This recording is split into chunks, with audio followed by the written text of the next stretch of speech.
entered as either evidence or test fires into the system via the brush tracks. These images are assigned a numerical value. That numerical value, along with class characteristics, which are similarities to a group, are compared against other images in the system, and a list of potential leads is generated. We then look at those leads on the match point system as images side by side to see if any have enough individual characteristics to warrant further investigation.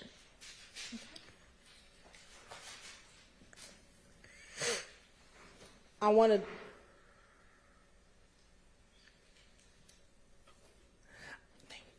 direct your attention to APD Crime Lab number 2022-00516. And I want to first ask you, do you work with an individual by the name of Jennings Kilgore? Yes, I do. He's a colleague. In that case number 2022-00516, was there any NIBIN testing done? Yes, there was. Okay. What items were tested and then placed into the NIBIN system?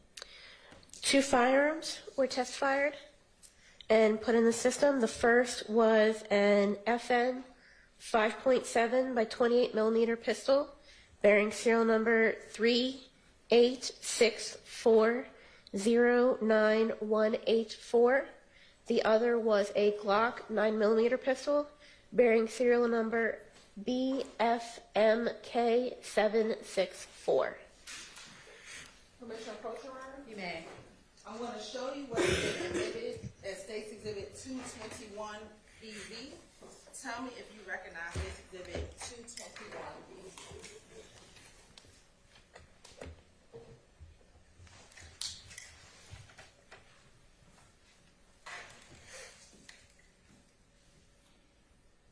Yes, I do. And how do you recognize State's Exhibit 221 VV? This is the serial number that I test fired and entered into the NIBIN system. And which serial number is that? This is the FN 5.7 by 28 with serial number 386409184. And are you able to tell from your notes or reports where that firearm was collected from? No, I'm not. Okay. What did you do once you received the firearm? The first thing that was done is a brief function check was performed to ensure that it would function as designed with no malfunctions. It was test fired 2 times in a water tank. Those test fires were looked at under the stereo microscope to see which would produce the best images. It was then placed on the NIBIN system through the brass tracks, and the images were viewed side by side on the match point system. And were there any results after you put the test fires in the NIBIN system and did the match point comparison? Yes, 2 potential leads were found. And do you have case numbers for those 2 potential leads? Yes, I do. And what were those case numbers? The first was APD case number APD-2022-00459. And the second was APD-2022-00438. And was there any other associated APD case number with those test fires? No.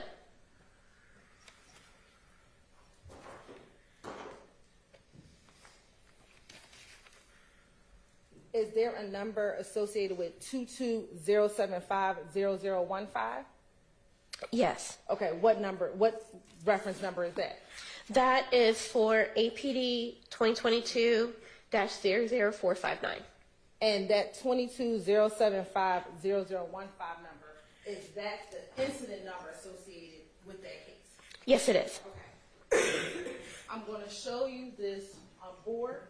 Do you see that 22-0750015 number present on this piece of paper here? Yes, I do. Okay. And do you know anything about that APD incident number at all? No, I do not. Okay. All you know is that when you test fired the gun, those test fires match shell cases that came from this case number? That's correct. Okay. Once you find out that there are test fires that match a case number, what do you do next? So once the images are viewed on the Matchpoint system and a potential lead is found, it is marked as a potential lead in the system. It is printed out, and that printout is signed by both myself and the laboratory crime director.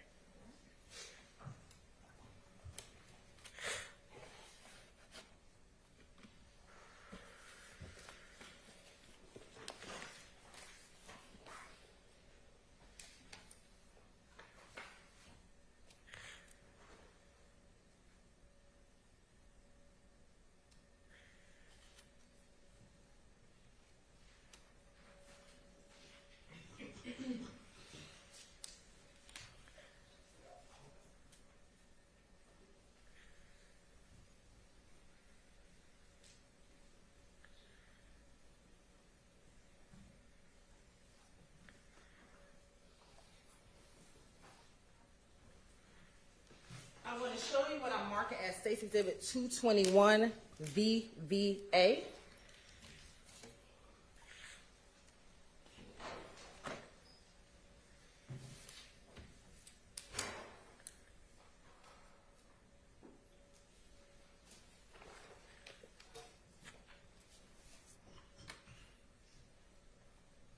I want you to tell me if you recognize State's Exhibit 221 VVA.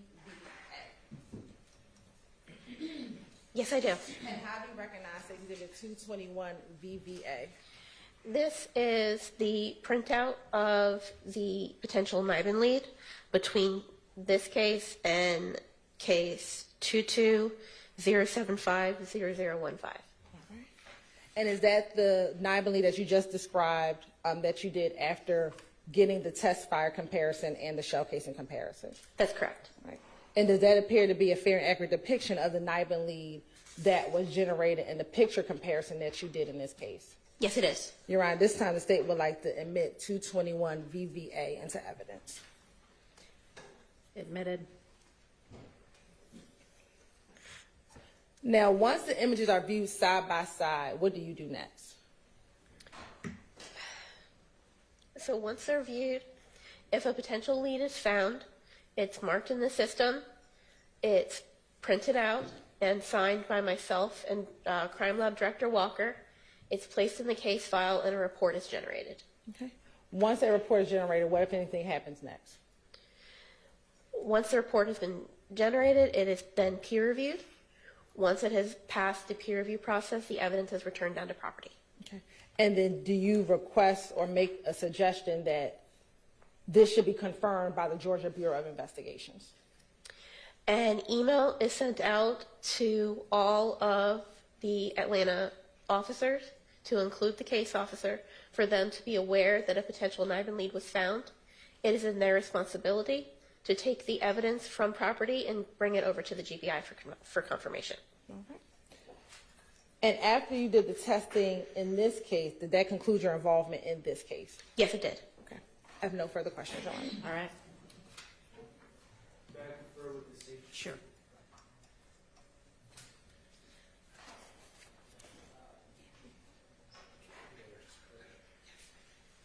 May we approach her? Yes.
Your Honor, the defense and the state have stipulated to some matters regarding the testimony of Ms. Francisco.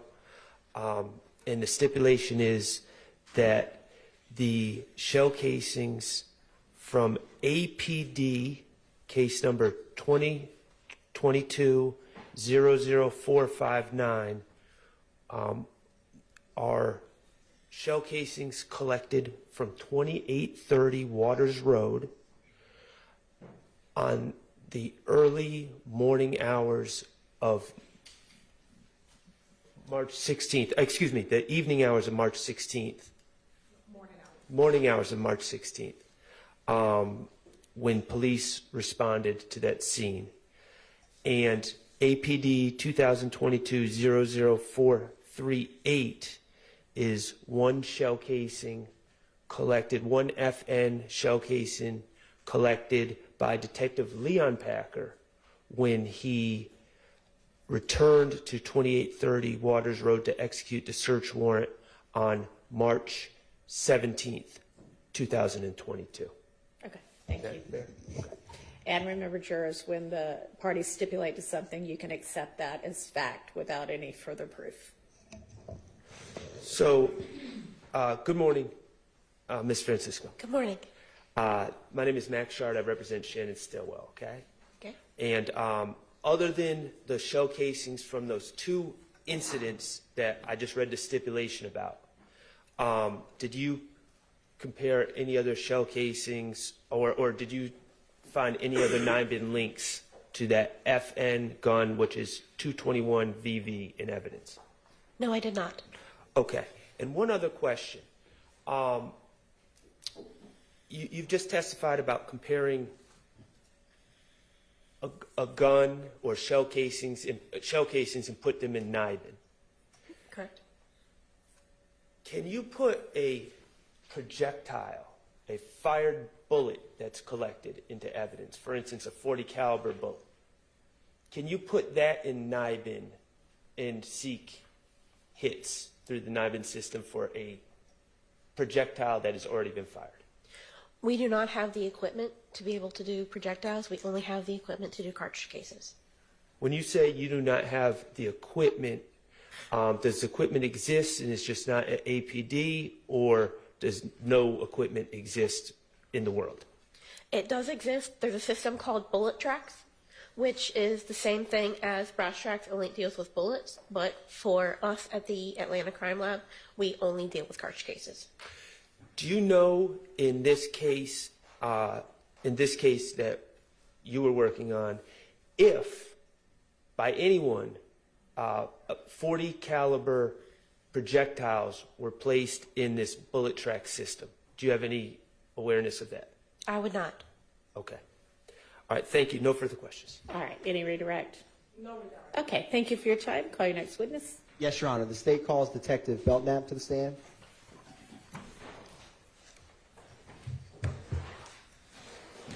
Is this a recalled witness? Yes. Okay, that's what Yes, Your Honor.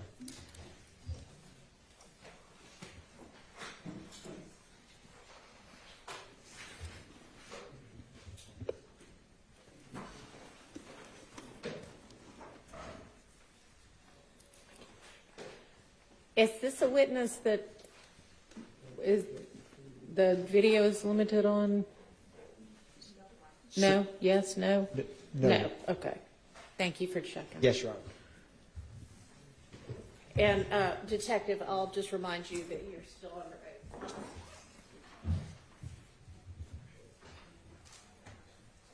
Welcome back, Detective Belknap. Thank you. Now, I wanted to ask you about a time where, do you know Detective Hogan with APD Homicide? I do. And was there ever a time that you provided any assistance to him in identifying someone in a case he was working? I did. Can you describe for the jury how that came about? During the investigation of the homicide of Shimel Drinks, I was asked to review some photographs of potential suspects in that case. And were you able to assist in identifying any of those suspects for Detective Hogan? I was. Can you describe for the jury how or what you did and how you were able to assist him on that. We had located some social media photographs of a potential suspect. The suspect looked familiar to me, but I couldn't recall a name for the suspect. I reached out to another law enforcement contact who was able to send back a photograph of Mr. Quamarvius Nichols, who I immediately recognized was, in fact, the person from the social media pictures. And did you share that with Detective Hogan for his case? I did. Now, turning your attention to March 17th of 2022, were you working that day at APD? I was. And you were still in the gang unit?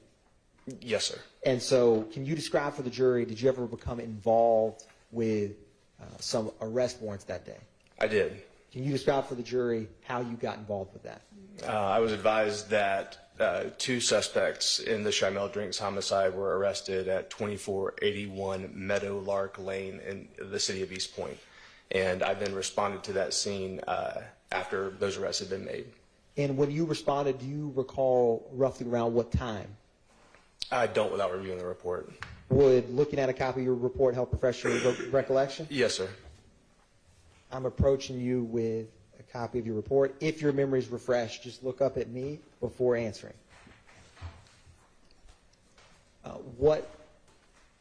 Is your memory now refreshed of what time you responded? Yes, sir. What time was that? It was approximately 3 p.m.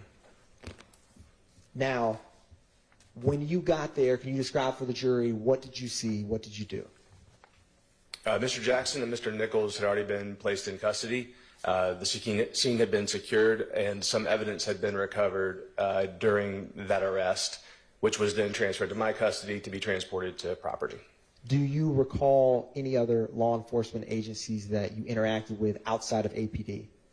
There were a number of law enforcement agencies there, including the East Point Police Department, Georgia State Patrol, and additional agencies as well. And when you arrived on scene, were the suspects already in custody or something else? The suspects were already in custody and I believe were being transported or had been transported by the time I arrived. And did you, when you arrived, without saying what they told you, speak with some of these officers that were on scene before you arrived? I did. Did you speak with an Officer Baker? I did. Did you speak with, or let me ask you this, when you got there, was that address an apartment, a business, a home? As a residence, I have single family residence. Did you notice or see any vehicles at that residence? I did. What did you see? There was a white Audi A5 with a Maryland tag.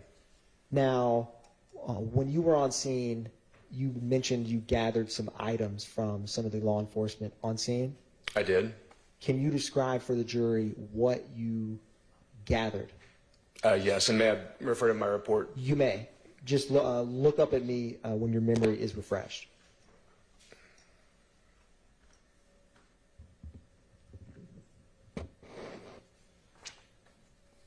Okay. What were some of the items that you gathered? One of the items was a firearm, an FN Herstal 5.7 handgun. Another item was a pink beanie cap, also a black backpack that was recovered as well.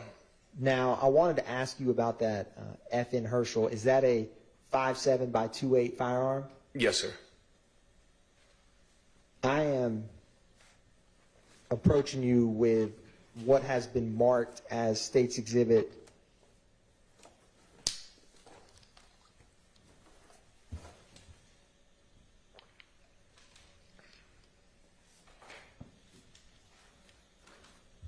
actually maybe up here before you, which is up here as 221 Victor. I'm going to ask you, Detective Belknap, can you look at what's on the stand before you and see if you recognize either any of the APD evidence labels and or if there is a serial number on that firearm?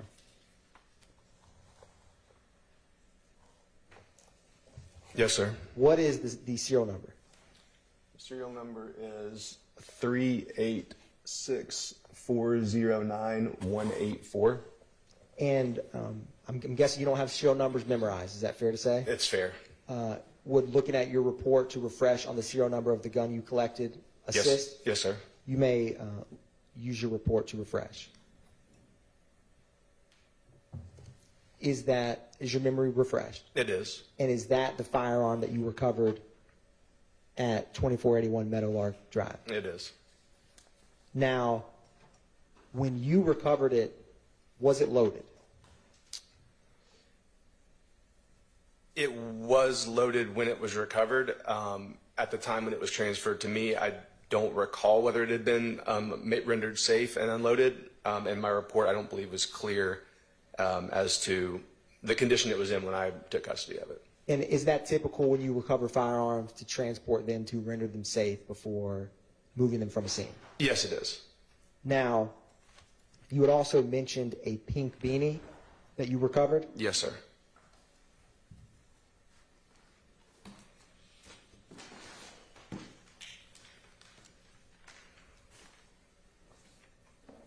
I will gather that in just a second, but before we get to that, was there a black book bag that you had recovered on that scene? Yes, sir. Now, do you recall ever looking inside of that book bag? Yes, sir. And do you recall who it was that gave you that book bag? I need to refresh my memory with my report. You may.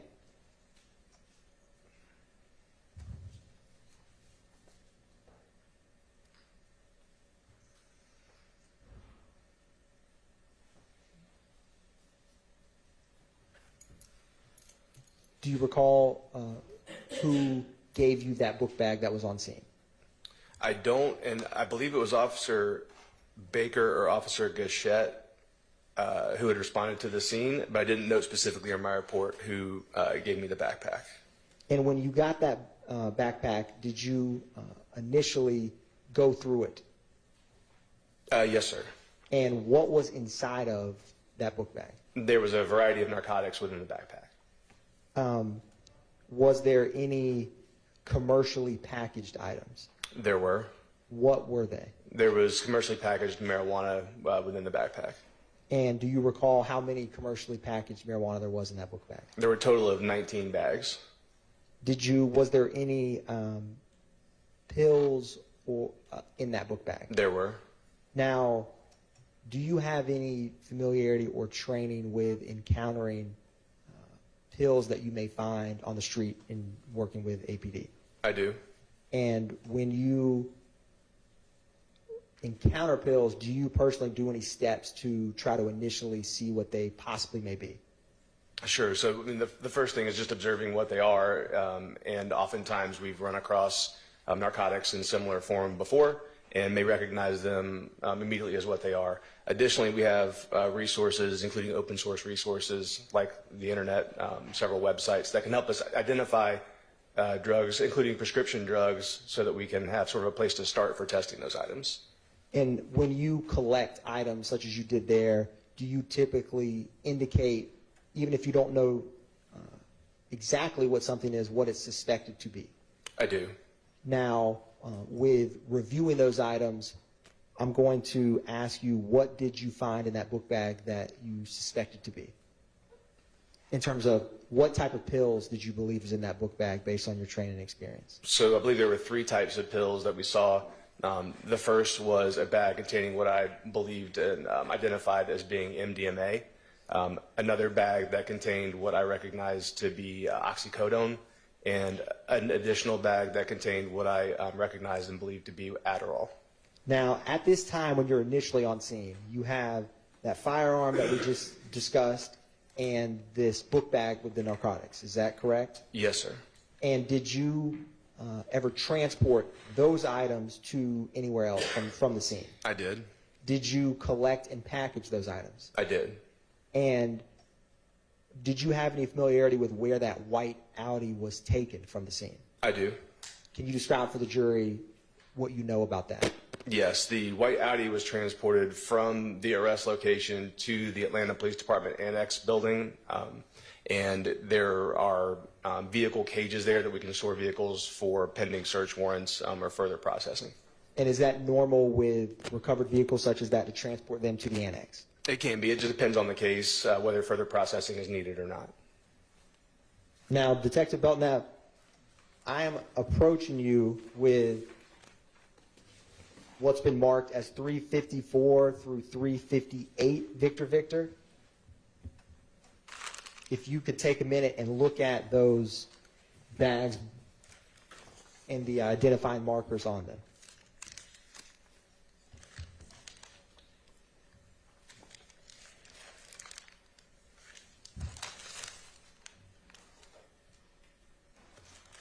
Now, do you have any, is your name on any of those evidence labels?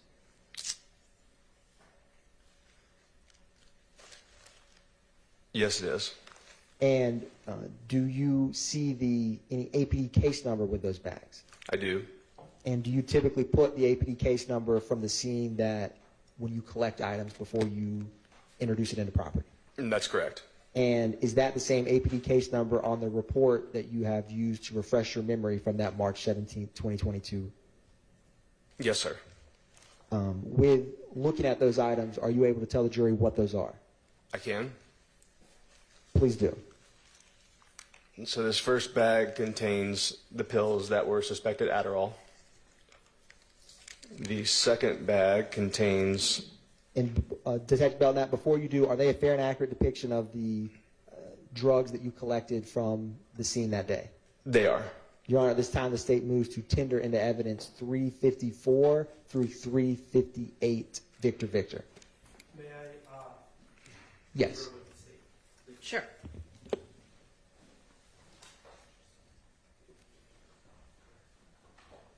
No objection. All right, those are admitted. Detective Belknap, now that they're in evidence, you may, and please do, can you tell the jury what you have before you? Okay. So this first bag, again, are the pills that I suspected were Adderall. The second contains the suspected oxycodone. The third bag contains some of the commercially packaged marijuana. The fourth bag contains additional commercially packaged marijuana. And this final bag contains the suspected MDMA. Now, after you packaged those items, you went back to APD property, is that correct? I actually would have packaged these at APD property. And at APD property, did you ever get notified from someone on the Meadowlark scene after you went back to property from that first time? I did. Can you describe for the jury how that came about? I was called by a supervisor and advised that East Point police were back on scene near the arrest location where a citizen had reported finding a firearm laying by the roadway. Now, after being notified about that additional firearm, what did you do? I responded back to the scene to recover that firearm as well. And when you got on scene, do you recall who you spoke with? I do. Who did you speak with? I spoke with Investigator Klickner from the East Point Police Department.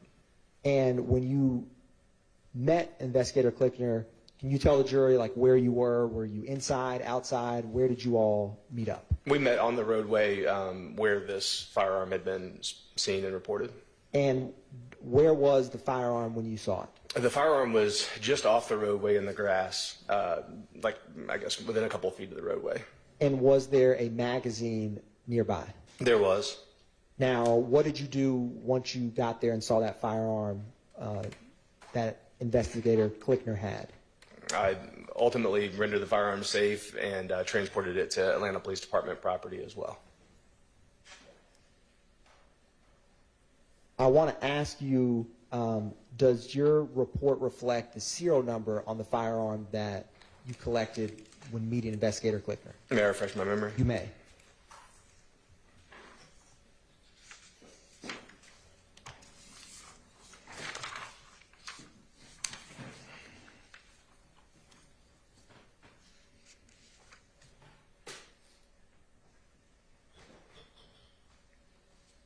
It does.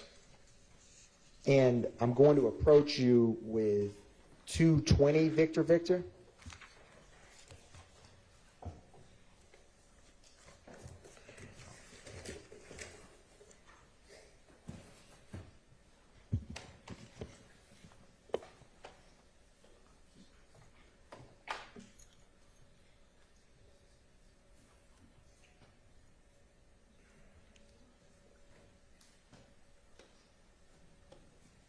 is that, or is the 220 Victor Victor have the serial number on that item?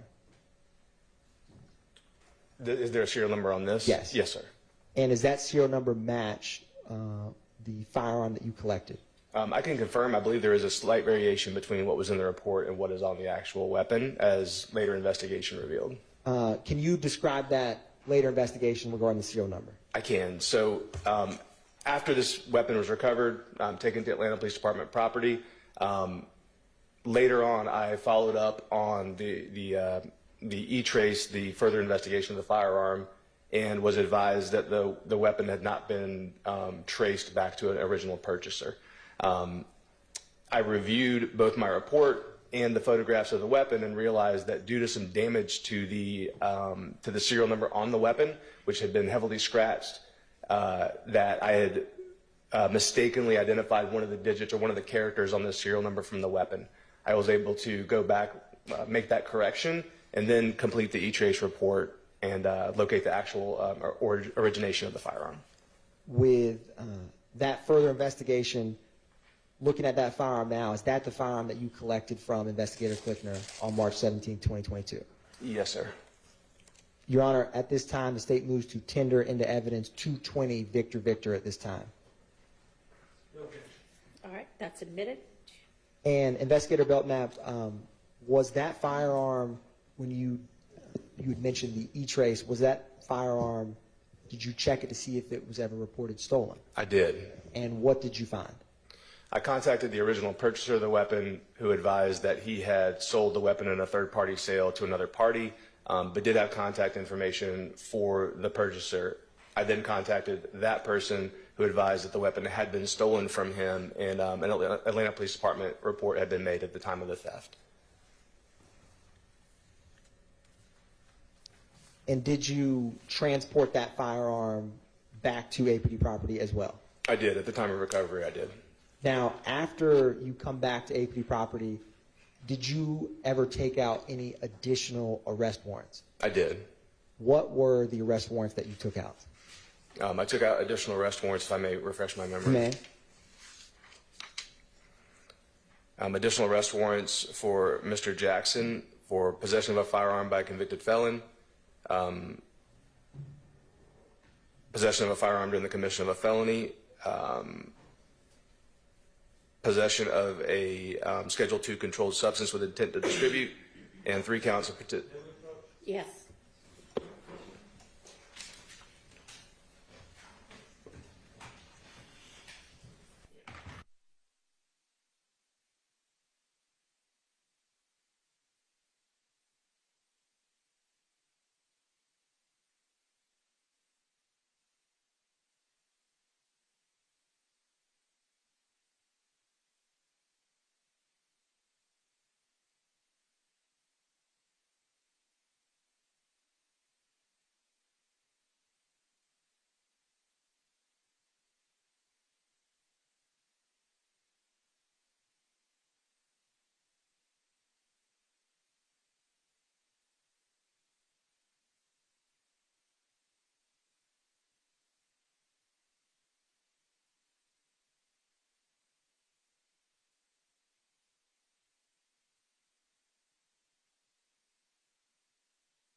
early morning break.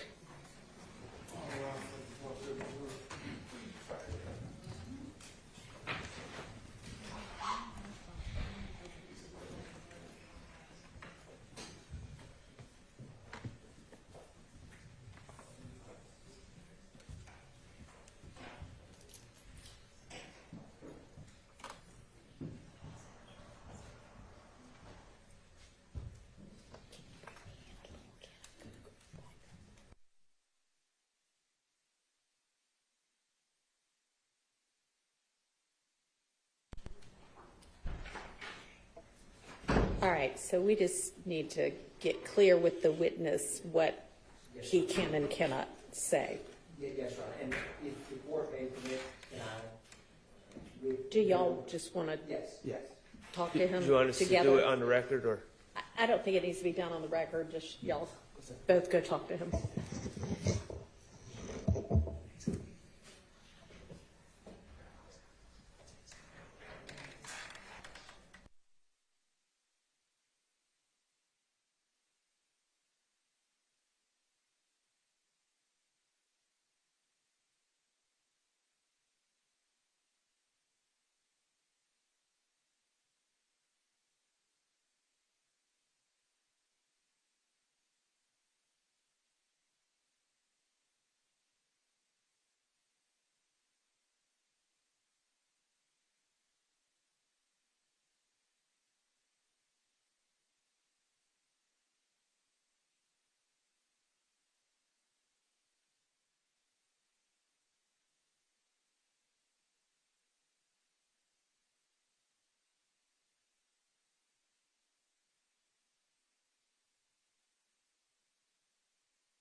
All right, ladies and gentlemen, before we get started back with the testimony, I just wanted to let y'all know to disregard the witness's comment about a warrant being taken for Mr. Stillwell for drugs.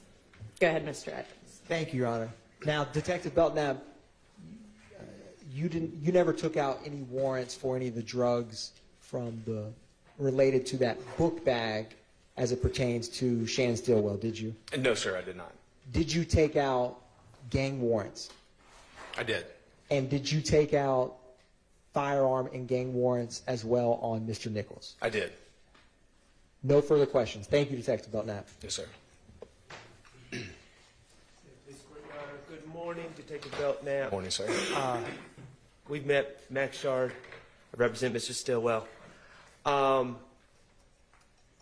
So, I first want to ask you about the search of Jeffrey Williams' address at 355 Allison Drive on May 9th, 2022. You were present for that search, correct? I was. You were one of the officers executing the search. Yes, sir. Okay, and you didn't write a report about the execution of that search warrant, did you? I did not. Okay. Investigator Storno wrote a report, correct? That's correct. Okay, and I have asked you to review photos taken during the execution of that search warrant, and I've also asked you to review Investigator Storno's notes or report, correct? That's correct. And you were kind enough to do that for me, correct? Yes, sir. All right, excellent. And Mr. Atkins, if I could have your help displaying any images as Detective Belknap speaks about things, I'd appreciate it. On May 9th, 2022, do you recall who was present at 355 Allison Drive when you executed the search warrant? Could you be more specific? Okay. Jeffrey Williams was present, correct? Yes, sir. Martinez Arnold was present. Yes, sir. Diamante Kendrick was present. Yes, sir. Jeffrey Williams' teenage son was present, correct? I believe so, yes. Okay. My client, Shannon Stillwell, was not present at 355 Allison Drive on May 9th, 2022, was he? He was not. Okay. And you don't have any evidence at all that Mr. Stillwell has ever even been to that residence, do you? No, I don't. Okay. All right. And during that search warrant was sought out by Investigator Viverito, is that correct? I believe so. Okay. And during that search warrant, executing that search warrant on May 9th, 2022, you all collected drugs, correct? Suspected drugs? We did. Delta 8 syrup as well. Yes. Okay. Jewelry, Yes. money, Yes. phones. Yes. Mr. Williams' cars were seized. That's correct. And I'm not going to ask any questions about any of those things, but you also collected guns, correct? Yes, sir. Okay. In fact, there were 6 guns collected, correct? I believe so, yes. Okay. And you have reviewed pictures taken during the execution of that search warrant, correct? I did. Okay. I would like to just talk about each gun individually. I can go in whatever order you have. If you could just tell us, do you have photos in front of you that display the different types of guns and the different guns that were collected on May 9th, 2022? Yes, I do. Okay. Could you just tell us the exhibit number of the first gun so Mr. Atkins can display it for the jury? The first one I'm looking at is 57XX.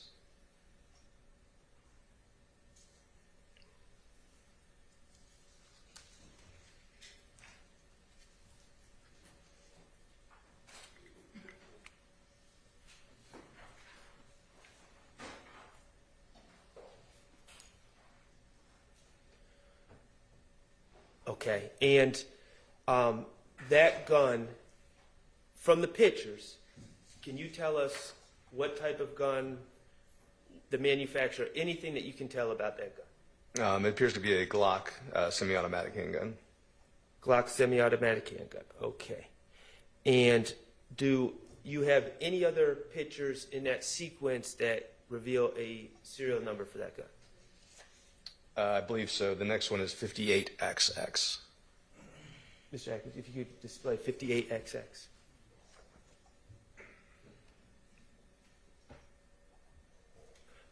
Okay, and is the serial number BKMN536? Yes, sir, it is. Okay.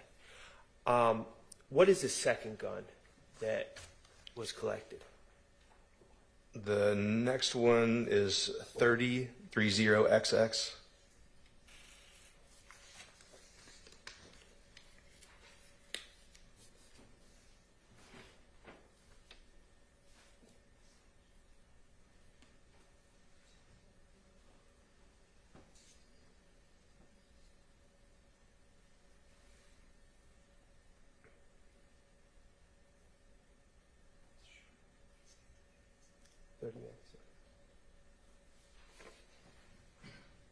You did say 30XX, correct? Yes, sir. Okay, thank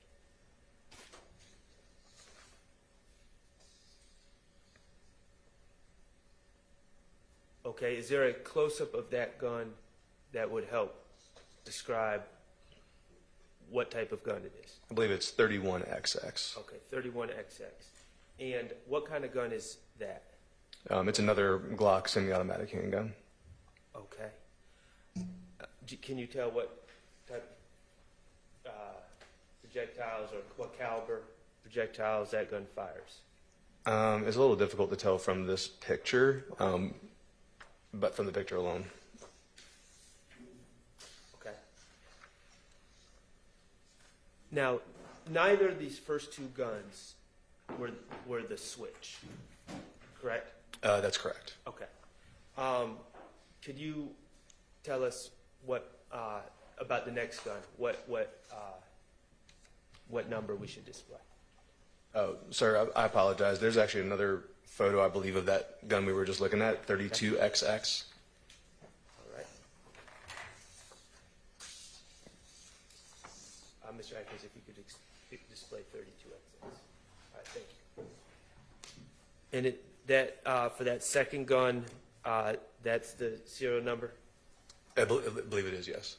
and it's BNU633. Yes, sir. All right. How about the third gun? The third is 21XX.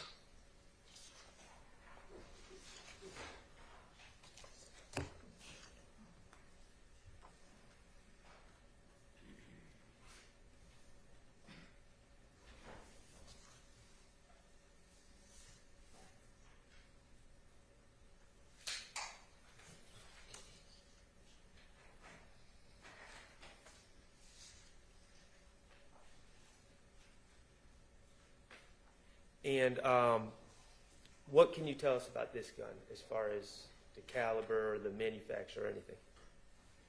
It's another semi-automatic handgun, and it appears to be a Smith & Wesson, although I can't read it on the photograph. Okay. And is that a switch? No, sir. Okay. And is that the serial number? 22XX? 22XX. Yes, sir. All right. Great. Thank you. How about the fourth gun? The fourth is 19XX.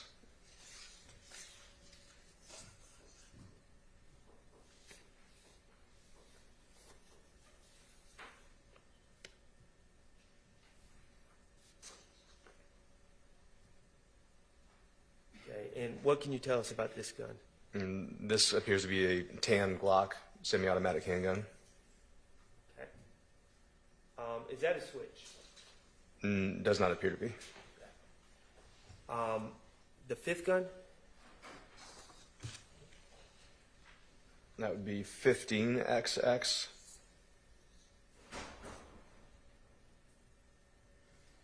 Okay. What can you tell us about this gun? Is there another picture associated with that gun? 14XX and 15XX. 14XX. Let's go with that. What can you tell us about this gun? It's another semi-automatic handgun. Also appears to be a Smith & Wesson.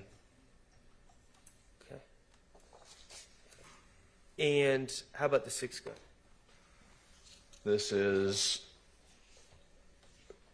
51, 52, and 53XX.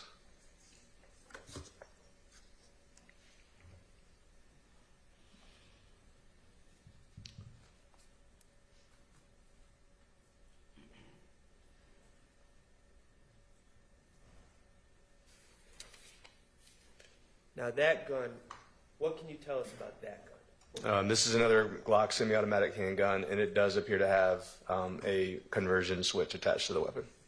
Okay, that is the switch. Yes, sir. All right, excellent. And those are the 6 guns that were collected from Jeffrey Williams' residence on May 9, 2022. Yes, sir. All right, great. Thank you. Thank you, Mr. Atkins. Okay, I just want to clear something up. And I'm speaking about, I'm not going to go in through individually. I'm talking about all 6 firearms. Okay. Do you have any evidence that Mr. Stillwell has ever touched any of these firearms? I do not. Okay. Do you have any evidence that ballistically, any of these firearms were ever used in the Shamal Drinks homicide? I didn't conduct that follow-up investigation, so I don't know whether it was or wasn't, but I'm not aware of any evidence that it was. Or any of them were. And that includes the switch too, correct? It does. Okay.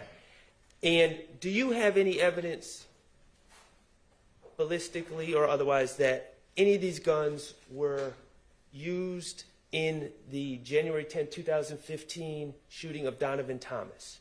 I do not. Okay. Great. Thank you. All right. I appreciate that, Detective Belknap. I'm going to move to your work on March 17th. When you arrived on Meadowlark Drive, you saw the white Audi, correct? Yes, sir. It was still in the parking lot. It was in the driveway, yes. Excuse me. Yes, sorry. The driveway. Still had the Maryland tags affixed to it. It did. Still had the tint. I don't recall noting the tint. Okay. But I don't believe the car had been altered. Okay. You don't believe the car had been altered? What do you mean by that? I don't believe the car had been moved or processed at that time when I arrived on the scene. Oh, okay, okay. You mentioned finding a beanie, Yes, sir. and that is an evidence and was just admitted through you. Correct. Okay. So that beanie would be a separate beanie from any beanie that was collected on March 17th at 2830 Waters Road. I don't know the answer to that question. I mean, it was collected on Meadowlark Lane. It was collected on Meadowlark Meadowlark Drive. Lane. Yes. Okay. So if there's a separate beanie, if there's a beanie that was collected and put into evidence from Waters Road, there's 2 separate beanies, correct? It would appear so, yes. And the beanie that you collected on Meadowlark Drive was, well, do you know who was wearing that prior to their arrest? Yes, sir. And was it my client, Shannon Stillwell? It was. And you collected that beanie because you had viewed the BP video that Detective Hogan had showed you already, correct? I had. And you had noted that Mr. Stillwell was wearing a pink beanie in that BP video. I had observed that, yes. And that's clear video as far as videos go. It wasn't grainy, it was clear. And you saw Mr. Stillwell wearing the pink beanie. Yes. And that's why you collected this pink beanie, because he was, in your mind as a detective, it was important to collect that pink beanie because it matched what's in the BP video. Well, I agree with that. Just to be clear, it was collected prior to my arrival and was given to me to transport to property. Okay. And you made sure you put it into property? I did. Okay. All right. The bag of drugs,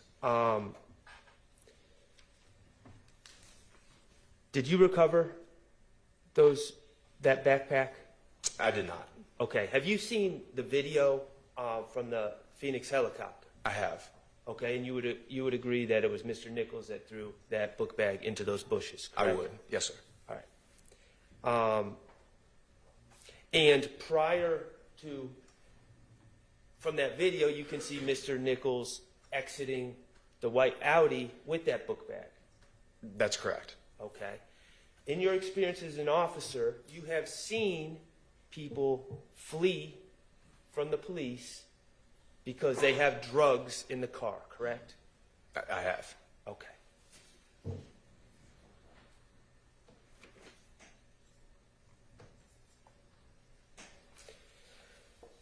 The FN Hurstel 5.7. Serial number 386409184 that I believe is in evidence 221 VV. That was collected by Trooper Campbell and given to you for evidence, correct? That's correct. All right. And you would agree that that gun is not a switch. It's not modified, not a switch. No, it is not. Okay. And then later, you were called by an Officer Klickner to collect an FNX 45, correct? That's correct. Okay. And just to be clear, the FN, going back, the FN 57 shoots 5.7 rounds, correct? That's correct. All right. And the FNX 45 tactical shoots 45 caliber rounds. Yes, it does. And those are the two guns that were located at Meadowlark Drive on March 17, 2022, correct? That's correct. Okay. And you collected those firearms and brought them into property, into evidence to preserve for further investigation, correct? I did. Okay. Those two guns, either the 5.7 and the 45, do you have any ballistic evidence linking those guns to the January 10, 2015 shooting of Donovan Thomas? I didn't conduct any ballistics investigations on the firearms, so I don't have any ballistics evidence related to these. Do you have any evidence that connects them to the January 10th shooting of Donovan Thomas as we see here today? I do not. Okay. And how about, and let me ask you, okay, and how about this? Those two guns, the 5.7 and the 45, do you have any ballistic evidence that connects those guns to the March 14, 2017 shooting of Shamel Drinks? I don't have ballistic evidence of any kind related to these weapons. In fact, neither the 5.7 or the 45 even shoots 40 caliber. They're not capable of shooting 40 caliber rounds, are they? Neither is chambered to shoot a 40 caliber round. Okay. You, just a couple more questions. You indicated that Detective Hogan had you look at the video for the FedEx to identify Mr. Stillwell and also Mr. Nichols, correct? I reviewed the video at some point. I believe that what I initially saw were some of the social media photos of Mr. Nichols. I don't remember what I saw initially. Did you review the BP video at some point? At some point, yes. Okay. This is what I want to know. Did you ever review with Detective Hogan or by yourself the FedEx video from March 14, 2017? Excuse me, March 14, 2022. I don't recall if I ever reviewed that video or not. Okay, so you're not even certain if you've ever seen that video.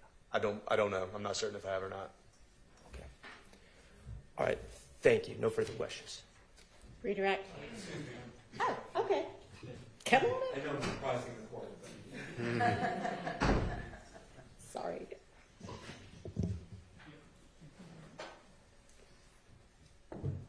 Good morning. Good morning. We have met. It's good to see you again. Yes, sir, you too. So I have some questions about what you said today. You mentioned that to Mr. Shart that Mr. Kendrick was present in the house at Allison Drive on May 9th, 2022, correct? I don't recall exactly what his question was, but yes, Okay. Did you actually see Mr. Kendrick in the house? I did not. Okay. The 6 guns that were found in that house, in Mr. Williams' house, do you have any evidence that Mr. Kendrick was ever in possession of those 6 guns? I do not. Do you have any evidence that he was anywhere near those 6 guns? I do not. Did you take part in the inventory, possession, or transport of the jewelry that was found in Mr. Williams' home? My role during the search was to take photographs of evidence as it was recovered. Do you recall there being 2 Richard Mille watches in Mr. Williams' home?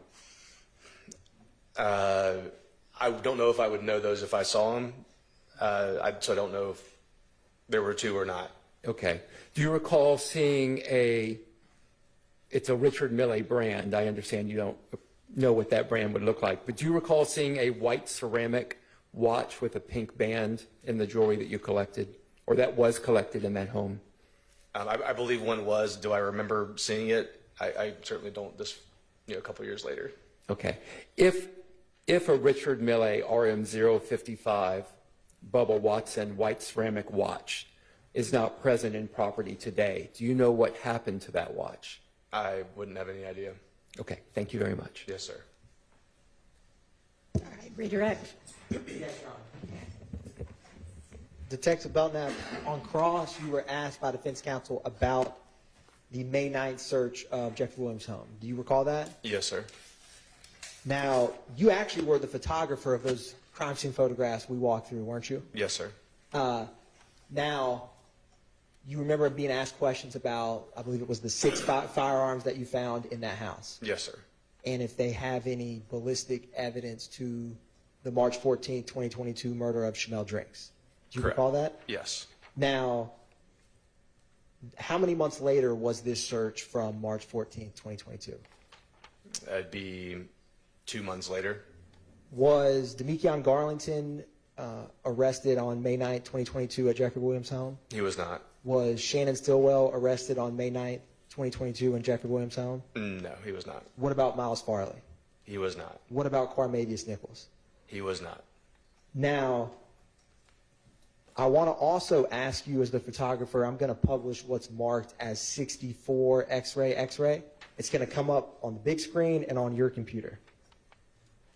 Is this one of the photographs that you took? It appears to be. I'm going to go to 65 X-ray X-ray. Is this one of the photographs that you took? It is. Why did you take this photograph? In documenting this scene, we saw this pamphlet for Mr. McMiller's funeral. Mr. McMiller was associated with YSL with Mr. Williams and had been shot and killed. What was the date that he was murdered? It was March 11th of 2022.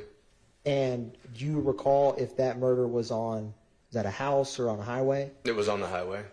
Is it, I don't have a pointer, but on this whiteboard, is that March 11th, 2022 and I-75-85?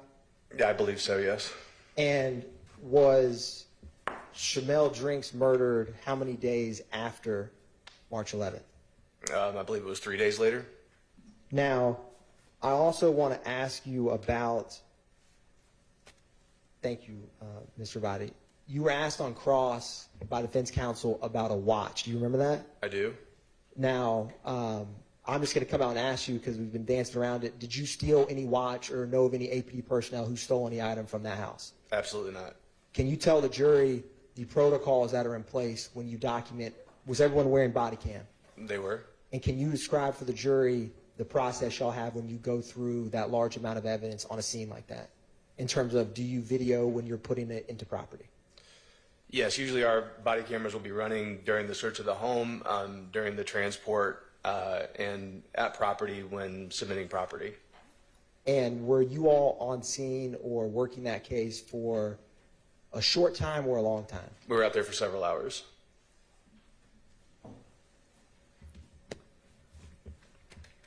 One brief moment, Your Honor.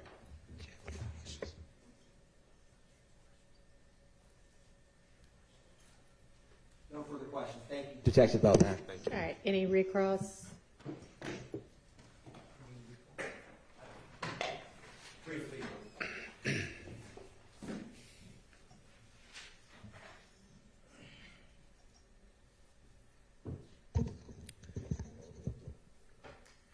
You were asked on redirect if you're aware of any member of the APD that would have stolen this particular watch I asked you about, correct? Yes, sir. Do you have full and total knowledge of all the activities of members of APD? I don't.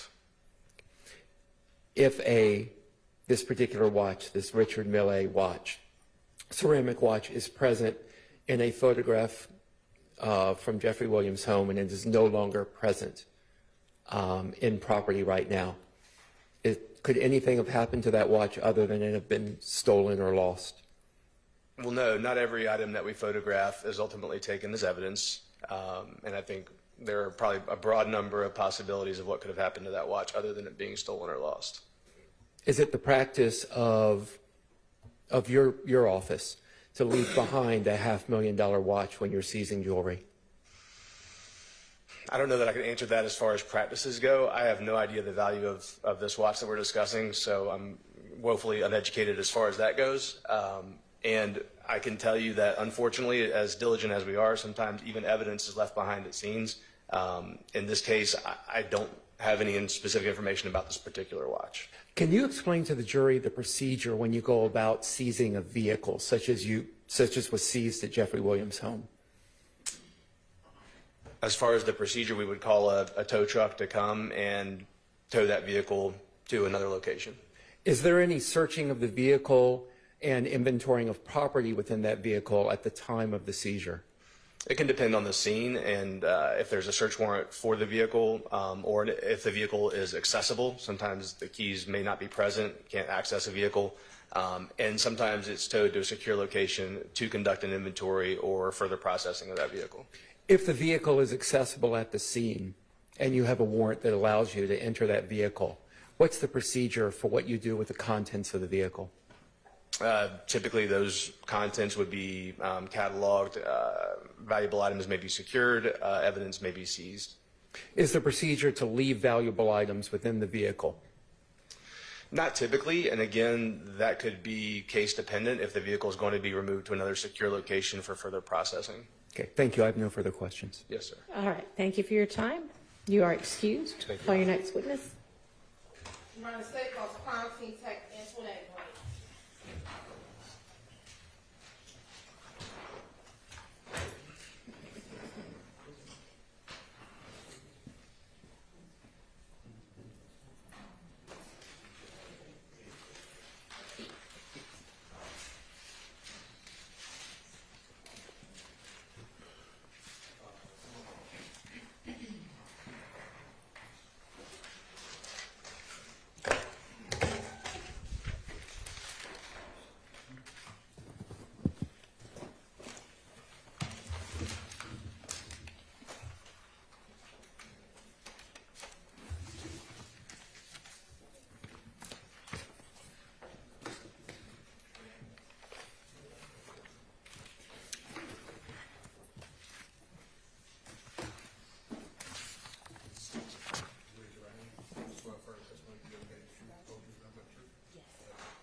Antoinette Green, ANTONETTEGREEN.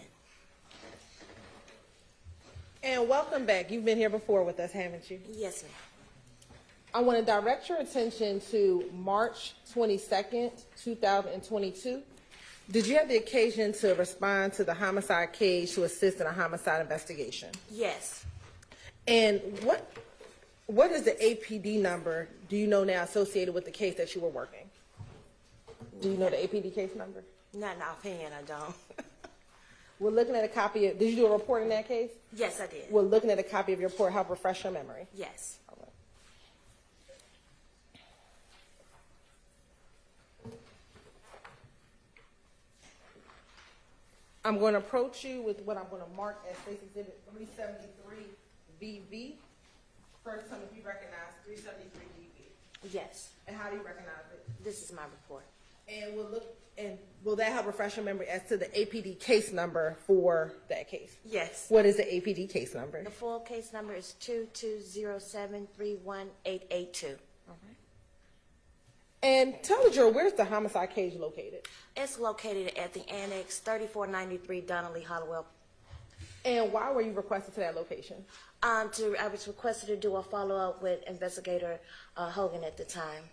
And what did Investigator Hogan request of you? He requested me to photograph and process 2 vehicles in the cage. If you could tell the jury briefly, when you're asked to process a vehicle at the homicide cage, what are you going to do? How do you process the vehicle? It depends on what the homicide or officer wants to be done, but usually in this case, I photographed the vehicle and searched for evidence. Okay. And how many vehicles were you asked to process? 2. And what were those 2 vehicles? It was a Audi A5 and a Nissan Versa. And did you have any particular order as to how you processed those vehicles?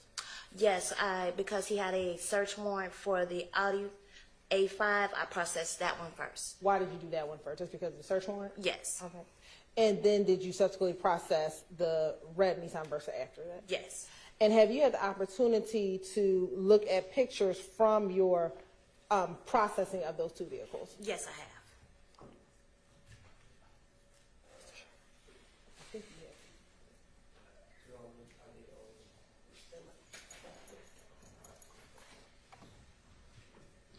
I'm going to show you what's been marked as 361 VV through 387 VV. Are those the photographs that you looked at previously that depict when you processed the vehicle? Yes. And do those appear to be a fair and accurate depiction of the homicide cage when you process both the Audi A5 and the red Nissan Versa? Yes. Your Honor, this time the state would like to tender and admit 361 VV through 387 VV. Those are admitted. Thank you. Permission to publish? You may. The pictures are going to come up both on this screen and on the screen. Okay. I'm going to first start with 361 VV.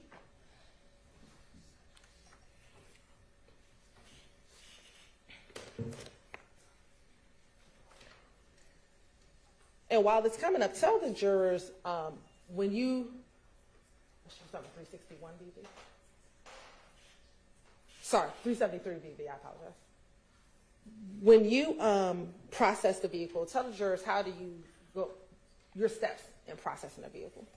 Okay, so my first step is to photograph of the vehicle 360. So I would do the rear, the passenger, the driver's side, and the front of the vehicle. And then from there, I would go inside of the vehicle and photograph it as well, starting with the driver's side, going to the rear, driver rear, going around to the passenger rear, and then back to the passenger front. That's how I process the vehicle. Now, looking at State Exhibit 373 VV, is this the white Audi A5? Yes, it is. And what is the tag number on this vehicle? Number 8 is in Edward, D is in David, number 7071. And what is the tag number? I mean, where's the state issuing the license? Maryland. Okay. And in looking at State Exhibit 373 VV, do you see tints on the front dashboard of the vehicle? Well, yes, it is dark. Okay. And can you, looking at this picture, look and see inside of that vehicle? No, I cannot. I want to look at 374 VV, 375 VV, and 376 VV. Is that what you were just referencing by taking the 360 picture of the vehicle? Yes, ma'am. And looking at those pictures, 374, 375, and 376, did the car appear to have tints on all sides of the vehicle? Yes. And in looking at all sides of the vehicle, were you able to look inside of that vehicle? No. Not through the windows? No. All right. I want to look at 377 VV, 378 VV, 379 VV, 380 VV, and 381 VV. What were you depicting in those exhibits? Like I had stated earlier, those are the interior photos of the vehicle from all sides. And just showing what's in the vehicle. And looking at 382 VV, what, if anything, were you trying to depict in 382? That's just showing me, I always show part, like, all the photos are not here, but I always show like opening that door in the interior side of the door. And there's,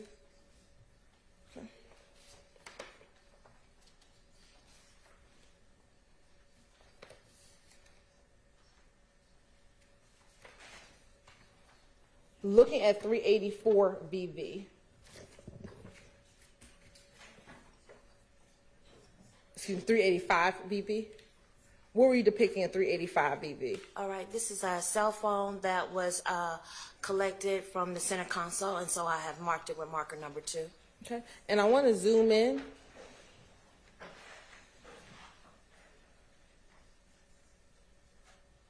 Do you also see a pair of glasses on the seat Yes. as well? All right. Did you collect the glasses or the phone charger? No, just the phone. All right. And then looking at 386 VV, and I'm going to rotate it to the left.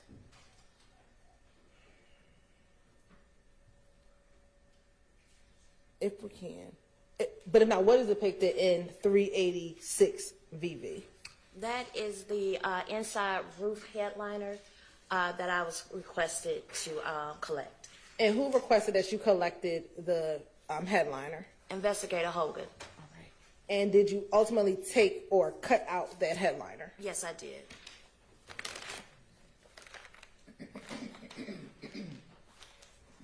I'm going to show you what's been marked as State's Exhibit 388 VV. Tell me if you recognize 388 VV.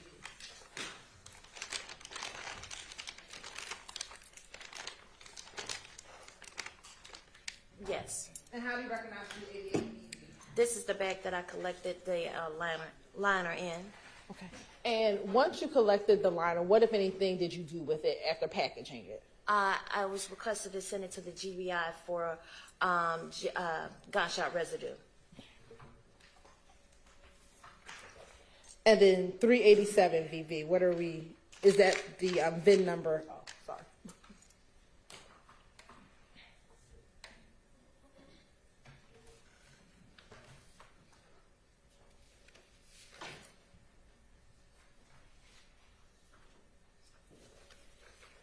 Okay. And now looking at it right side up, is that the headliner that is in that bag? Yeah. And what portion did you cut out? Just the part that has the one? Yes. All right. Why did you take the other portions of the headliner? Because that's a molded part and it was not easily to come out. That part is padded because it's part of the sunroof, so that was easy to cut.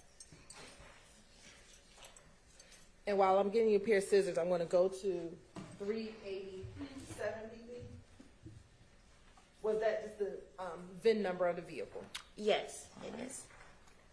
And what are the last 8 digits? Excuse me, 6 digits, I apologize. 0456, I'm sorry, 04529. All right, thank you. I'm going to hand you a pair of scissors, and you can just open up State Exhibit 388 VV and publish. Did I admit that? You're right. Let me admit first 388 VV into evidence. No, you did not. All right, that's admitted. And permission to publish. You may.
when you take it out, did you do all the other cutting here, or do you know when all the other cutting was done?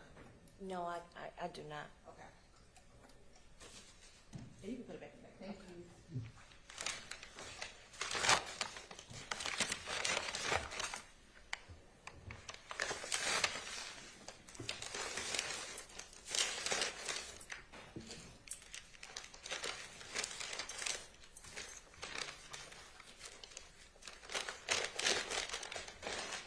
Thank you. Next one was State's Exhibit 361 VV.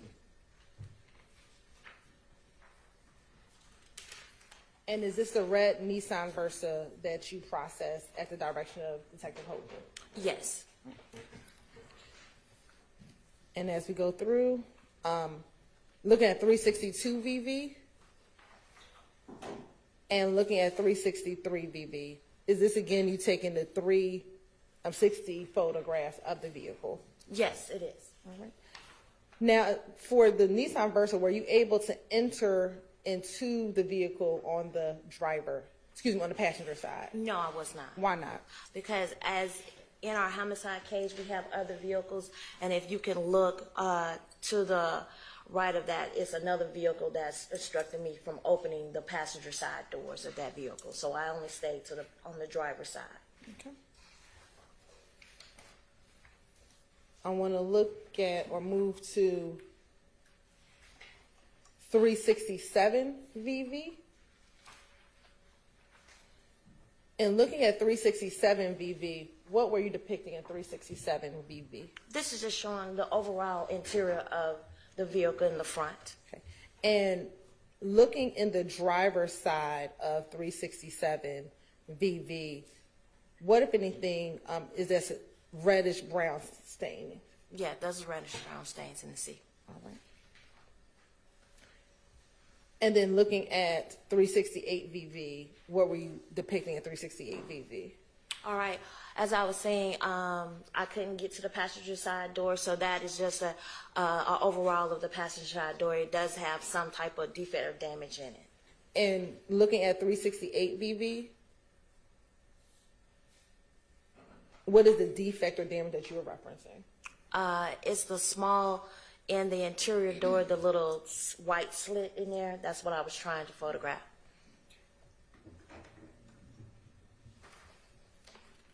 And 369 VV, is that a close-up of that white slit? Yes. Okay. Now looking at 371 VV, what were you depicting in 371 VV? In the reddish brown stains, there is a projectile that's located, so that is marked marker number 1. And I want to see if we can zoom in on 371 VV.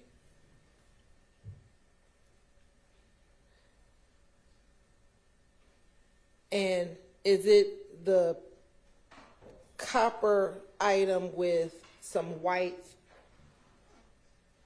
material around it that you were looking at? Yes. Okay. And is that where it was found, right where you have that one? Yes. Right. Now, looking at 372 VV,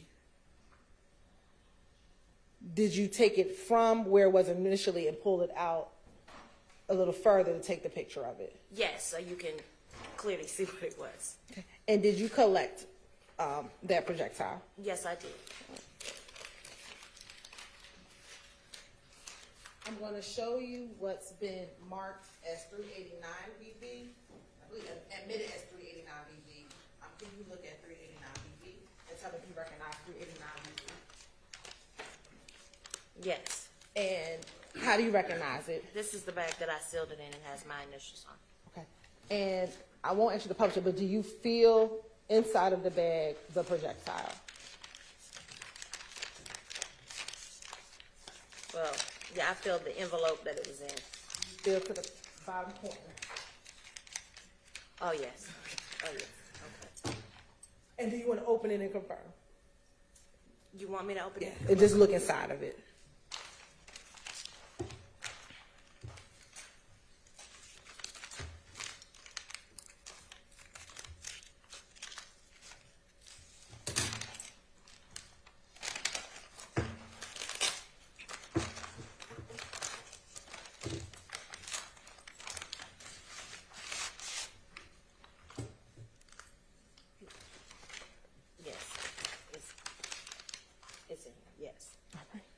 And once you collected the projectile, what did you do with it? I also sent it to the GBI crime lab for testing. After you processed both these vehicles and collected both the headliner and the projectile and sent both those items to the GBI, did that conclude your involvement in this case? Yes. Course indulgence for a moment.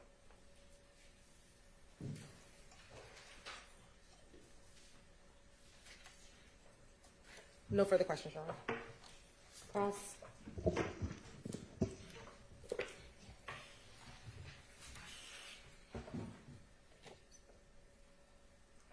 Yeah, if you could just, no, if you could just put them up there. I'm sorry, thank you so much. Just going to put these here in case I need to ask any questions. Okay. Mr. Atkins, could you just write if I need anything? Thank you. Good morning. Good morning. Crime scene tech, you're still crime scene tech, correct? Well, I'm currently a supervisor, but yeah, it's. Good morning, Supervisor Green. Yes. My name is Max Shard. I represent Shannon Stillwell, okay? Okay. Now, the work that you just testified to, you performed that work on March 22nd, 2022. Yes. Okay. At the annex on Bankhead Highway on Donnelly Hollowell that APD owns and stores vehicles that are evidence, correct? Yes. Okay.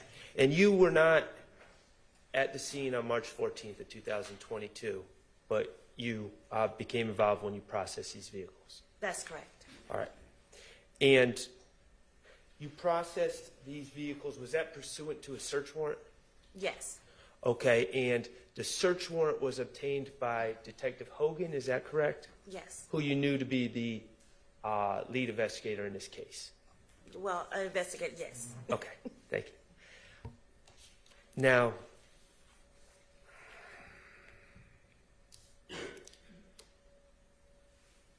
when you were processing these vehicles, you were looking for any projectiles, correct? Yes. Any shell casings? Yes. Okay, well, we're going to get to the projectiles in a second. Shell casings, spent shell casings. You did not find any shell casings in the white Audi, isn't that correct? That's correct. No shell casings, okay. You were looking, obviously, for weapons. Yes. You didn't find any weapons in the white Audi, did you? Yes, that's correct. Correct, you did not. I did not find anything. Okay. Yes. All right. And you were also, as part of the execution of the search warrant, you were looking for materials or objects that could later be tested for gunshot residue, correct?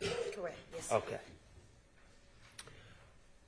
So, the white Audi, you collected a cell phone from the center council, correct? Mm-hmm. And then you also removed the headliner, correct? Yes. Okay. All right. So let's just talk about the removal of the headliner. Brief indulgence, Your Honor. Mm-hmm.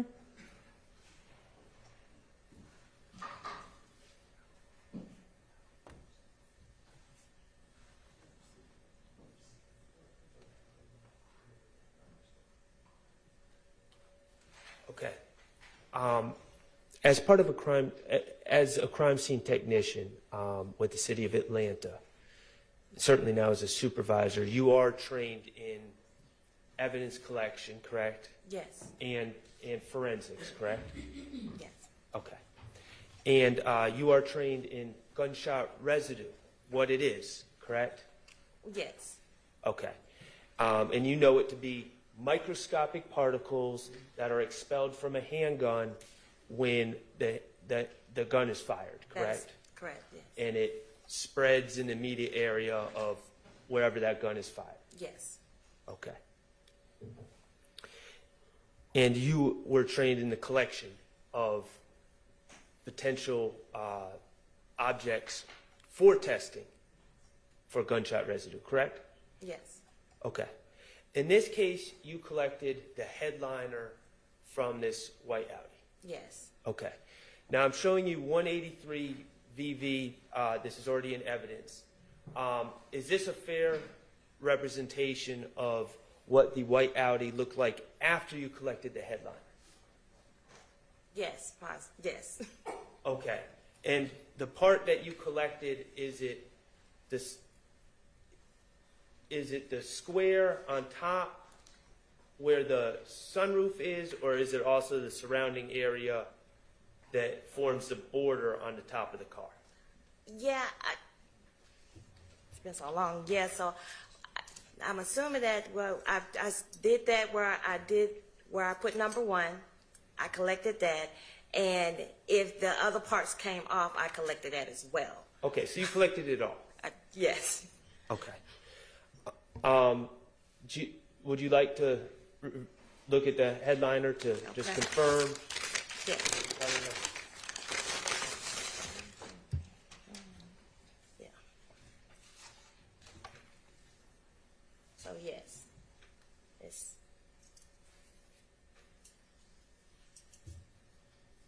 yes, all the headliner. Yes. And so you would agree that it includes the part that was under the sunroof as well as the surrounding areas? Yes. Okay, cool. Now, the decision to collect the headliner of all places in the car, you're saying that that decision was made by Investigator Hogan, That is correct. correct? Is this the first time you've collected a headliner of? Actually, yes, that was my very first time collecting a headliner. Okay. Now, when Detective Hogan requested that you collect the headliner, did you object at all to collecting the headliner? No. Okay, as someone trained in gunshot residue and collection and all that you know about gunshot residue, the headliner seemed like a reasonable part of the car to collect. Well, that's what he requested to collect. He's the lead, so I'm under his direction. And that seemed reasonable to you, though, correct? Yes. Okay. You didn't think it was crazy for Detective Hogan to ask you to collect the headliner? No. Okay. And the headliner would be, the reason you didn't think it was crazy, because the headliner would be in the area where gunshot residue would be dispersed if a gun was shot inside that Audi, correct? Correct. Okay, and the headliner and that cloth is different than hands, correct? That is correct. Okay, the cloth material, based on your training experience, would be more likely to collect and maintain gunshot residue particles than someone's hands, correct? That is correct. Okay. So that seemed like a good idea to you to collect the headliner, Yes. if we wanted to get to the truth. Yes. Okay.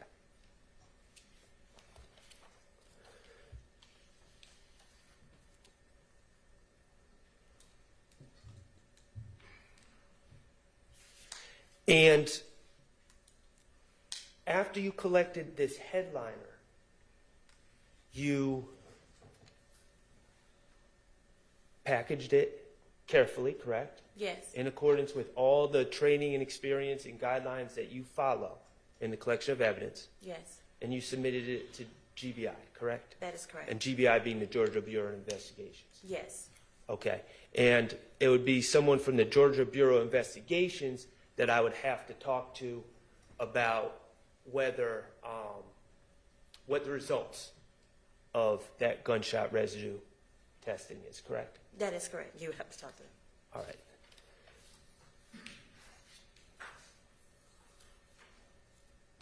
Oh, one more thing. In your, Mr. Atkins, could you kindly publish 374 VV? Or, sorry, Mr. Abate, Ms. Hilton, thank you.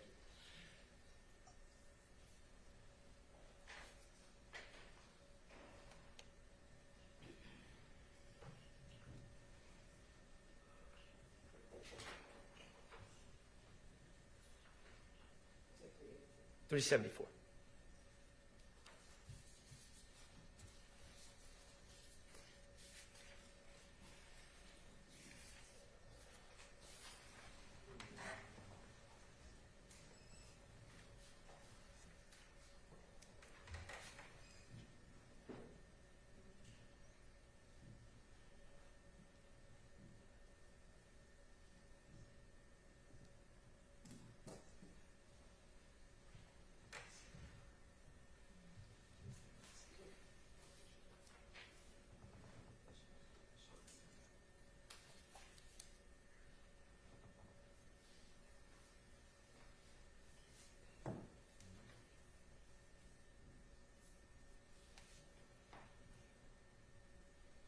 Thank you. Ms. Green, this is a picture that you took of the outside of the white Audi, correct? Correct. Okay, and you noted that there was tint on the windows and the front and back windshield, correct? Yes. All right. From your inspection of this car, did you notice any damage to the tint of the front driver's side window? No. Did you notice any bubbling or scratches on the tint of the driver's side window? No, I did not. Okay. Thank you. I have no further questions. Mr. Weinstein? No, Your Honor. Any redirect? No redirect. All right. Thank you for your time, and you are excused. Call your next witness. The state calls Alexander Colvin to the stand.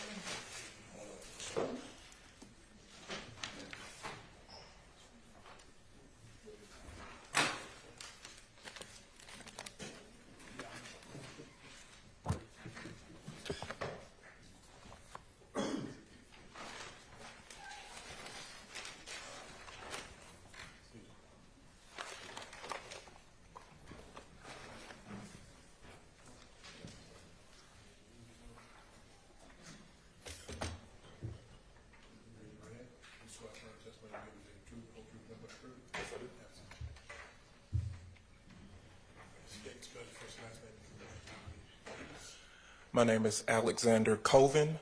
Last name is C-O-V as in Victor, I-N. And good morning, Mr. Colvin. How are you? Good morning. Where are you employed? I'm currently employed at the Georgia Bureau of Investigations, Division of Forensic Sciences, commonly known as the State Crime Lab. And what do you do for the Georgia Bureau of Investigations? I am a microanalyst or scientist in the trace evidence section. And if you can tell the jury about your education and training. I received a Bachelor of Science in Chemistry from Albany State University. And upon being hired at the GBI Crime Lab, depending on which area of analysis they will be employing you in, you will begin a training program. So for me, when I was promoted to a scientist position, I started off in the Gunshot Primer Residue program. And the training lasts about 6 to 8 months, was consistent of practical exercises, written and oral exams, a competency test at the end, which is like a mock case that I had to get the correct answer to, a mock trial phase, and then about a 3-month-long supervised casework phase where I was doing real casework, but my trainer was also going through some of the technical processes with me. And have you had any training outside of your training with the Georgia Bureau of Investigations? As it pertains to gunshot primer residue, no, I have not. While at the GBI, how many cases have you dealt with concerning gunshot residue? Concerning gunshot residue, over 1,000 at this point. And have you ever been qualified to testify in the state of Georgia as an expert in gunshot residue? Yes, I have. About how many times? About 82 or so times. Your Honor, this time the state would like to tender Mr. Colvin as an expert in gunshot residue and trace evidence examination. All right, he's qualified and may testify as an expert in those matters. If you could tell the jurors, as a microanalyst, what are some of your job duties and responsibilities? So as a microanalyst in the trace evidence section, I perform casework in the areas of gunshot primer residue, or GSR, paints and coatings, plastics and polymers, or tape, fractured materials, and some questioned materials or general materials cases. And if you could tell the jurors, what is gunshot residue and how is it formed? Gunshot primer residue, or GSR, is a collection of microscopic particles that are formed when a firearm is discharged. These particles contain all three of the elements, lead, barium, and antimony, and are molten in morphology, showing that they've been exposed to a lot of heat and pressure during the discharging of that firearm. And when the gunshot residue or the gunshot powder comes out of the firearm, what direction does it generally go in? What happens with? The GSR particles form a vapor cloud when the firearm is discharged. So I liken it to maybe baby powder in the way it behaves, kind of a cloud or a plume around that firearm in all directions. And then also some of that GSR, the GSR particles traveling with the bullet as well. How do you test for GSR on items or materials? Typically, GSR is tested and collected using what we call a GSR collection kit.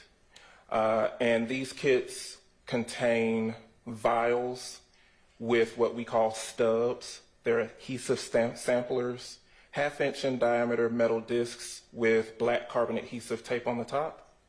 And whatever surface you want to examine for GSR, whether it be a person's hands or clothing or so on and so forth, you can take those samplers and dab the surface randomly to pick up any particulate matter that is there.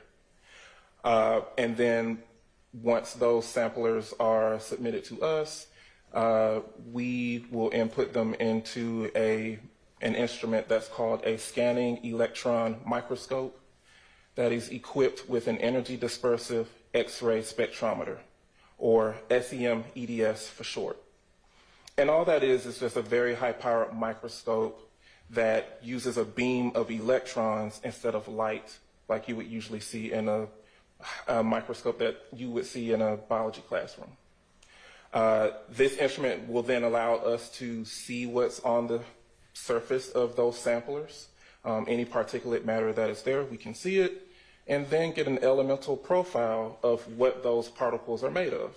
So again, with GSR, we're looking for molten particles containing all three of the elements together: lead, barium, and antimony. Are there certain surfaces that are better to test for GSR than others? Yes, there are. As far as like, so typically the best evidence as far as GSR is concerned is a person's hands. You can also sample surfaces such as clothing items or anything that's made of cloth or textile material. Any other surfaces can be sampled for GSR, but some surfaces don't do as well as retaining those GSR particles, and as well as making it difficult to actually sample. But any surface can technically be sampled for GSR. And if a surface is clean, so if it's your hands, if the hands are washed, or if it's a vehicle and the vehicle is cleaned, would that prevent you from getting GSR results in cases such as that? Or can it affect getting results? Can you get closer to the mic? Yes. Thanks. When it comes to a person's hands, if GSR particles are in fact there, washing the hands will cause you to remove most, if not all, of those GSR particles. The same can be generally said with other surfaces, especially harder surfaces. If you wipe those down or rinse those down, any GSR particles that are potentially there mostly will be lost. When it comes to clothing items or surfaces that are more cloth or textile material, most of those GSR particles, if they are in fact there, will also be lost. But we have seen that, for example, with clothing items, very small amounts of GSR can still persist even after washing your clothes. And in a vehicle, are there certain places that as a scientist with the GBI, that you ask law enforcement to get samples of for you to test? Are there other parts of a car that are better to test for GSR than others? We would prefer that the headliner of a vehicle is either submitted or sampled for GSR. Again, all surfaces can be sampled for GSR inside of a vehicle, but some surfaces, the harder surfaces, just don't do as well as retaining those particles. So things such as a gear shifter or the steering wheel may not be good surfaces to sample for GSR, even though it's possible. But the headliner, maybe the headrests of the seats would be your best areas to sample for GSR. I want to direct your attention to DOFS case number 2022-1007212, where you asked to perform any testing in that case. Yes, I was. And who was the agency that submitted the request? Your Honor, may I look at my notes? You may, if they'll help refresh your recollection. Yes. Will they help refresh your recollection? Yes, they will. All right.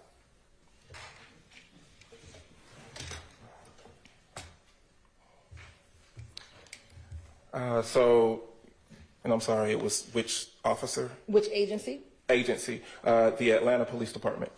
And what was the agency reference number? The agency reference number was 2207-31882. And who requested the testing to be done? An investigator, A.E. Hogan. And was there a named victim on that case? Yes, there was. And who was that? Mr. Shamel Drinks.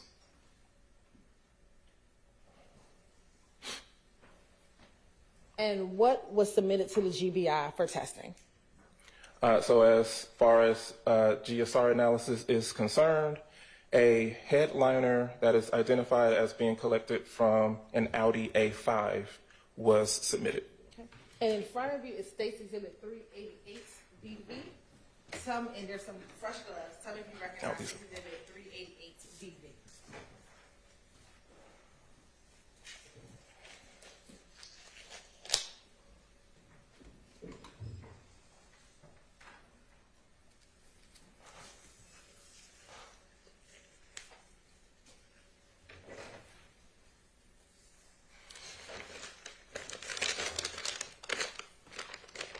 Okay, so this is item number 1, which is containing the headliner from the Audi A5. And I recognize it by the GBI specific barcode here with the GBI case number and item number of this particular package. I also recognize this package by the seals, where I initialed the seals here when I completed the analysis, and my initials and date when I started the analysis. And can you walk the jury through what you did with that particular piece of evidence in order to test for GSR? Okay, so once I am assigned this particular case, I will then go and retrieve this item of evidence out of the trace evidence evidence storage location, and then begin my analysis for GSR. So for this particular case, I was tasked with actually sampling the headliner before beginning my examination. And so I took this item of evidence into a clean processing room and began sampling this headliner using those stubs or adhesive samplers that I mentioned earlier. And when you look inside 388 BV, do you see the adhesive stubs that you use in this case? The adhesive stubs are not here unless they've been put inside. Oh, they're inside actually. So the adhesive stubs are a separate item that I created once I was finished sampling the headliner. And when you say you sampled the headliner, what do you mean? I will take the adhesive samplers and we call it dab randomly across the surface of that headliner.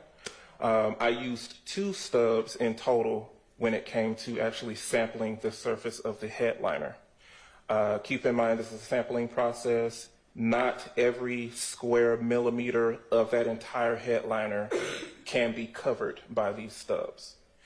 So like I mentioned, I used 2 of these stubs, and then a third stub, which was just exposed to the collection environment in the processing room that I did the sampling in, just to show that there's no extraneous GSR particles in the processing room. That will also be carried along through the examination process, along with the stubs that I used to sample the actual headliner. And is there any reason why you didn't sample or take every piece of the headliner and test every piece of it? It's a large surface area, and it is not efficient to be able to, I guess, get a representative sample of the entire surface area. But, per policy for us, it is up to the examiner's discretion. Whenever the tack or the adhesive, the stickiness is lost on those samplers, you can either stop there with your sampling or use another adhesive sampler to continue sampling. And for me, I used 2 stubs for this particular headliner. And what was the results of your testing? The samples from the headliner, from the Audi A5, failed to reveal any particles that are characteristic of GSR. Now, since you only tested a sample of the headliner, is it possible that there could have been GSR on the portion that you did not sample or that you did not stub?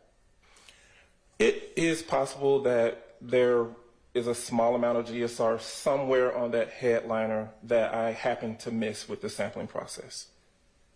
Now, I want to ask you a few hypotheticals. If a person is driving a car and they pull up to a red light, and at that red light, the same driver, I'm going to ask first, sticks their hands outside of the window, and they fire a .40 caliber handgun, would you expect gunshot residue to enter into the car that the driver was in? And it is the driver that stuck the... Yes, the driver is the person who stuck their hands outside of the window and fired the firearm.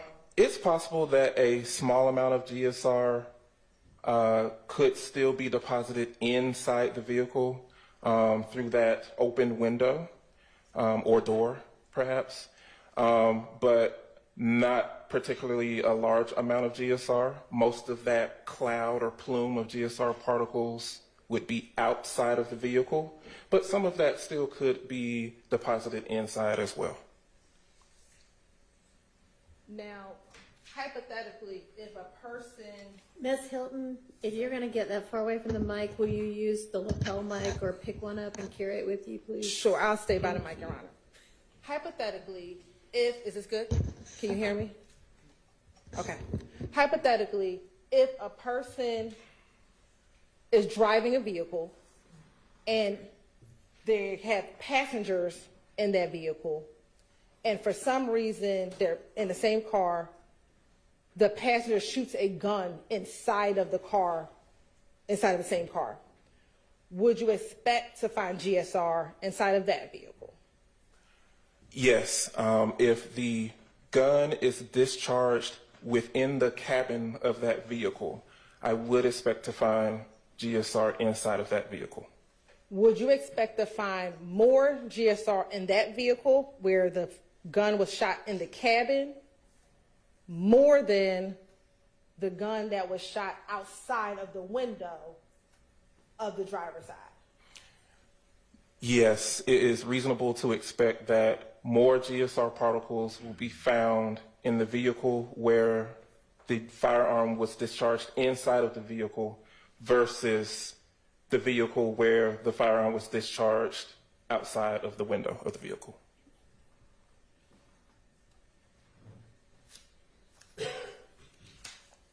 And in this case, outside of testing the headliner, do you know anything about where that headliner came from outside of knowing that it came from an Audi A5, do you know anything else about that vehicle?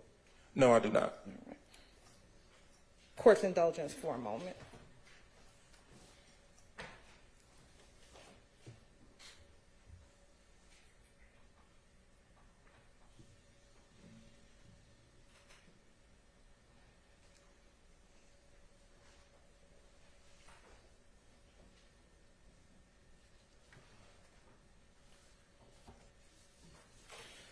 My last question for now.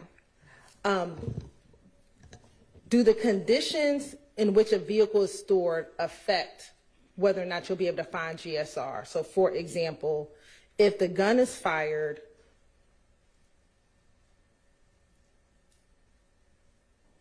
outside of a vehicle and the windows remain down, or the sunroof is opened, or the sunroof is opened and closed multiple times, does that at all affect whether or not you will find GSR inside of the car?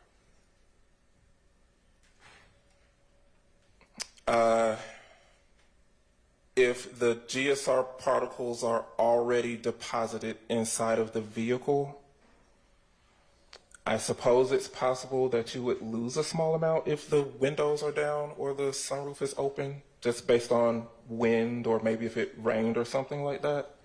But I wouldn't expect for there to be a huge difference based off of that alone. Thank you so much. No further questions. All right. Mr. Coven, good morning. Good morning. My name is Max Shard. I represent Shannon Stillwell. I appreciate you being here today. I'm going to ask you, let's play the hypotheticals first, and then I'm going to get into the work you actually did in this case, okay? Okay. All right. So you were just asked about some hypotheticals. Let's just be clear. In your expert opinion, if a gun was shot inside the cabin of a car and the sunroof was opened subsequently to the gunfire and the windows were opened and someone was driving around, in your expert opinion, the gunshot residue inside that car would remain, correct? And this is after the gun was already discharged and the GSR was deposited? Yes. Yes, I would expect for there to be surfaces inside of that vehicle where the GSR particles remained, yes. Okay, you were asked about a hypothetical where someone sticks their hand out the window. The driver sticks their hand out the window and shoots. Okay, first of all, there's a possibility that there would still be gunshot residue inside the cabin in that circumstance, correct? That is correct. Because it's a large plume of microscopic particles. How many particles are there typically, gunshot residue particles, discharged from a gun when it is fired? We don't have a very accurate count on that for sure, because that's very difficult to count. But I would expect on the order of hundreds, at the very least, to be created when a firearm is discharged. Now, where those particles are deposited, that's a different story. Could it be thousands? It could be thousands. I can't say for sure. It's all dependent on how many shots we're talking about and how large the caliber of the firearm was. And let me ask you this. So 3 to 4 shots fired outside the car, inside the car, either way, that would increase the amount of particles that are expelled from the firearm 3 to 4 times, correct? Yes, it would, yes. That would make it more likely, even if a gun is shot outside a window, that there would be gunshot residue within the cabin that could be detected by you later on, correct?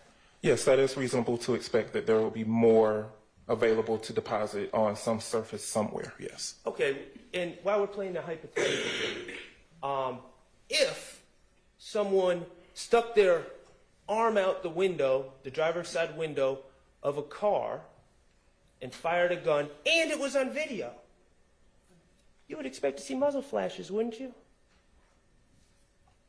On video? Yes. That's reasonable to expect. That's, yes, with a gunfire, with a discharging firearm, yes. You familiar with tint application? A little bit, You're not yes. supposed to down the window within 24 to 48 hours after the tint is applied, correct? That is what I've been told before, yes. Leads to bubbling, leads to damage to the tint. That's correct. Okay? If a car is collected that had recently had tint applied and there was no, within hours of this alleged shooting, and then there was no damage to that tint when it was later, when the car was later processed, would that be evidence that the window was never opened to shoot out at someone? That is outside of my expertise. I'm not a window tint expert. I know I've been told that as well before with my own vehicle, but I cannot say for sure that that is the case here. Well, while we were doing hypotheticals, I just wanted to ask that as well. Okay. But ultimately, getting back to the work you actually did, not hypotheticals. You've done with GBI, how long have you been working with GBI? Over 9.5 years now. Okay, excellent. You've done thousands of tests for gunshot residue, correct?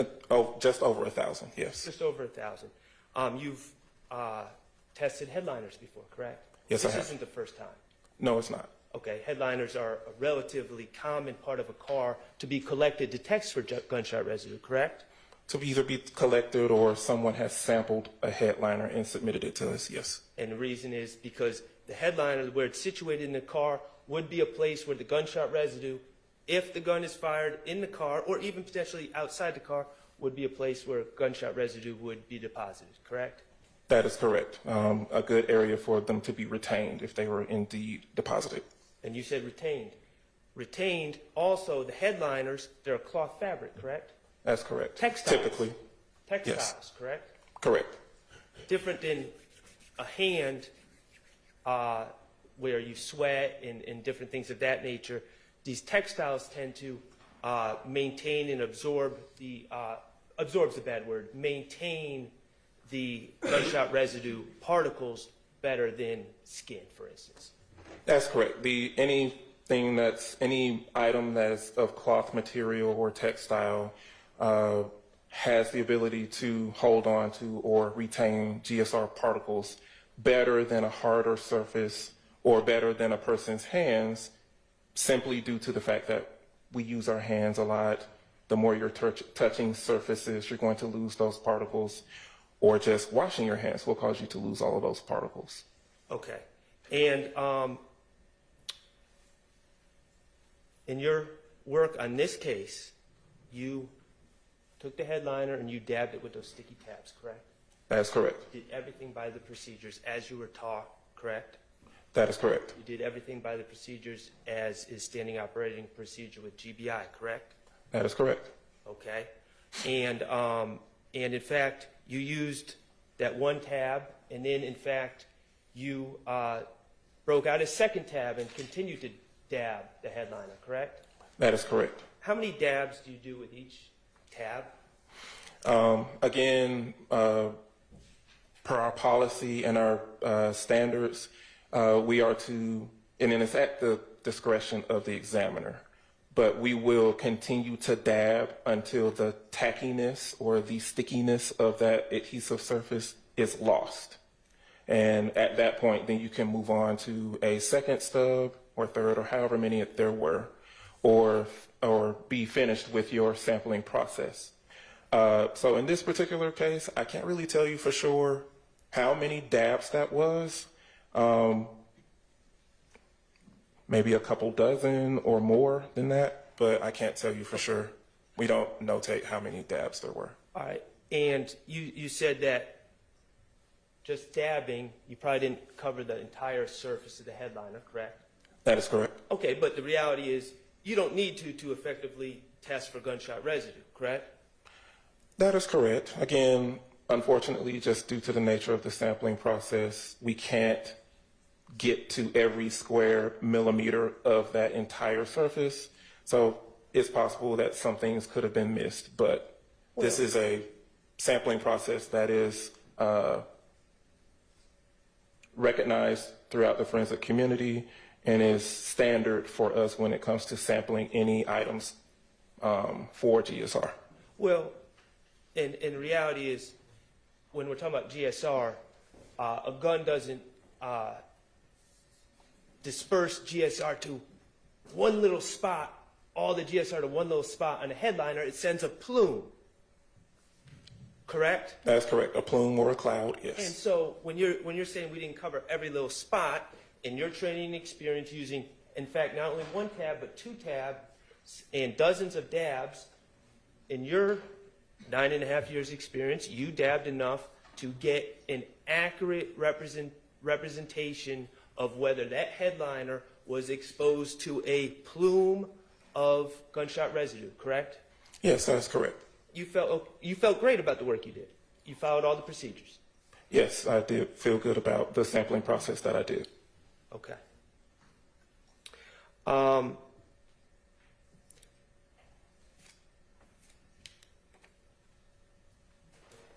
Let me ask you, you've said you've been called to testify 82 times.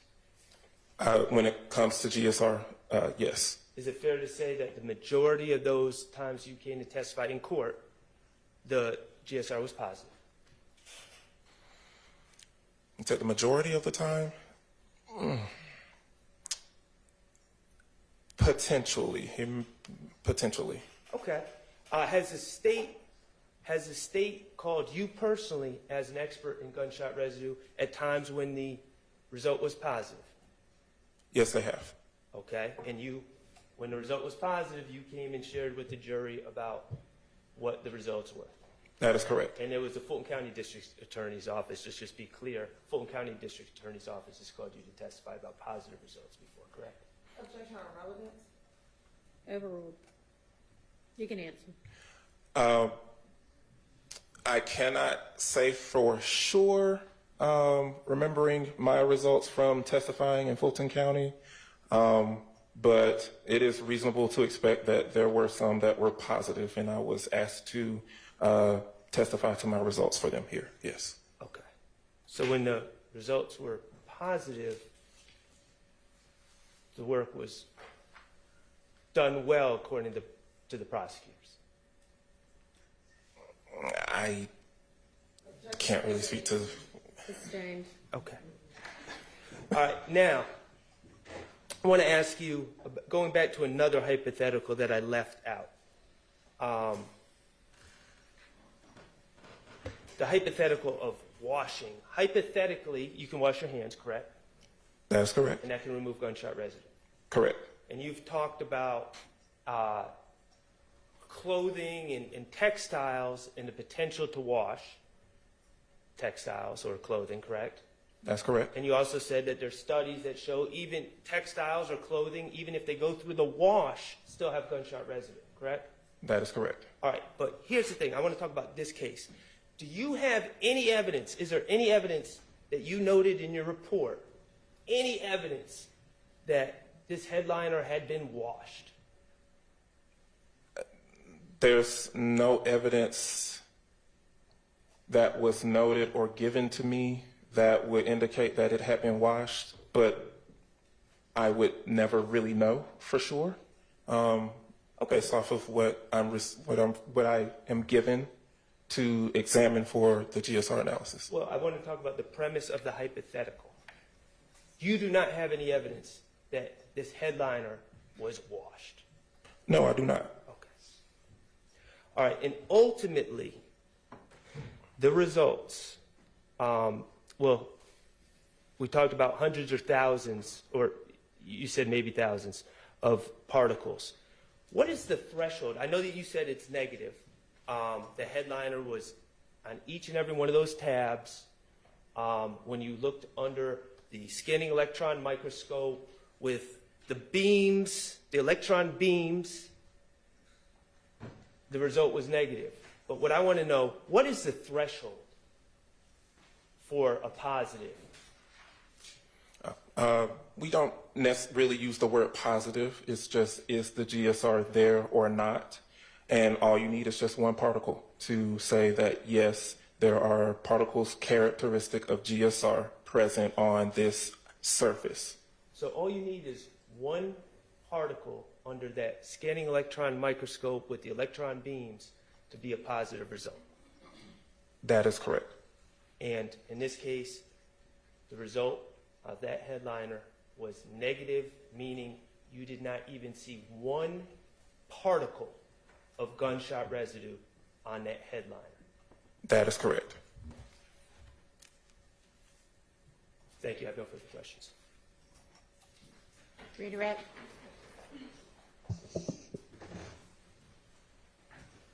Mr. Shar just asked you if there was evidence that the car was washed. Do you know, sitting here, if there's evidence that it was not washed or cleaned? No, I do not.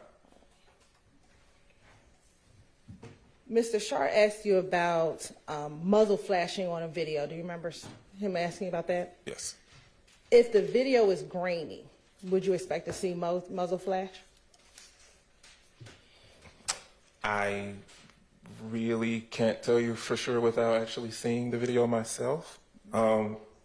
I suppose the graininess of a video could impact that, but I can't say for sure.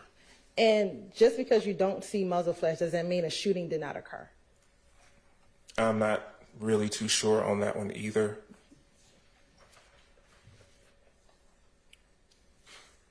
You talked about a plume, the smoke or the cloud that comes out.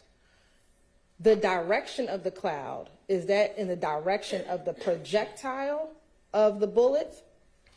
Is that the direction of the plume that we are talking of? So the plume or cloud is formed around the discharging firearm. Yes, the plume could have a more dense population of GSR particles in certain areas, depending on the environmental factors or what type of firearm it was. But it is a cloud or a plume of GSR particles that is created. And then you will also have some GSR particles traveling in the direction of the bullet with the bullet itself.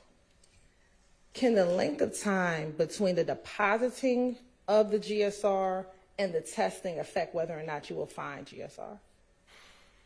Yes, it can, just due to any factors or any events that could have occurred in the interim. So those GSR particles are deposited.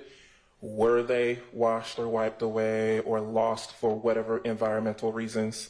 That could affect the amount of GSR particles that are picked up when it's finally sampled for GSR. Of course, I can't say for sure what happened, but those are things that can affect any GSR examination, yes. And do you have in your notes when you tested the headliner? I sampled the headliner on June 1st, 2022.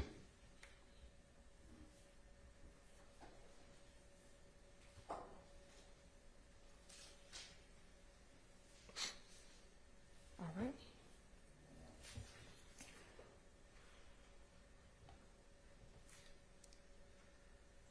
And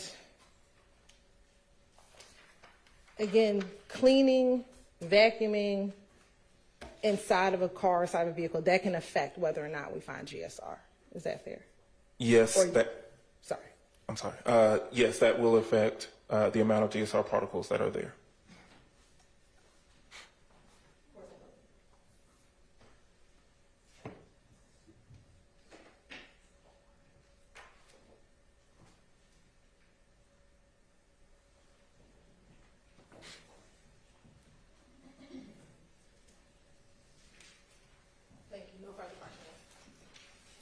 So now we're dealing with a hypothetical about vacuuming. Do you have any evidence that this headliner was vacuumed? No, I do not. Okay. And when I understand that you collected the samples on June 1st, 2022. That's correct. When did you receive the headliner from APD? APD submitted the headliner on March 23rd, 2022. Okay, between March 23rd, may I approach? Mm-hmm. And this is the headliner? Yes. Okay, between March 23rd and June 1st, did the headliner, was it continuously, uninterruptedly kept in this evidence bag? Based on the notes that I have and the records that I have, yes, it was. And this evidence bag was sealed? Yes, it was. So no one from GBI took this headliner between March 23rd and June 1st and slipped it in the laundry? No, they did not. No one took the headliner and went out on Panthersville Road and ran in the yard with the headliner, just waving it around? That's correct. No, they did Okay, not. it was maintained in this sealed evidence bag, Yes, it was. just like all other evidence that is brought in to GBI for testing, correct? That is correct. All right, thank you. No further questions. All right, thank you for your time. You are excused. Helen Schultz, next witness. Thank you. Relatively short, Your Honor. Okay, let's go ahead and call another witness before lunch. Your Honor, the state calls Investigator Kilgore to the stand.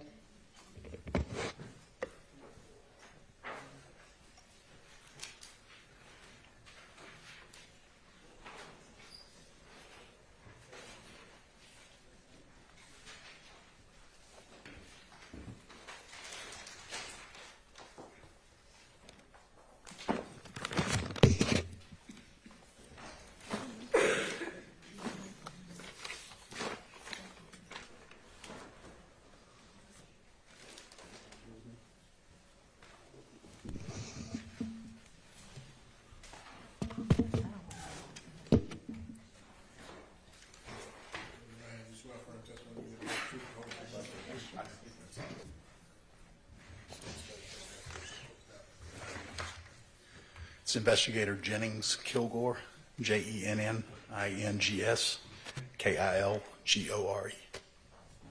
Welcome back, Investigator Kilgore. How are you doing, sir? Good, sir. How are you? Doing well. When you had testified previously, you explained that you work for the APD Crime Lab Yes. and discussed NIBIN. Yes.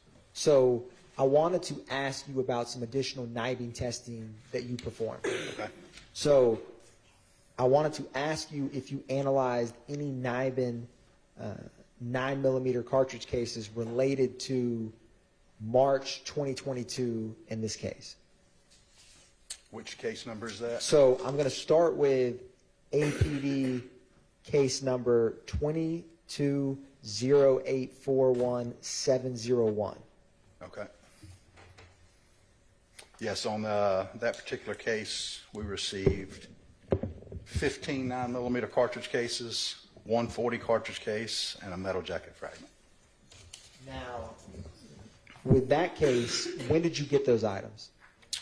We received those on March the 30th, 2022.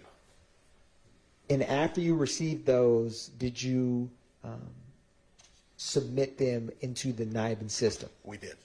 What did you get, if any, as any results?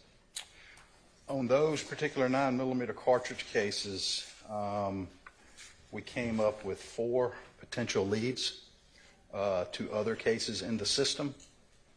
And when you get leads, do you yourself keep like an Excel spreadsheet of a NIBIN lead? Yes, we have an Excel spreadsheet with the numbers of the total number of NIBIN leads that we have found at the lab to date. Yes.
Now, Investigator Kilgore, did you ever have with the case number we just discussed, a NIBIN lead for a case, an APD case number ending in 00312?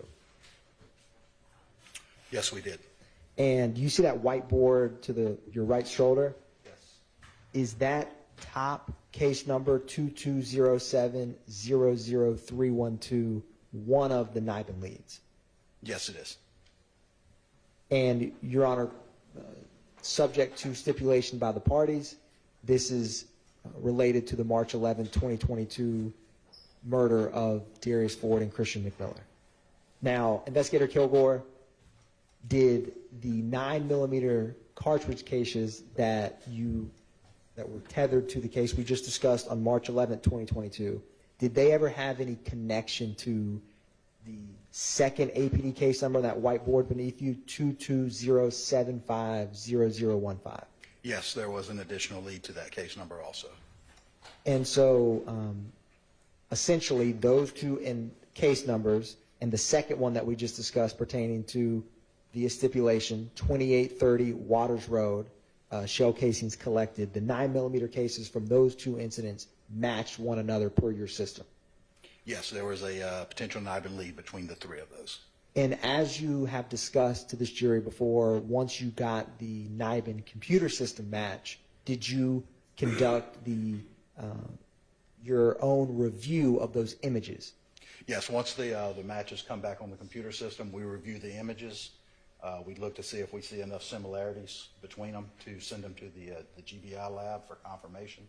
And at that point, we do a report saying we have a NIBIN lead on it and disseminate it to detectives. And what was the day that this initial NIBIN lead came to your attention? Our print off from the day that we got these leads was April 7th, 2022. I need to stop y'all for just a minute. Yes, There's Your a Honor. juror that really needs to use the restroom. Understood, Your Honor. And I don't know who it is, but how much longer do we have with this witness? I have one more question. Okay. Can 2 more minutes, or is it a right now situation? Go ahead. Go ahead. Thank you. And Investigator Kilgore, after you did that match, did you transport those 9mm shell casings to the GBI? Yes, they go to the GBI after that for confirmation. Thank you, sir. No further questions by the state. All right. We'll break for lunch. Let's plan for y'all to be back at 1, please. On Ross with the clerk of the jury.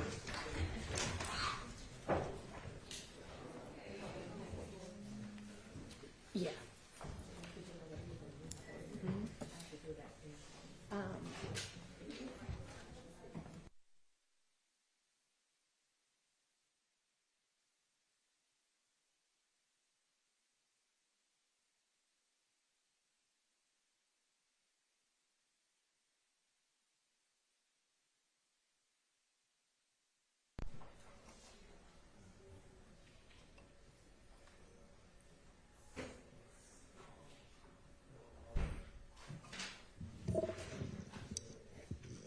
All right. See y'all back at 1.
You need to take a look at the proposed limiting instruction that kind of combines everything.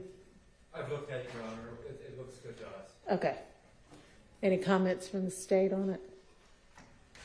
Your Honor, I was going to look one last time. Sure, go ahead. I didn't see any recommended edits or objections, I should say. Okay. All right, if you want to take another look before I. And then on the couple of times where they're going to hear, I guess, the conversation with Mr. Garlington and somebody else, and you'll tell me when that's coming up.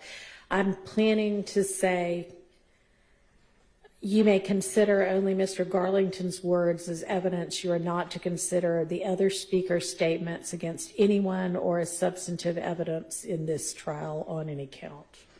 Sound good? Yes, Your Honor. Okay. All right, any other matters? Not from the state, Your Honor. Okay.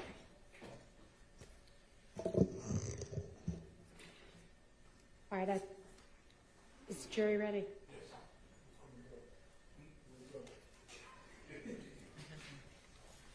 All right, we'll get out the jury. And you want to get your next witness headed this way? Yes, Your Honor. This, yes. Almost like me and Mr. Sharp, he's discussing a very similar topic to our previous witness. Okay. So we have a stipulation about what case. Great, thank you.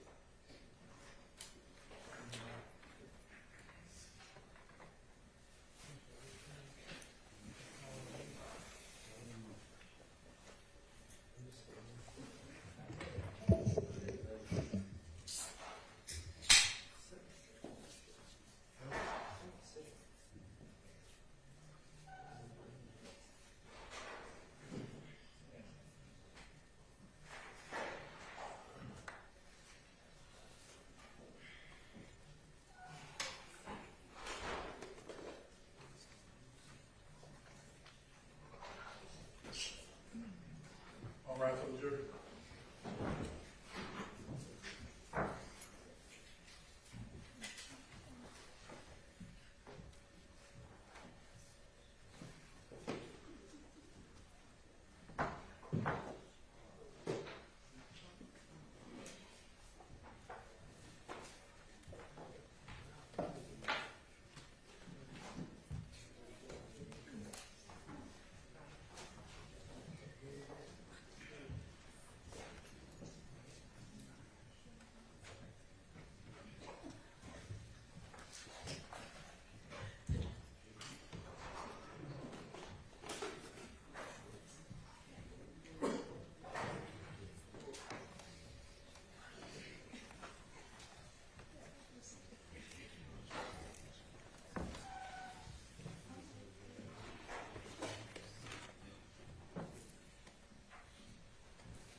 Thank you.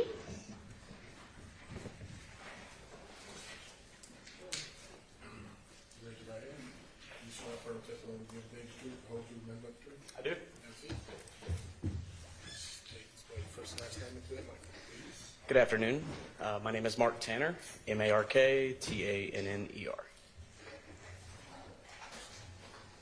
Good afternoon, Mr. Tanner. Good afternoon.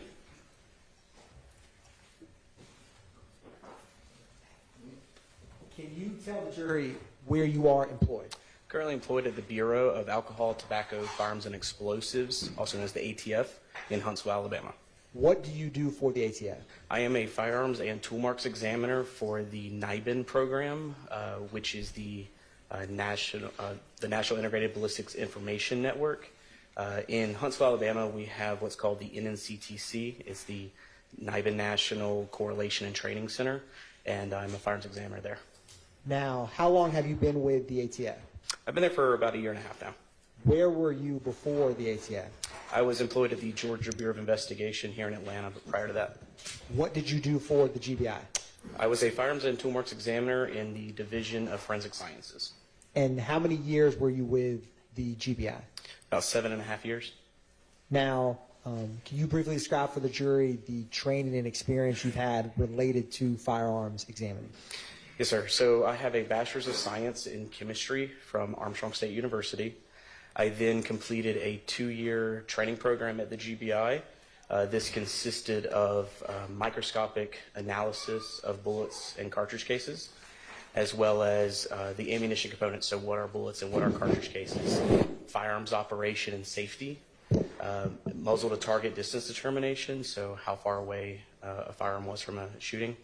And then I also did tool mark analysis, whereas like pliers, bolt cutters, and such. And then I did analysis of serial number restorations. So if a serial number was scratched off, I would help restore those. And then after that initial 13 months, I then did a 7-month supervised casework period. During this time, I would work normal cases at the GBI under the direct supervision of a fully trained examiner. So I would create the reports, create the notes, and then a second examiner would go back and ensure everything was done properly. At the completion of that, towards the end of the 2 years, I did verification and peer review training. So verification is where we will examine other analysts' work and ensure that the findings are what they should be. And then peer review is ensuring that all policies and procedures are followed properly. And that concluded my 2 years, and I became an independent examiner where I worked normal cases. Now, have you ever testified in court before? I have. And have you been qualified as an expert? I have. What were you qualified as an expert in? Firearms examination. Your Honor, at this time, the state moves to tender Mark Tanner as an expert in firearms examination. All right, he is so qualified and may testify as such. Thank you, Your Honor. Now, I wanted to turn your attention to ask you if you ever had the opportunity to do some firearms examination for the DOFIS case number ending in 1001777. Yes, I have. And can you describe for the jury what you obtained for that case in terms of what were you examining? So for the DOPS case number, or Division of Forensic Sciences case number, 2023-1001777, I received 5 cartridge cases. So that's actually cartridge cases that have been fired from a firearm. Most people call them spent shell casings. But they're actual cartridge cases that have been fired. I received 5 under that case number, and then I received others under different case numbers. In total, did you have 4 separate case numbers? I did. And did what you receive, where did you get that from? What agency? So there were 4 different cases submitted by the Atlanta Police Department, and they wanted me to do analysis of those cartridge cases. Now, I wanted to ask you, you see that whiteboard over your right shoulder?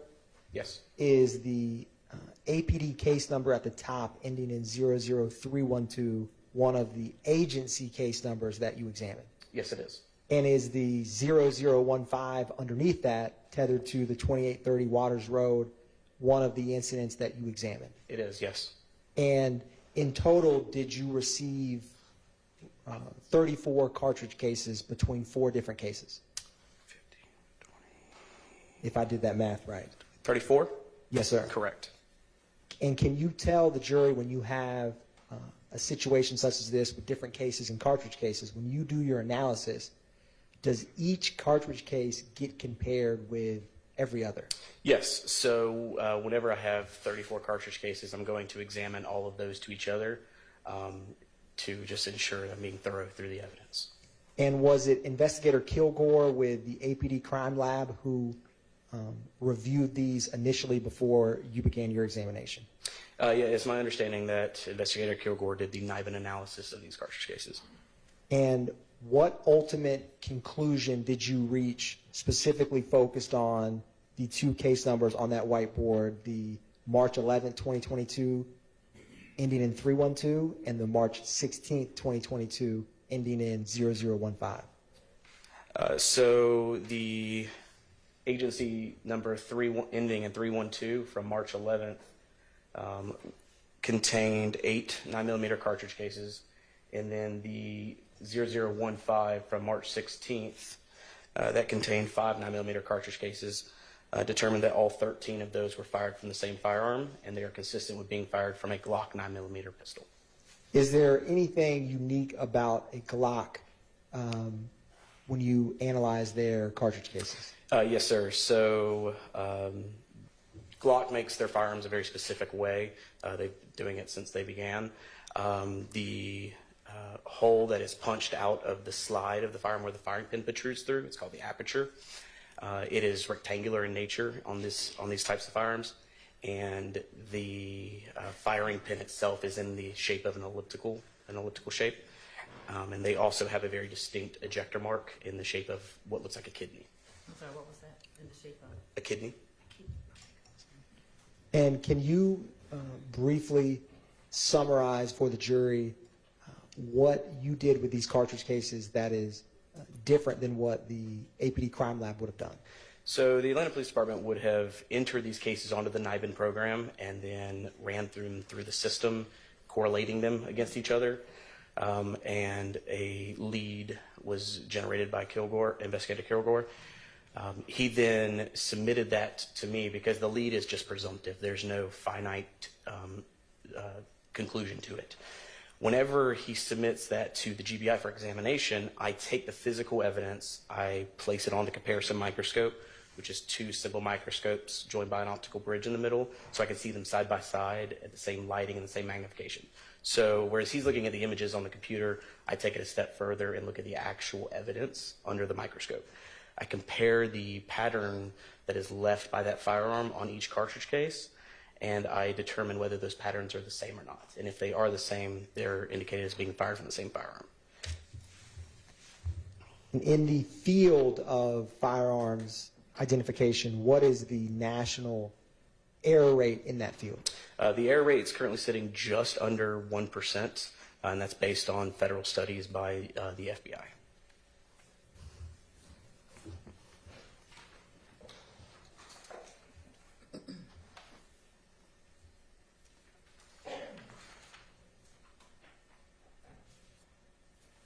And just to conclude, the March 11, 2022 cartridge cases and the March 16, 2022 cartridge cases, from your determination, were fired from the same firearm? Yes, sir, they are. One brief moment, Your Honor.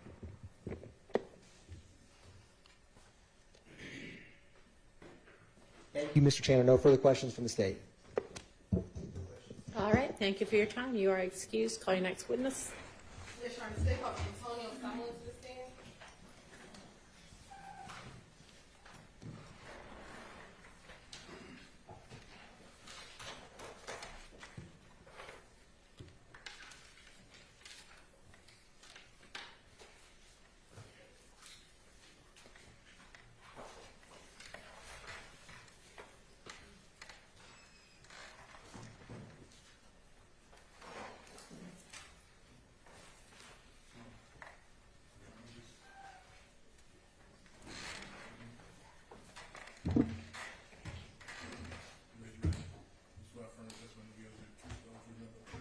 Yes, sir.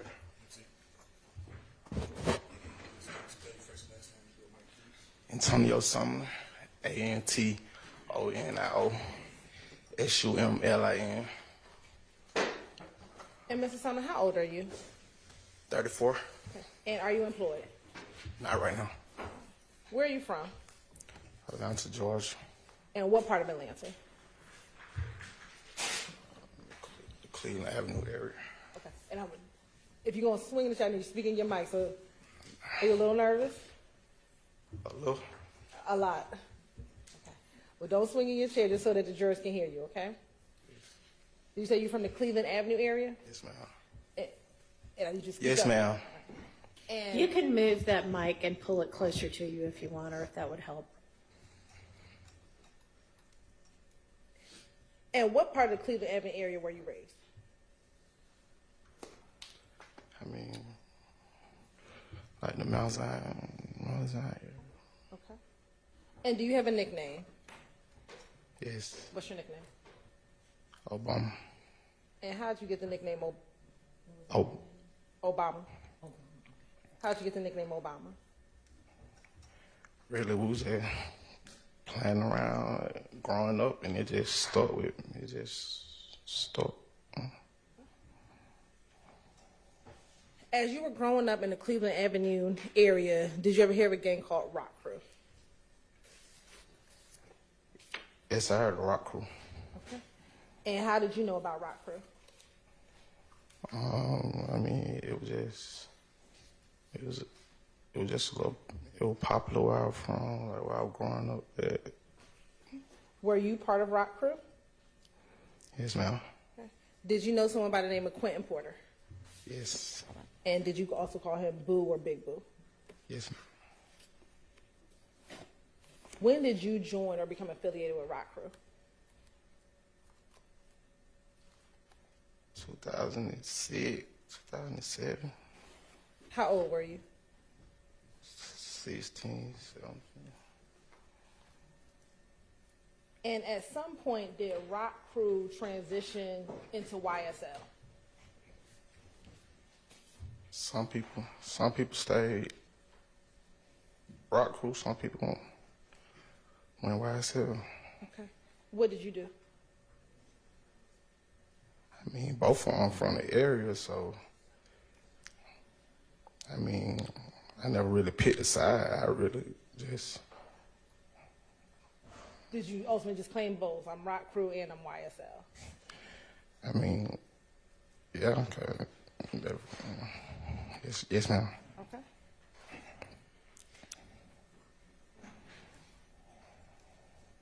What was the reason for the change between Rock Crew to YSL?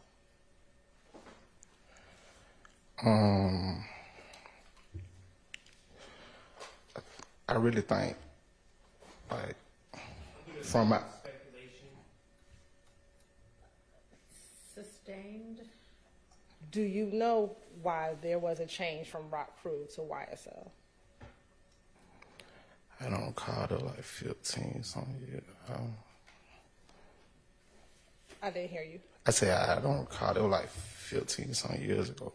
Okay. Now, is YSL a gang? Me personally, I never looked at it as a gang. What did you look at it as? I had a friend that when I came home from prison, he was successful, so I thought I was a part of something successful. When did you go to prison? 2013. Was YSL formed before you went to prison? Yes, yes. And the person that you're saying, a friend who was successful, who are you speaking of? Mr. Williams. Is that Jeffrey Williams? Yes. Now, you went to prison in 2013. Before going to prison, was he successful? He had a buzz. I wouldn't say successful, but he most definitely had a buzz. Like, his name was getting out there. And was YSL formed before he had the buzz?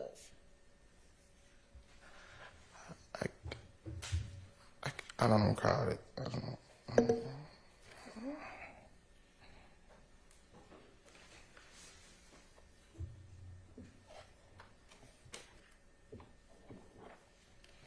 What does YSL stand for?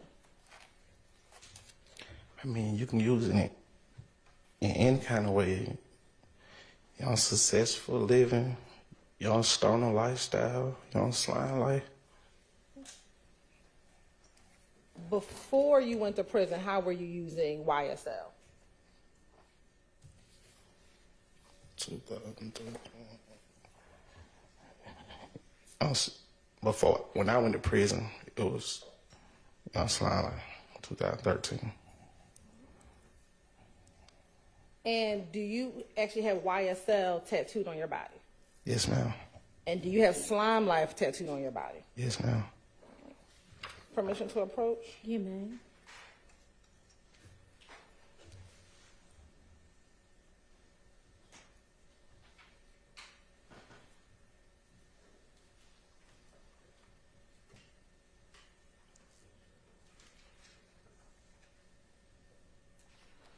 I'm going to show you what's been marked as State's Exhibit 408, 409, 410, 411, and 413.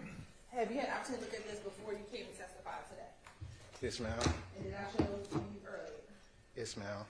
And without saying what's in the picture, well, strike that. What are you looking at in those pictures? Myself. And does it appear to be yourself in all of those pictures? Yes, ma'am.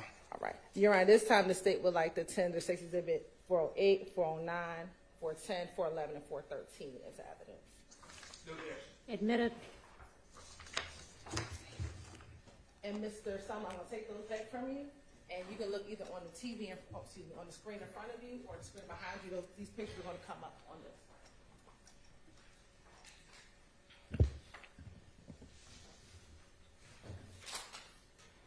I'm going to actually first start with 413.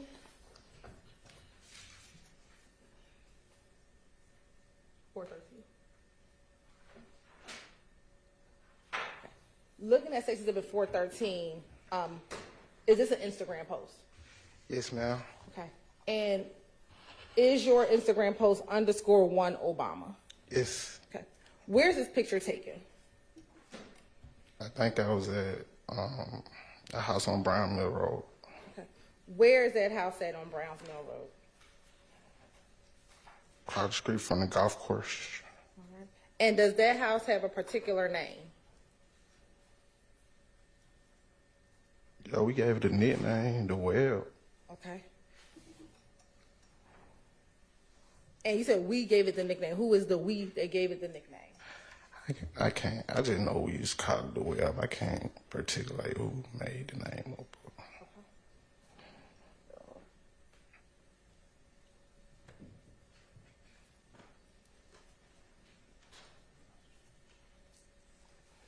Commissioner Post again, Your Honor? You may. I'm going to show you what's been marked as Exhibit 426 and 427. Tell me if you recognize what's inside of 426 and 427.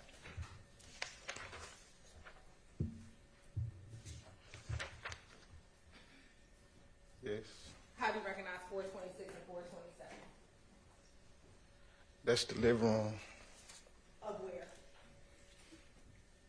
The house on Brown Mill. Is that the living room of the web? Yes. Okay.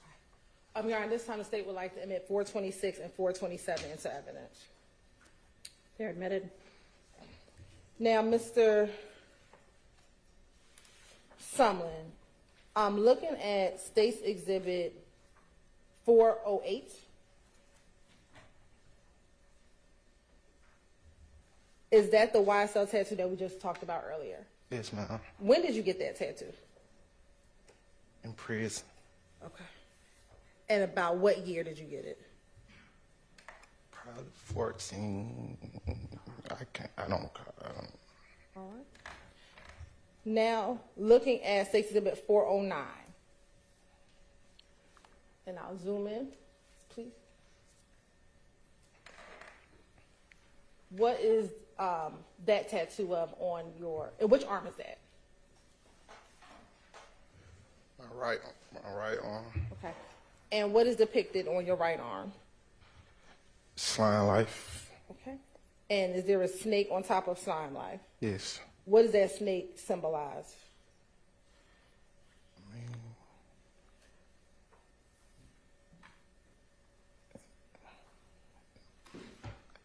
I said, got it. What you mean? What they symbolize? Was a snake a symbol used by members of YSL?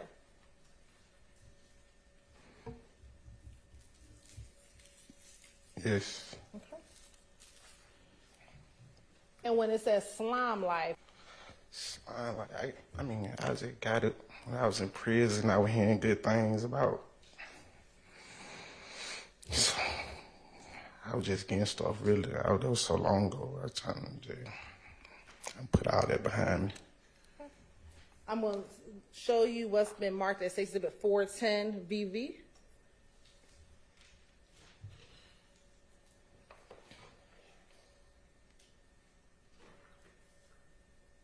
And I'll zoom in a little. Thank you. What is depicted, and is this on your left arm? Yes, What's depicted on your left arm?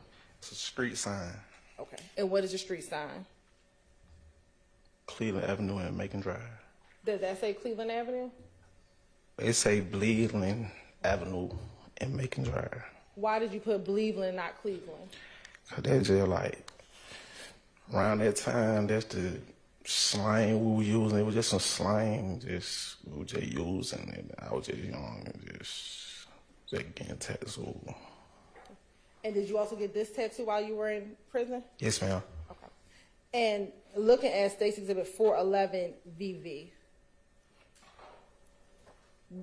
what is depicted in 411 VV? It's a 5 with 5 stars. And what was that? What did that symbolize? The 5 and the 5 stars. Now, when I was younger,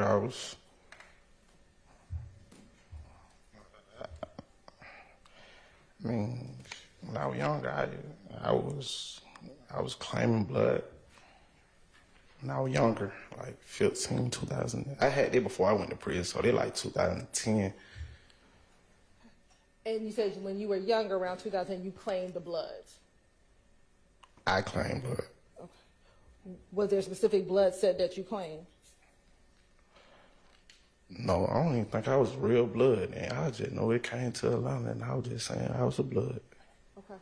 How many 5-point star tattoos do you have on your body? On my body? On your body.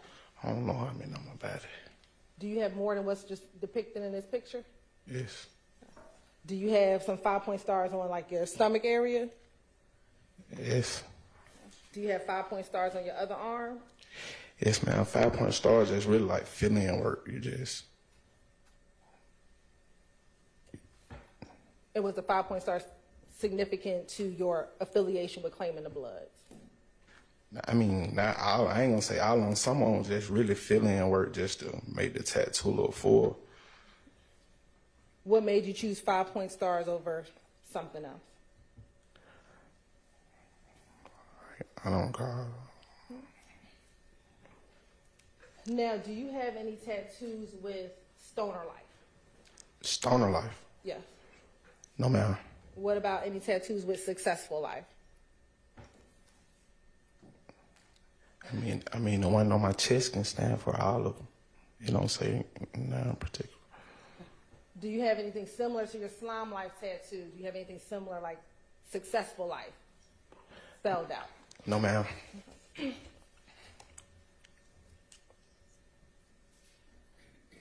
Now, did there ever come a point in time where you would call yourself the original Slime, or a group of you all to be the original Slime?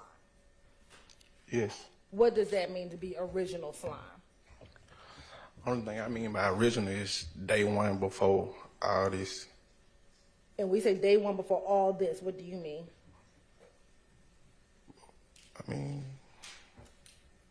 Like before, like day one back. I was just saying like before the fame and stuff. And have you had the opportunity to view a video from your Instagram account where you talk about the original Slime? Yes, ma'am. Right. I'm going to show you what's been marked as 415 VV. Tell me if you recognize 415 VV. Yes. And how do you recognize 415 VV?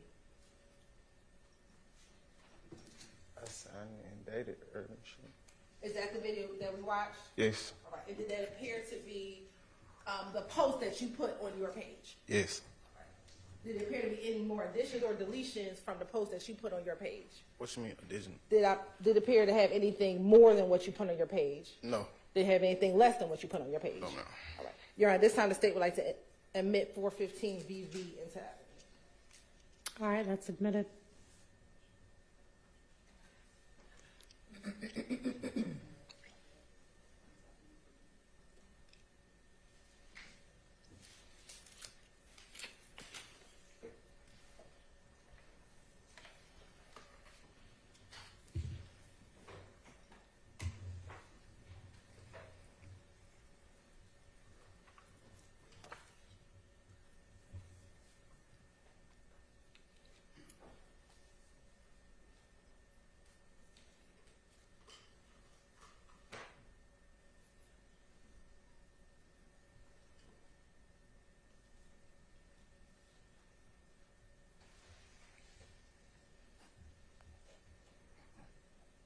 And before we play, what does the caption say on this IG post? God bless you. Original slime shit. And are there emojis? Yes, it's heart, snake heart. All right. And then who are some of the people that are tagged inside of the post?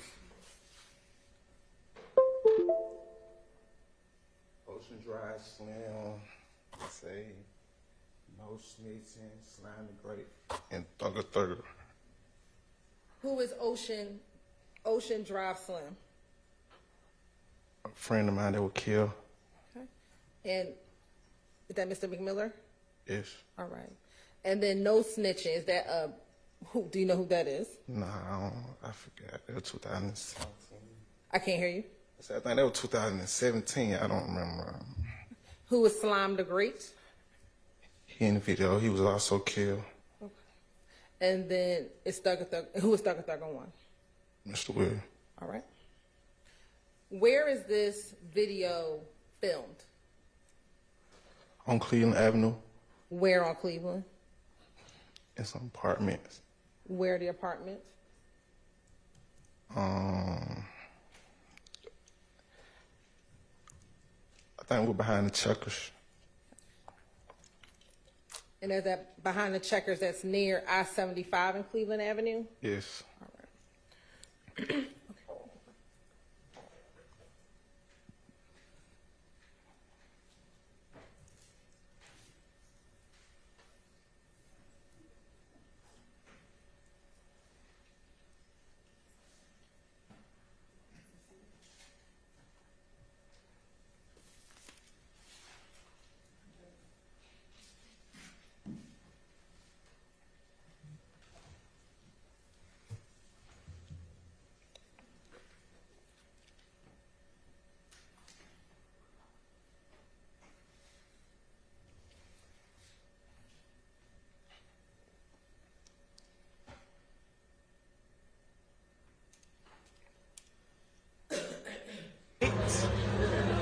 They already know.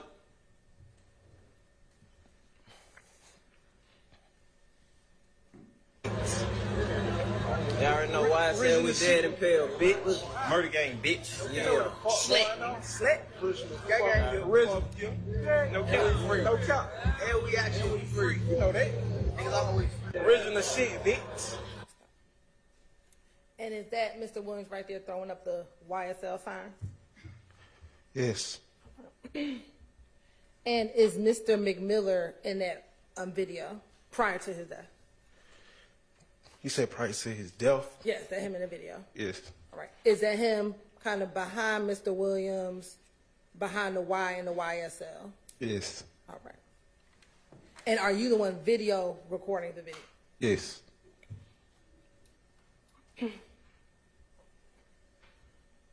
The other young man who passed away, what was his name?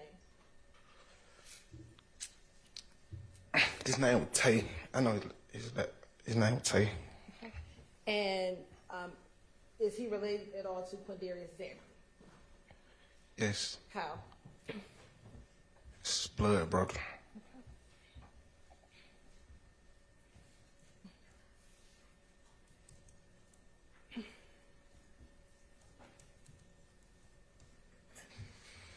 Now, Mr. Williams, back in 2017, or even up to 2022, what did you call Mr. Williams? Lil Joe. Is that the only name that you reference him by? I might say slime sometimes. You use that like it's a universal word, like twin. Call everybody slime. I might say slime sometimes. I don't know, but I know I say Lil Joe. What about Spider? I ain't never called him Spider.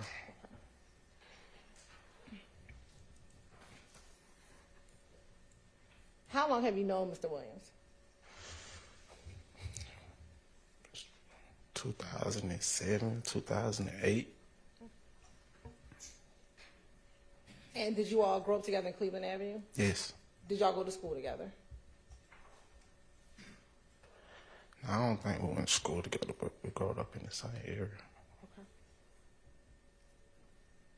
Yes or no, do you know Shannon Jackson, also known as Shannon Stillwell? Yes, ma'am. In number of years, how long have you known him? I've been knowing Shannon 20, 25 years.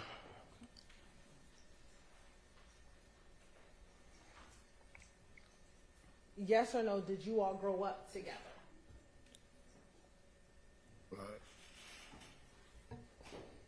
I mean, off and on, like, you know, I know Shannon way before the Cleveland Avenue area. Yes or no, do you consider Shannon as a part of the original slime crew?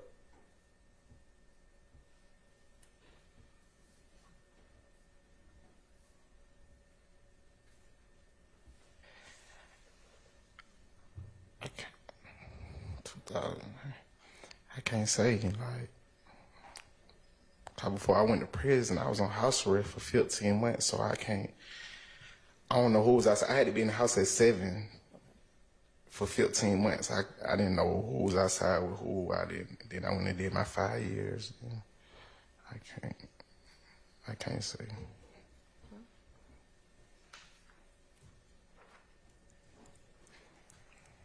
I'm going to show you what's been marked as Exhibit 414 BV. Do you recognize Exhibit 414 BV? Yes, ma'am. How do you recognize 414 BV? It's a picture with me in it.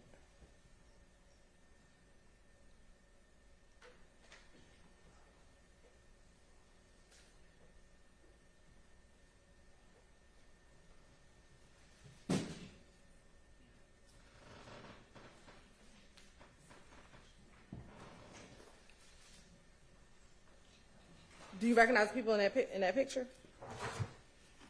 Yes. Okay. And how do you recognize the people in the picture?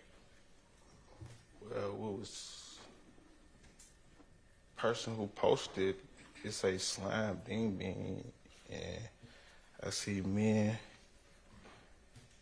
Mr. Stillwell, and another guy. And where did y'all take that picture? It was at Cleveland Avenue Park. And does that appear to look like the people that you know inside of that picture? What you mean? Do they look like the people that you know? The people that you took the picture with? Oh, yeah. Yeah.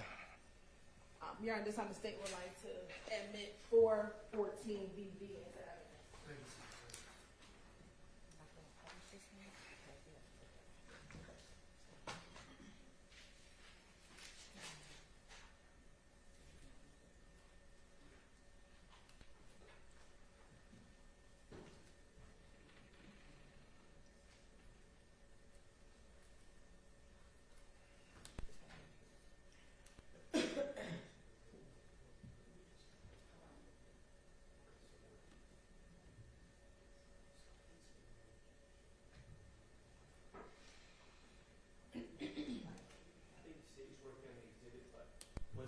I have no objection. All right, it's admitted.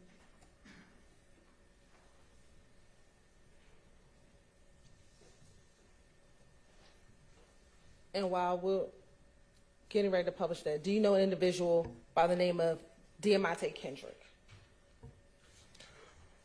What's his name? Yet got it. Yes. In a number of years, how long have you known Yet got it?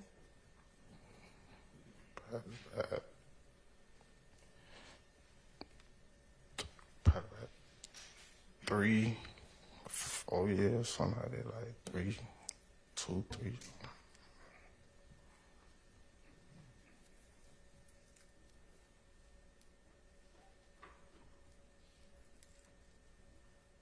Yes or no, or maybe, do you consider him a part of the original slime crew? I mean, I think when I came home, he was signed to the label, so, I mean,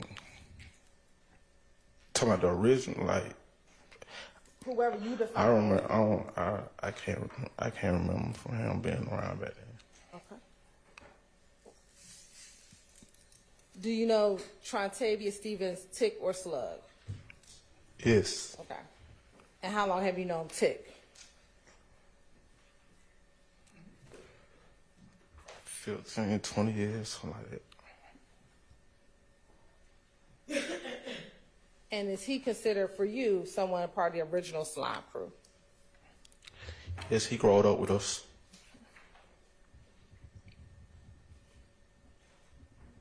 Do you consider him or Mr. Williams one of the founders of YSL? What you mean by found? Like,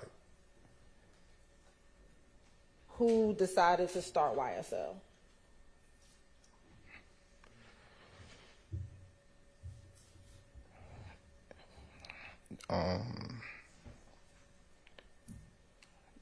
yeah, they wanted to, yeah, yes. What about Walter Murphy or DK? Yeah, DK was around too. Would you consider yourself a founder? A founder? I was around. I never looked at it like that. Like, I never looked at it like that. I just know we was just hanging together and we were young. I can't even remember that far. And we talked about Christian McMillan, Darius Ford. Did you know Darius? Yes, And what was your relationship like with Darius? a friend. And how long have you known, when he was alive, how long did you know him? I met him when I got out of prison. He died in 22, so like 4 or 5 years. And then what about Demikion Garlington? We just know each other through past.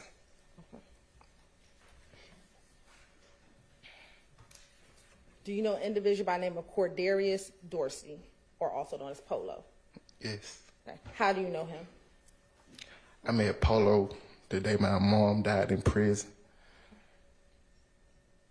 I was in prison. She passed away. And when you left prison, did you maintain a relationship with him? Yes, we talked. How often would y'all talk? I mean, when he called,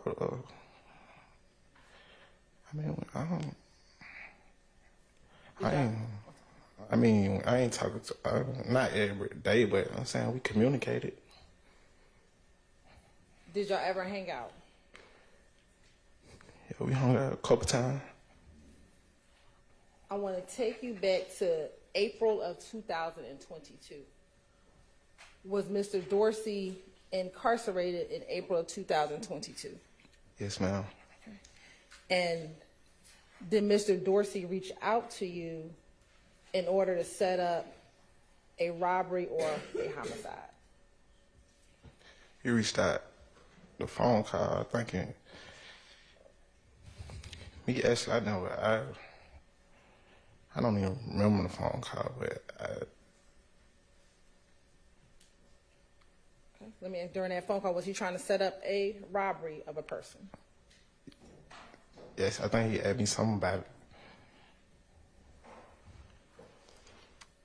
When you say you think he asked you something about it, what do you mean? I mean, he asked me something about a robbery, but you know, I was just, like when you have people in that situation, sometimes you just tell them whatever, you just tell them whatever just to. What did he ask of you or tell you to do?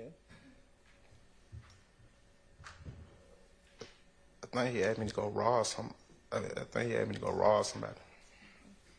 And did he ask you to rob somebody with another individual? I can't recall if it was another individual. I know he had me like. Did he ask you to put you in touch with a person by the name of Boule? What you mean? On that phone call, did he want you and Boule to go rob somebody?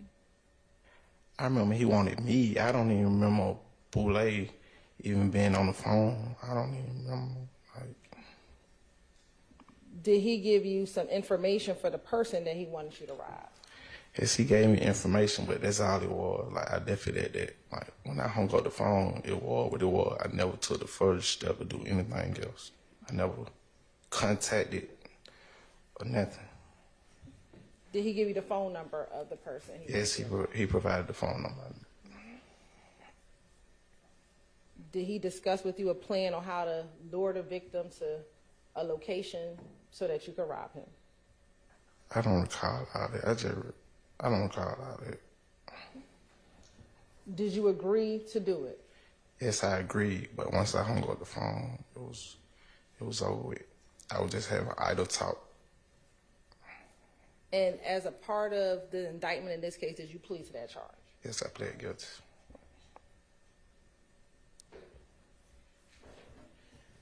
Do you know someone by the name of Christian Eppinger? Yes. And what do you call Christian Eppinger? Call him Big Briss. Big what? Big Briss. Okay. How do you spell Briss? You spell it Chris, but you just substitute the B, I guess.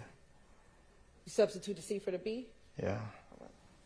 How long have you known Mr. Eppinger? Including this year? Including this year. Probably about 3 years. Are you older or younger than him? Older. Do you know about how much older you are? No. How did you meet him?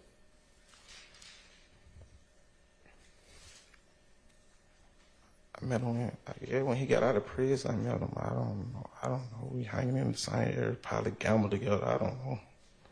And we say hanging in the same area. Was that the Cleveland Avenue area? Yes.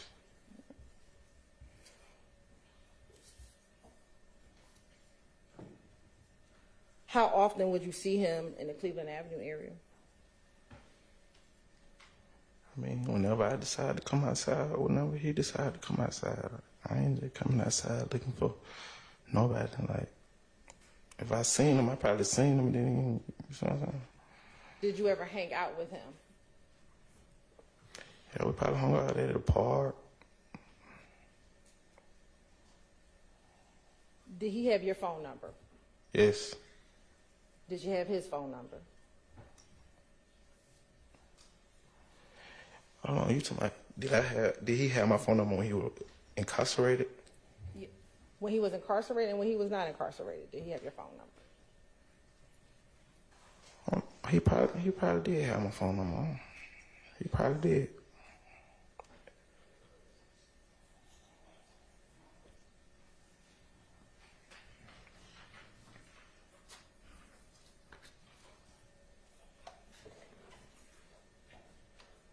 Now, we talked about the web. You said it was on Browns Mill Road across from the golf course? Yes. Okay. Who owned the web? I don't know who owned the web. Whose home was it? What you mean, like who? Whose childhood home was it? Mr. Williams growed up in that house. In 2021, did you spend time at that location? Yes. Who acquired it for you in 2021?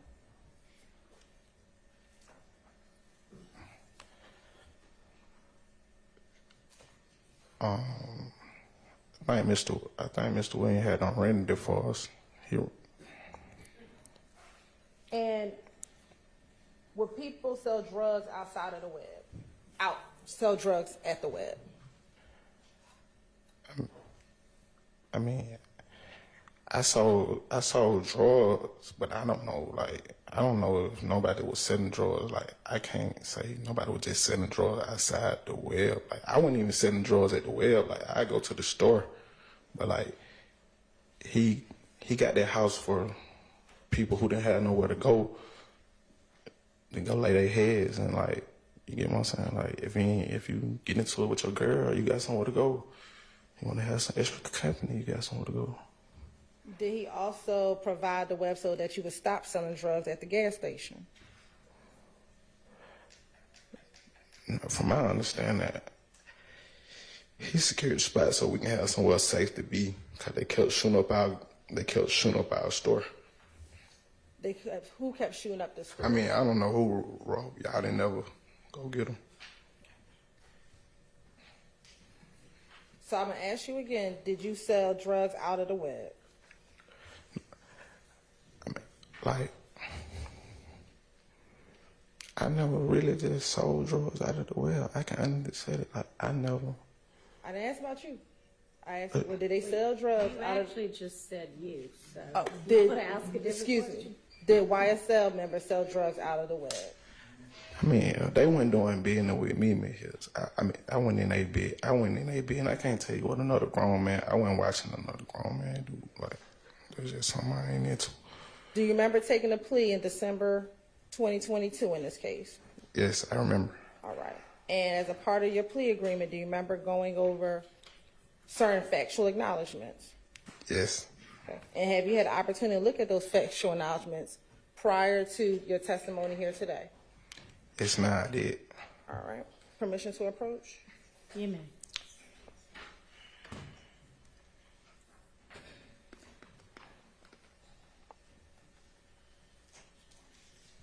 I'm going to show you what's in Market States Exhibit 420 VV.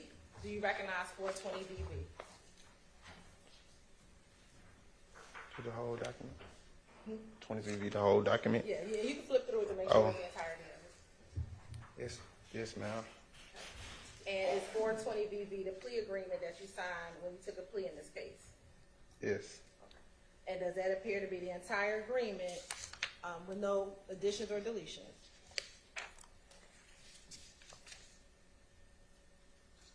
Yes. Looking at 420 VV,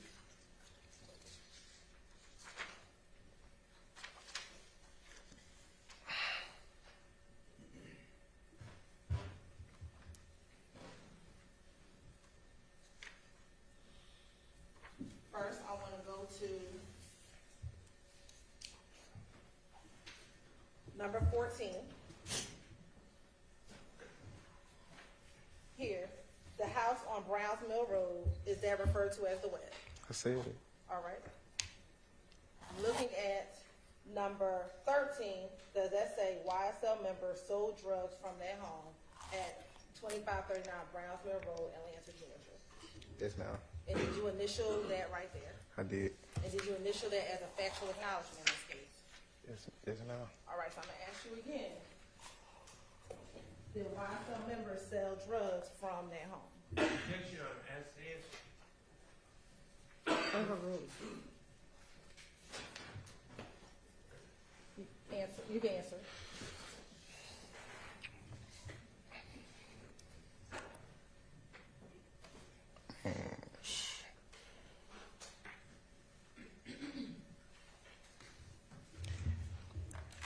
Like, even though just it wasn't just YSL member allowed there. Like, it just like what you saying? Have I ever seen somebody sell drugs out of the web?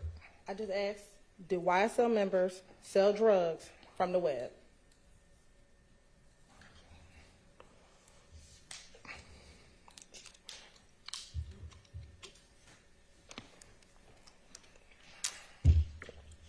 Yes. Okay. And I'm going to publish what we just admitted. Read it. Oh, the pictures? Yes, Your Honor. All right. 426 BV.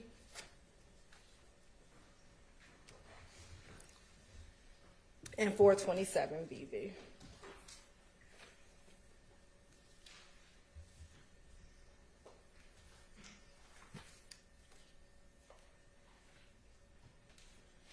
Right. Is that the living room at the web? Yes. All right. And is that a security system inside that living room? Yes. And I'm going to show you 427 BV. Is that the same, just a different angle of the web? Or the living room at the web? Yes, ma'am. Now, are you familiar with a home at 2830 Waters Road? Yes, I've been there before. And whose home is that? I mean, I don't know who spot it was. I know I used to go there and play the game and gamble and stuff. Do you know someone by the name of Nicholas Carter, also known as Big Nick?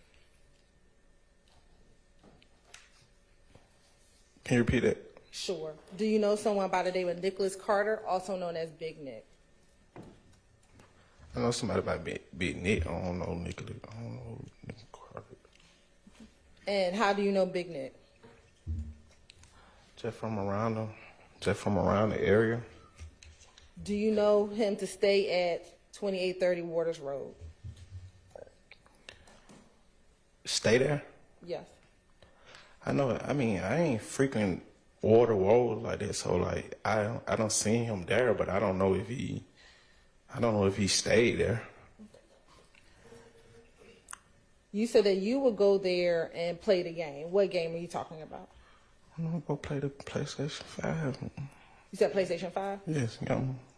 Did other YSL members congregate at 2830 Waters Road?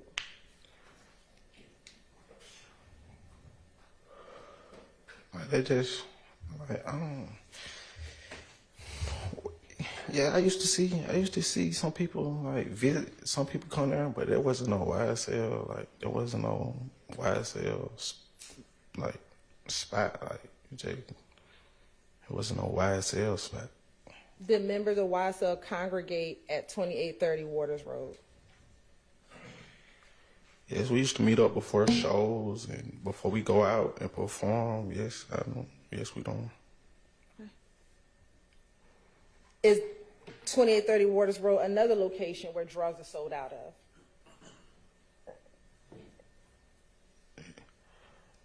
Drawer probably sold out of drawer probably. Drugs probably or drugs were?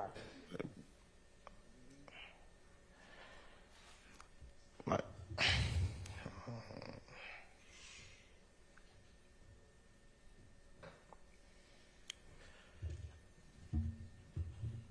I mean, they probably were. Like, I'm not watching nobody. Like,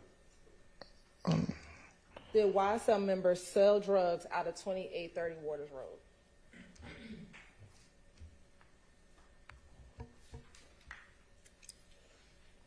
I sold drugs out there. Thank you for that. Did YSL members sell drugs out of 2830 Waters Road?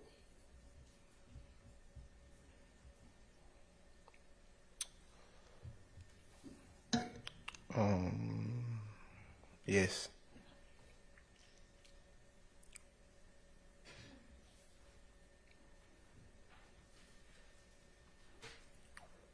Did YSL member keep guns at 2830 Waters Road?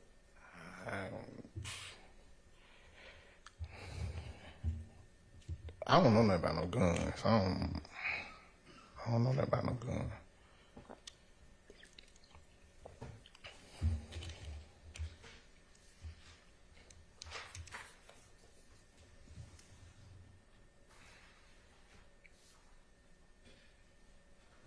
Permission to approach. You may. Go ahead. Yes. The witness or me? No, I wanted to approach the witness, but I thought you were Yes, asking you may. me. No. 412 VV. I'm sure you must know Margaret Stacy's 412 VV. Do you recognize 412 VV? Yes. And how do you recognize 412 VV? It's a picture of me. And is that a picture of you from your Instagram page? Yes. Your Honor, this time the state would like to admit 412 VV into evidence. Admitted. Permission to publish. Nay.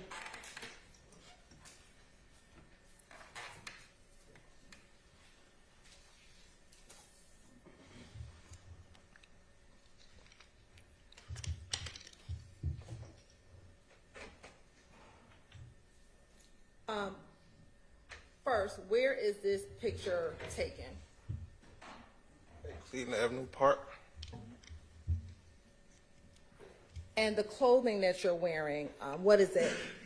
What does massa, does that say massa on your pants leg? Yes. What does that stand for? I think Make America Slime Again. And is that a snake on the right-hand side of the pants leg?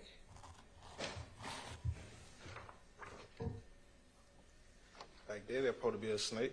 Okay. And then what is your caption? Can't spell slime without me. And then do you have a hashtag? The beast. All right.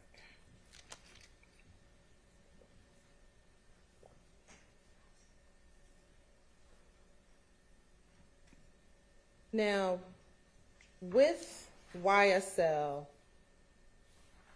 does the YSL gang have a rivalry with the YFN gang?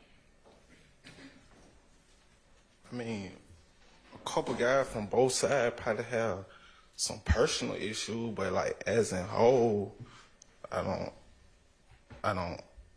They probably have some personal issues, but as in whole,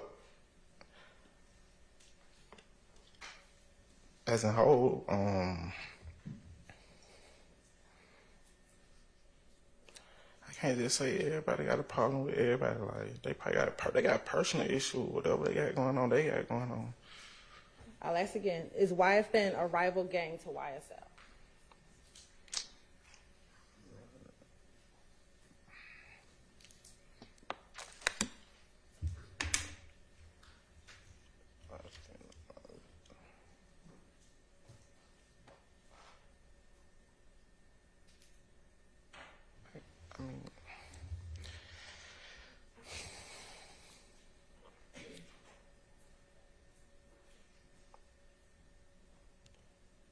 I mean, we don't been on to go back and forth, so like. In that same factual acknowledgement, I'll show you again 420 BB.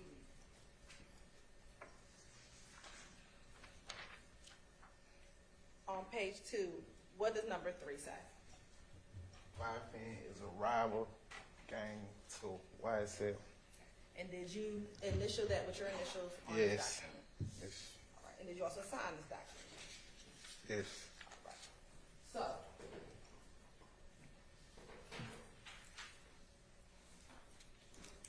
how long has the rivalry been in existence? I was in prison. So did it start when you were in prison? Yes. Do you know what year it started? No. How long were you in prison? 52 months.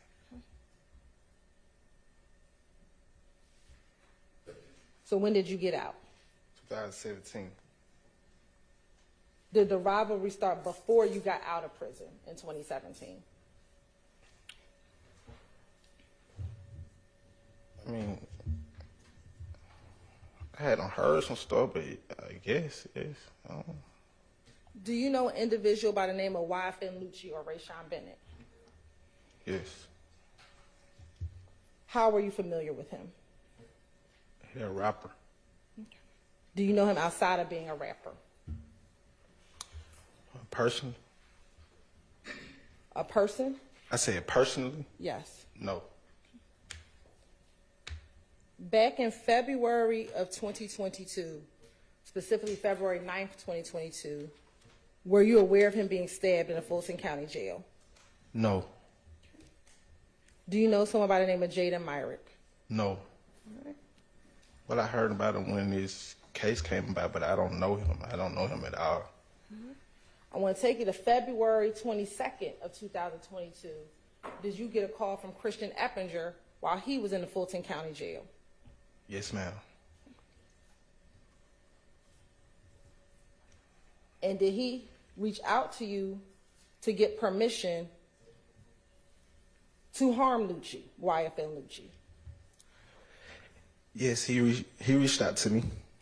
And have you had an opportunity to listen to that jail call in preparation for your testimony today? Yes, ma'am.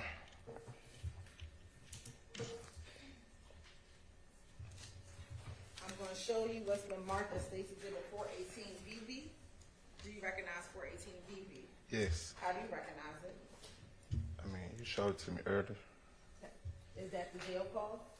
I mean, you showed me 3 discs. I think, yeah, you say jail call. Have you heard the jail call? Yes, early. All right. Your Honor, this time the state would like to tender and admit 418 VV into evidence. Already submitted without a question. Permission to publish, you may.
Oh, no!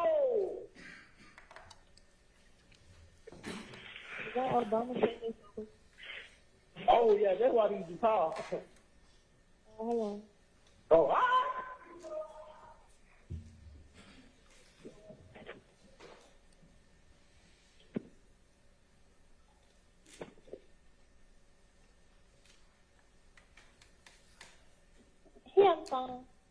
Yo, what's up, nigga? What's up? What's going on? What the hell you got going on, my brother? Shit, just popped out. I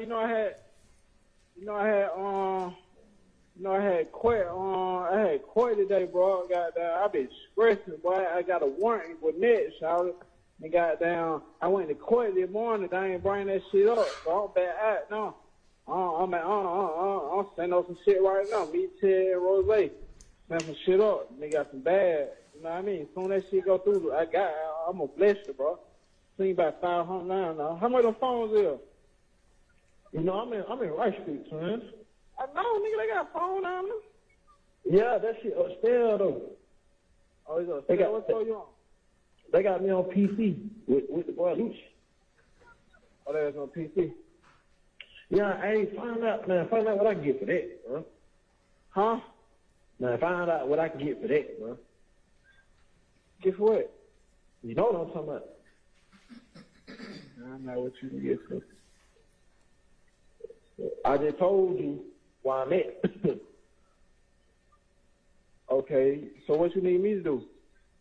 Find out what I can get, man. I just told you who I'm in the going with. Who you in the going with? Lucha, nigga. Oh, you in the going? Yeah. No, I'm finna make some call right now. I'm gonna let you know. I'm gonna let you know when you gonna be able to call back. Man, I call back anytime, bro. I've been trying to call you, bro. Bro, I know if one nigga gonna make sure nigga straight, bro, Obama gonna do it, bro. Obama gonna make sure nigga do it. Man, hey, yeah, you know that, but goddamn, I'm finna just put some, I'm finna put some in some folk ear and see, you know what I mean? What they gonna send to you, goddamn. What you Yeah, want? I need a lawyer, bro. I need a lawyer answer right. Yeah, you do. And that's a big fear right there. If you get that boy, so shit, I don't see nobody not fucking with you, bro. If you handle that business, bro. That's what I'm saying, bro. I was trying to get dollar numbers so I can holler at Slime, man. I know I was gonna holler at him about that shit on the phone, but he gonna catch a nigga drift just like you did caught the drift. I'm gonna pull up to the Yo tonight. Bro. Boom, just pull it out. I'm gonna pull up to the Yo tonight. That bitch ass supposed to be sending me something, bro. I'm gonna pull a shout to the side on some one-on-one shit and just ask him, shout.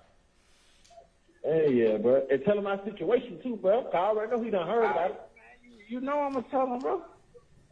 You know I'm gonna tell him I got you, bro. Yeah. Who all right now? Yeah, me, Ted, Rose, Chill. Hey,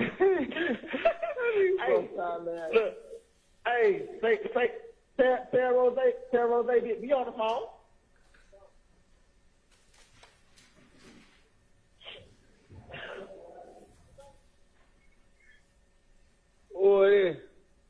Who it is? That big bread line, man, nigga. Man, stop playing on me, boy. What's going on, boy? What's up, nigga? What you doing, man? You good? Yeah, just nigga trying to make it. I ain't complaining. I'm alive, nigga. I'm gonna get something for you. Give me like Monday. I got you. Hey, what are they going? I'm gonna get it too. If you can cash up to my baby mama. But goddamn, if you want to drop it off, it's my girl staying in Lakewood. All right. Obama got the number? Yeah. All right, my phone there. I'm gonna get some Obama. I got you. Hey, yeah, man. Just hold your head, nigga. I'm good. Huh? You ain't talk to nine? Nah, they got me on PC with the op boy. On PC? Yeah, they got me right here with Lucci. No.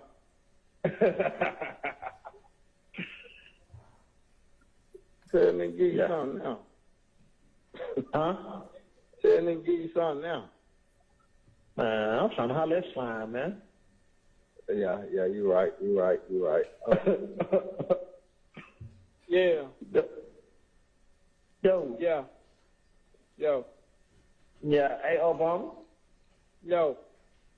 Yeah, man, there's make sure you do that, though. I know you're going to make sure they're good, but I mean, cause, I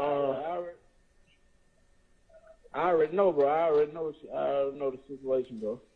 But like, if I busted some of these folks, know what I mean, let you handle their business. If the folks want you to handle their business, they ain't got down.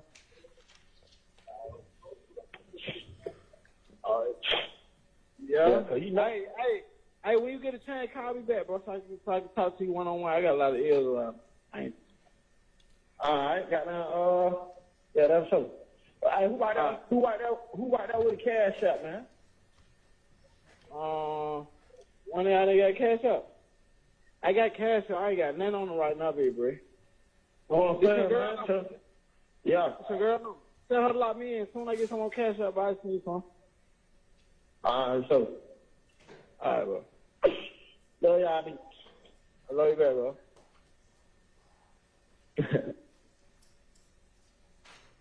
And we'll stop playing at 11:18 into the call. My first, do you know why Mr. Eppinger was in jail?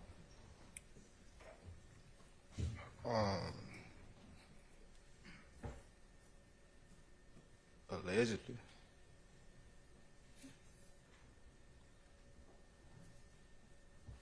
Were you aware of a shooting of a police officer on Cleveland Avenue in February of 2022? Yes, I heard about it.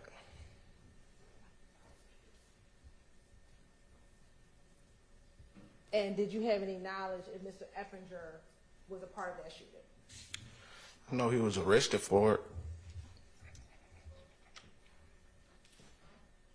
Now, on that call, Mr. Eppinger reached out to you to get permission to stab Lucci? I mean, yeah, he called me. Yes, he called me. Do you know why he would have to call to get permission to stab Lucci? I mean, that's another conversation. I left where it was. I never took the next step to reach out to nobody to try to hurt nobody. I was just idle conversation. I was just talking to be talking. I didn't.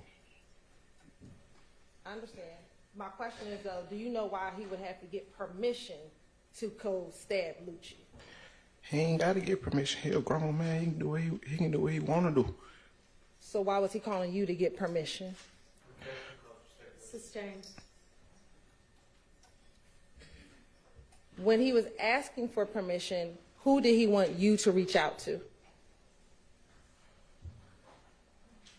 I don't know. I said I put some in the. I know. I just replied like I put some in a couple people's ears. So Who were the couple people's ears that you were going to put something into? nobody. Okay. When he says that I've been trying to get Dolly so I could talk to Slime, who's Dolly? Mr. Williams have a sister named Dolly. And then who is Slime?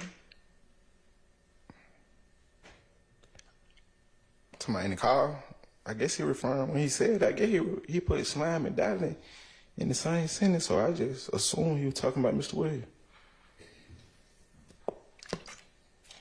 Going back to your plea agreement, did you tell us who Slime was in that call when you took your plea? Can I see the plea? Sure.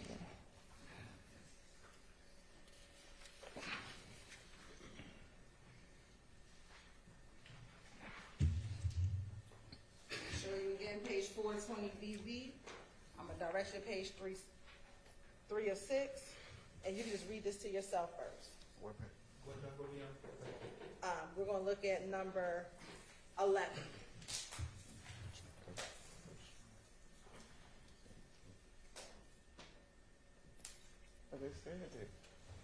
You said probably, I assume.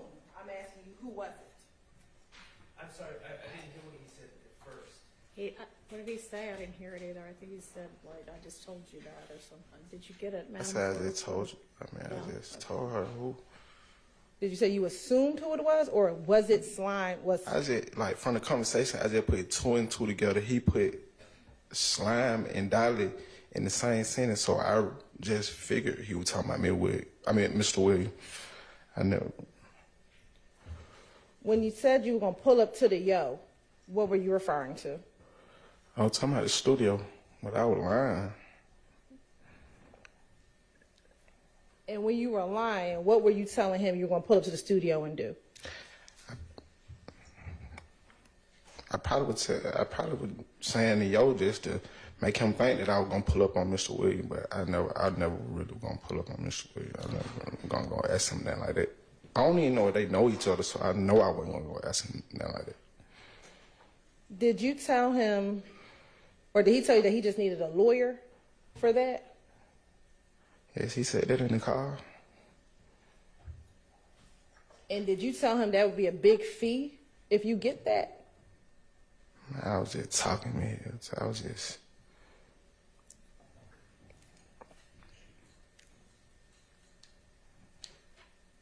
Now, in that call, did you also say that Funk just pulled off? Yes, I think I said that in the car. Who is Funk? Who is Funk? Yes. Funk. Okay.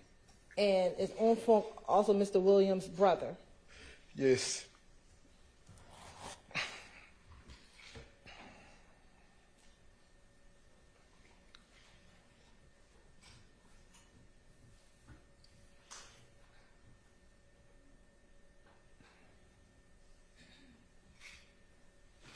Now, back in 2022, when this phone call took place, was YSL having a beef with YFN? What's YSL having a beef with YSL? I mean, I had a problem with them. What was your problem with YFN? They had them just killed my friend. I mean, I ain't saying they had what it. I don't know, but people were trolling like they killed one of my friends. So like, it's just something I took personal. I can't say how everybody else felt. And is that, are you referencing Mr. McMillan and Mr. Ford? Yes.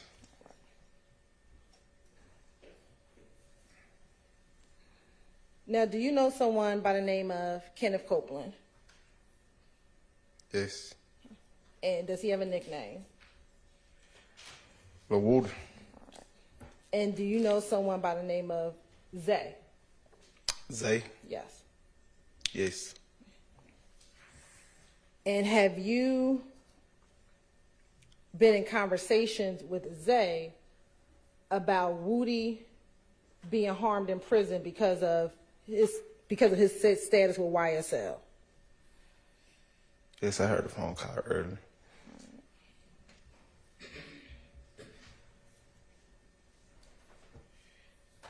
And have you had the opportunity to listen to that phone call? Yes. All right. Showing you what's been marked as 422 VV. Do you recognize your initials on 422 VV? Yes. And how do you recognize it? I signed it. And is that the call that we were just referencing with you and Zay? Yes. Around this time, the state would like to admit 422 VV attack. Admitted. And permission to publish. You may. And while that is getting loaded, were you arrested for the charges in this indictment, 22 SC 183-572? Yes. All right. And where were you arrested at? Not an address, but a location. In the cab. Was it a house, an apartment, or something else? A house. And when you were arrested, did the officers who came arrest you, did they take pictures inside of your home? Yes. Okay.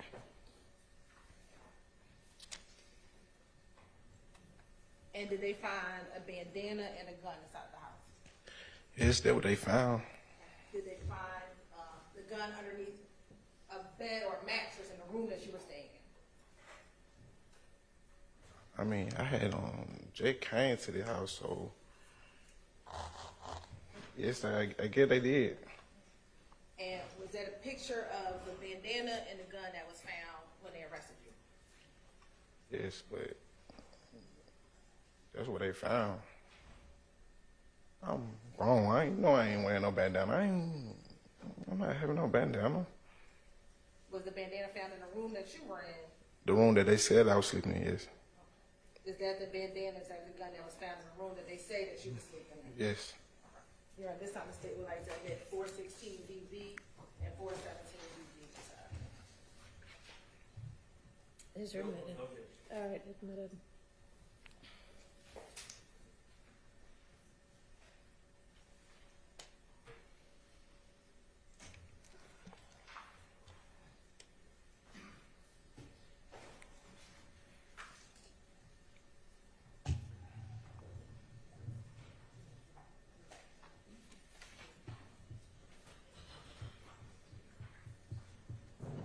Yo, Gang. yo, Well, I miss you, bitch. I hear. I've been dog. I know. I know. Listen, man. I just got a phone with the boy Woody, right? Yeah. Woody just caught me down the road, right? So boom, they did jump on me. They did that. But he was like, they tried to put him on the door and all that. But he said the gang task force came and talked to him and all that shit. So he thug right hand man. And long story short, he based on some, bro, that YSL shit over with, bro. Nigga got to start a whole new name. Like, that's how he coming at me, like, bro, that shit so fucking hot right now, bro. He like, bro, you gonna go to jail, bro. Niggas going to jail, bro. Them folks trying to lock nigga ass up, boy. This shit, see, niggas in jail no more than us because we on the street. Yeah. Freelancing. They know because them folks putting up on them folks. You feel what I'm saying? Sure. Man, bro, bum nigga got nigga really got to backstage this shit for a little bit, like really not even like I'm not giving up on game, period. It's just like it's so much going on this shit, bro. Like, bro, it's so much going on, bro. Like yeah, it's a lot going on with that shit, boy. Yeah, I think they got fired back. That's how. They got to kind of fall back because there's so much going on. Like, I talked to Woody. He called me because he was like, bro, like, he was like, vape, bro, about 3 niggas done pushed up on me talking about your name. Talking about, boy, I'm on the vape, Woody. Them folks pushing up on Woody. Them folks trying to get some screening down there about Shawty, you feel me? Because I heard you got jumped on and I sent word down there like, bro, y'all need to eat anything that's up, you feel me? Yeah. Them folks pushing up on Woody. So Woody finally called like, vape, boy, you hell, boy. He like, boy, I'm proud of you. Boy, I'm like, what? He was like, boy, hey, man. You standing on business, you feel me? So I go and tell him about you. I'm like, man, Obama standing on business too, you feel me? He was like, oh yeah, Shawty one of the one. I'm like, yeah, that's my man, you feel me? Yeah. Yeah, though, but I was just telling him how niggas put up, niggas ain't outside for real. He was like, man, he said, babe, bro, I know that, bro. He like, bro, niggas ain't, everybody ain't like that, bro. You give me the rundown, like, you know, Woody one of the niggas who I really just sit down and listen to, because Shawty really smart. Yeah. Shawty very intelligent, like, and he knowing something like, he like, bro, that shit hot right now. They just chill, bro. Like, just chill, bro. Like, I know he's basically like, bad y'all nigga want to go do something, but you can't right now. He said it's impossible. He said it's impossible. He said, yeah, they gonna end up in jail. He said because they watching. When you think they ain't watching, he said they own nigga ass, bro. Yeah. So you gotta chill, bro. Just tell Gang or tell Rose them to chill. You feel me? Tell Shed them to chill for a little bit. You know what I'm saying? Yeah. They said nigga backstage, bro. Like just chill and just lay low, you feel me? Until it's time, you know what I'm saying? It's time for everything. Yeah, nigga might need to lay low. Lead about end of June. Well, I'm finna say beginning of June, but shit, June about 30 days away. Yeah, June about 30 days. We'll be all right. About good. Nah, not too much. I get too much because when it be. That's why I said. I said I was finna say June, but June just 30 days. No, listen. I'm still coming around. I ain't just. Shit, me too. I'm just finna. I'm finna go listen. I'm finna stop. Niggas just gotta move. Niggas just gotta move better, bro. And start posting just like miscellaneous stuff. Nigga gotta stop posting that YSL shit. Nigga can't post that YSL and shit like that. Yeah, but nigga know what's up. Everybody know what's up. I'm finna stop right here and grab this food stamp card, and I'm finna ride to my house. Then I'm pull up on your spot, bro. I'm pull up on you today, bro. All right, say no more. All right, bro. If you come straight here, bro, I'm bringing your ID today. That's why I told you I'm finna go to the house and get your ID and come straight to you. All right.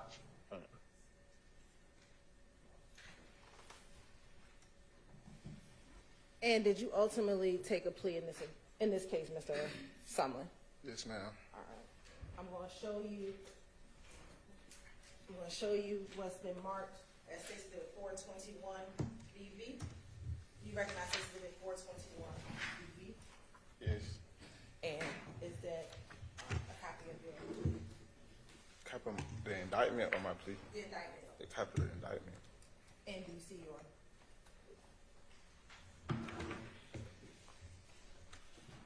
Yes, my charge. Yes. And your signature. Yes. Your Honor, state would like to amendment 421 BV as a self-authenticated document, but Mr. Sumlin has recognized 421 BV as a certified copy of his conviction. All right. In 22 SC 183572.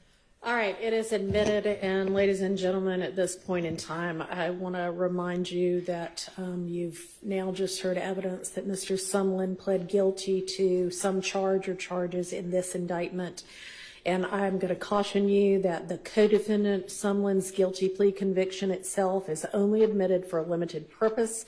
That guilty plea is an admission by this witness only that he committed the criminal act or acts to which he pled. You're not to consider this defendant's guilty plea as evidence that any other defendant is guilty of committing any other criminal acts alleged against them in this indictment. And again, as I've told you before, each defendant is entitled to have the issue of his guilt determined solely on the basis of the evidence against him and not on whether another person has been convicted of any of the charges with which either of these defendants is currently accused. And I have no further questions, Your Honor. All right. Thank you. Is there cross for this witness? There is, Your Honor. All right, go ahead.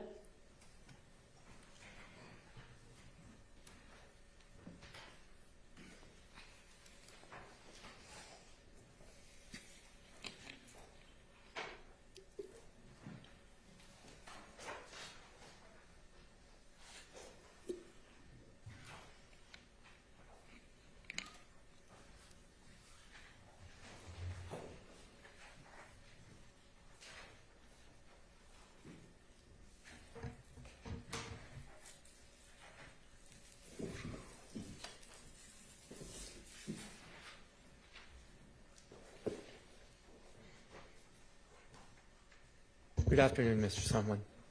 My name is Doug Weinstein. I represent Diamante Kendrick. I believe you said earlier you know him as Yak Gotti, correct? Yes. Okay, so I'm just going to refer to him as Yak Gotti when I talk about him. Yes. Okay. There was some discussion earlier about a phone call between you and Polo, Mr. Dorsey. You remember that conversation? Yes, sir. And you were saying that you just kind of say, when someone asks you to do something about this particular issue, you just say yes, yes, yes. Yes, sir. Why do you just say yes, yes, yes? I mean, I'm sorry, I can't hear you. I was just having idle conversation. Like, I never took the next step there. So sometimes when you're having a phone call Yes. between someone in jail, someone not in the jail, Yes. you'll just say whatever, yes, yes, yes, just to get off the phone. Is that right? Yes. Just to have idle conversation and move on. Yeah. Okay. Let's talk about this plea that you took for a minute.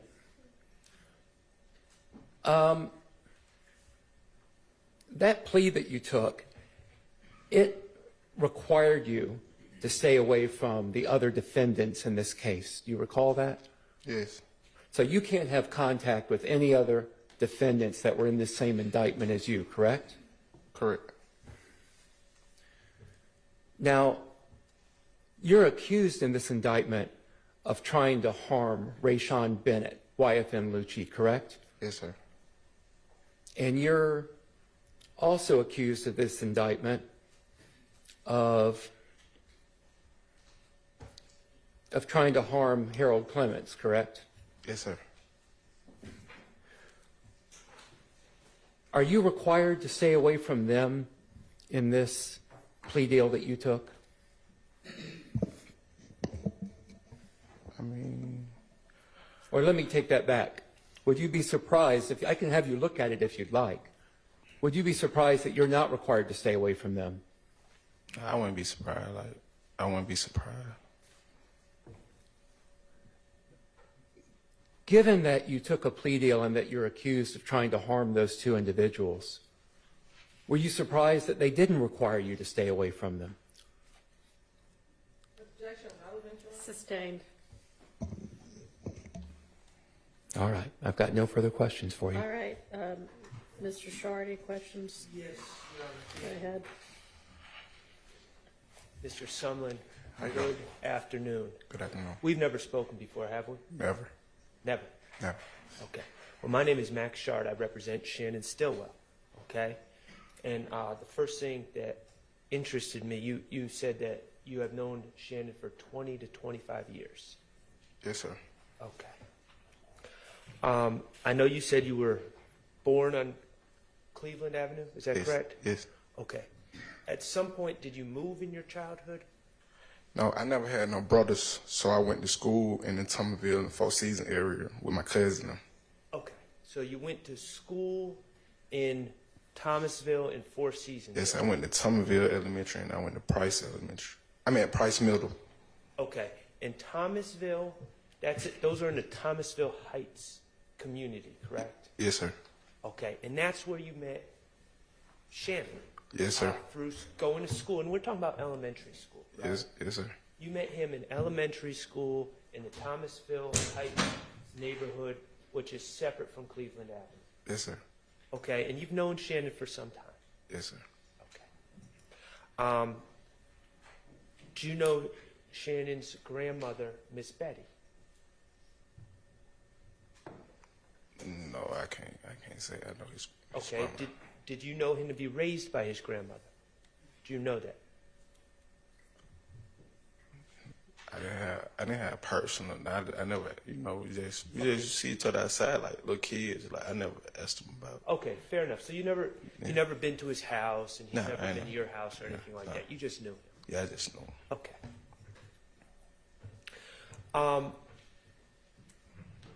Have you ever tried to rap? Middle school. Okay. And as growing up, as part of your friendship with Mr. Williams, Yes. okay, friendship with Do you have a friendship with Mr. Kendrick? Is that fair to say? I mean, we cordial. We speak. Okay. Do you know other hip-hop artists besides those two? Somebody from the area or just In Atlanta. Do you know Wooney Lee? What's his real name? Who- I mean, what's his slime? I mean, what's his? Slime Life Shorty. Yeah. So, you know him as Slime Life Shorty? Yes. Okay. Have you been to studios before? Yes. Have you seen people making music? Yes. Do you follow music? Yes. Do you listen avidly to hip-hop? Yes. Rap? Yes, sir. Okay. Do you know about drill music? Yes. Okay. Is drill music present in Atlanta? Now? Yes. Yes, right now. That's what I was saying. Now it is. Now it is. It's popular in Atlanta, correct? Yes. Drill music is very violent. Yes. Common threads of drill music. Ops. People talk about ops a lot. Yes. And that's the opposition. Yes. Now, when I say people talk about ops a lot, I'm not talking about YSL or YFN. Okay, I'm talking about drill music throughout the country and throughout Atlanta and throughout the country. Yes. They all talk about ops, don't they? Yes. Okay, red lights. Red lights. Stopping at red lights. Oh, yeah. Is that a common theme of drill music Yes. throughout the country, not just in Atlanta? Yes. Not just YSL? No. Not just YFN? No. Okay. What about glizzies? What's a glizzy? A gun. A gun. Is that a common theme, a common term used in drill music? Yes. Yes, sir. Okay. Not just YSL? No. Not just Atlanta? No. Not just YFN? No. Okay. How many people that you grew up with, would you say very few or a whole lot want to become rappers? A lot. A lot. Okay. How many people actually make it to the point that they're making money? Only a handful. A very small percentage? Yes. Okay, but that doesn't stop people from trying, does it? Oh, sir. Okay, and when you've seen your friends, say, Slime Life Shorty, you know Shannon the rap, don't you? Yes. You know him to try to make it. Yes. You know him to make songs that have ops in it, correct? I mean, I know some of his songs. I can't just think Okay, about. that's fair. I don't. If you don't know, you don't know. Okay, you know Shannon been trying to make it in rap. Yes. Going to the studio, working on his craft, promoting himself, correct? Yes. Putting songs on YouTube. Yes. Much like many other people that you've seen growing up. Okay.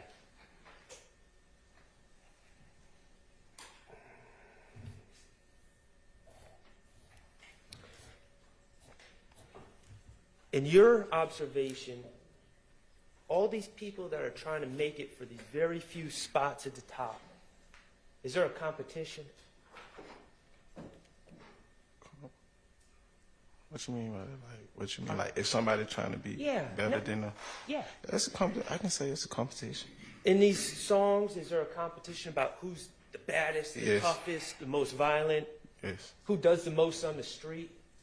Yes. Who's to be feared? Yes. Who has the biggest guns? Yes. Who's got the most bodies? You've heard that in songs, right? Yes.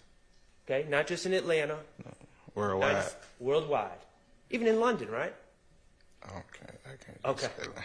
You're not familiar with drill music in London? Okay. All right.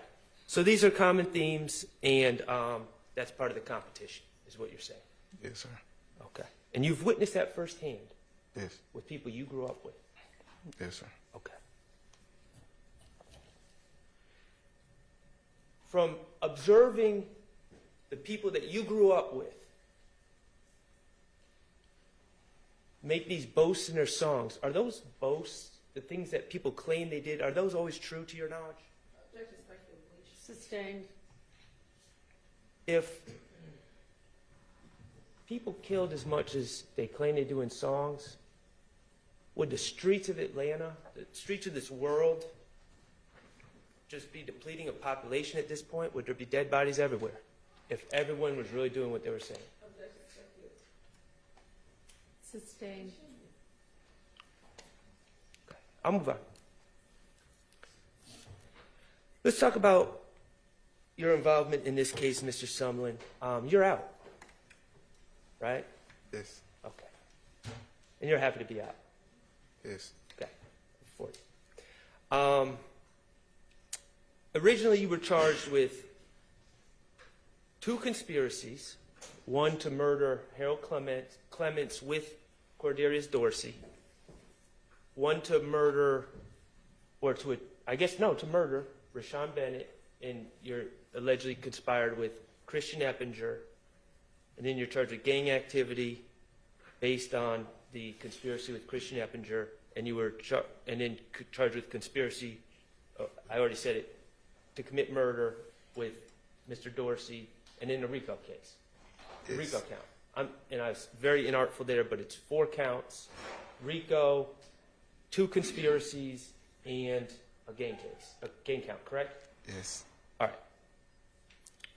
Do you remember what day you were arrested on this case, on this indictment? May the 11th. Okay. On May 11th of 2022. 22. Okay, May 11th, 2022. And that's when they came to the house and took those pictures? Yes. Okay. At some point, you were able to, you were represented by an attorney? Yes, sir. Okay. And you and your attorney moved for bond? Yes. All right? And bond is when, after you're arrested, you're able to pay money and be released while the case is pending, correct? Yes, sir. Okay. And when you moved for bond, the bond hearing was heard by Judge Glanville, correct? Yes. Yes. Okay. And at that bond hearing, the prosecutors were at their table, correct? Yes.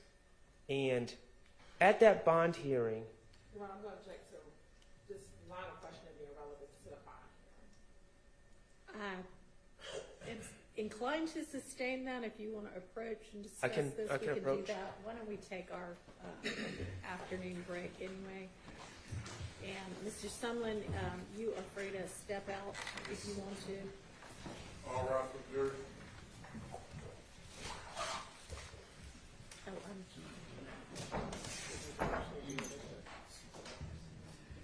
Maybe we'll see what we can do.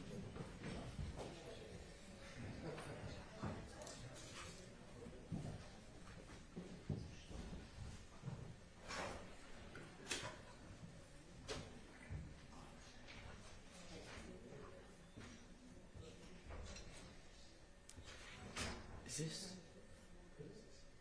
It's just you. Okay. John, actually do it at the bench or just do it here now that the jury's up? Go ahead. So, Your Honor, I believe this is relevant because when this gentleman, Kind of let me know where you're intending to go with it. I'm going into his plea when he pled to an agreed probationary sentence only after he signed the state's factual acknowledgments. What's that have to do with bond? Well, because the state is fighting against bond. He's not given bond. He's stuck in jail. Those are all factors, being stuck in jail, not Okay. given bond, are all factors. If you want to just ask, was bond denied? And Well, I would say, yep, I was stuck in jail, that's fine. I appreciate that, and I will ask that if the court limits me. What I'd like to ask is about the state objecting to bond, because I think that is relevant because on one hand, they're saying this guy is a danger, do not let him out, and then as soon as he signs the form that they wrote, then release him on probation. And I think that's relevant. And right now, I think it's relevant for the jurors to know that they have this document in front of him, and it might explain his demeanor. It might explain. Okay, so, I mean, are you going to ask, did the state oppose bond? Yes, they did, and you ultimately, bond got denied. You had to stay in jail. Is that the gist of it? I mean, we're not going to go into a whole lot of, they said this. No. Okay. All right, that's fine. Need any clarification or want to voice any other objections? Your Honor, the state still believes that it's hearsay what happened at this bond hearing and effectively opposed bond, but we understand the court's instruction. Okay. All right. We'll take our break as well. Thank you.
Thank you. Go ahead, Mr. Short. Thank you, Your Honor. Mr. Sumlin, a couple more questions. On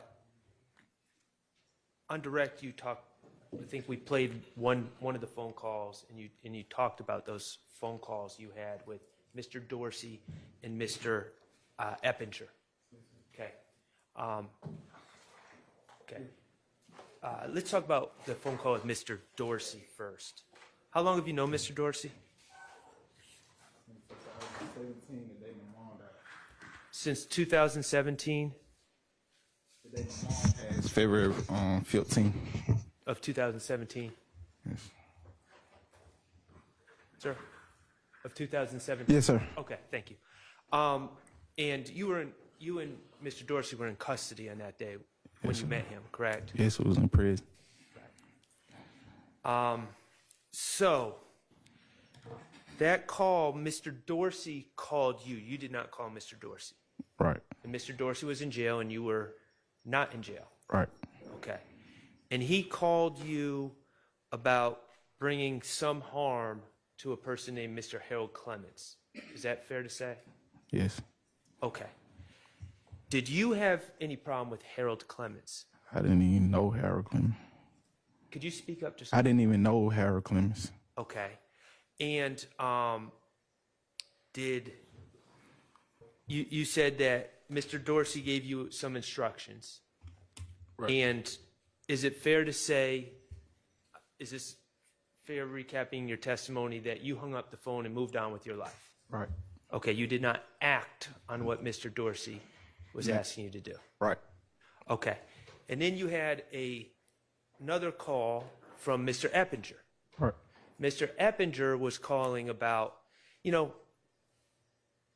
the state was saying permission. Wasn't Mr. Eppinger really looking for payment? Isn't that what it was? It wasn't permission, it was payment. Yes. Okay. And Mr. Eppinger, and I know you said alleged, we'll say alleged, but he was accused of doing something really crazy and idiotic. He was accused of shooting an officer Yes. who was trying to arrest him, right? Yes. Okay.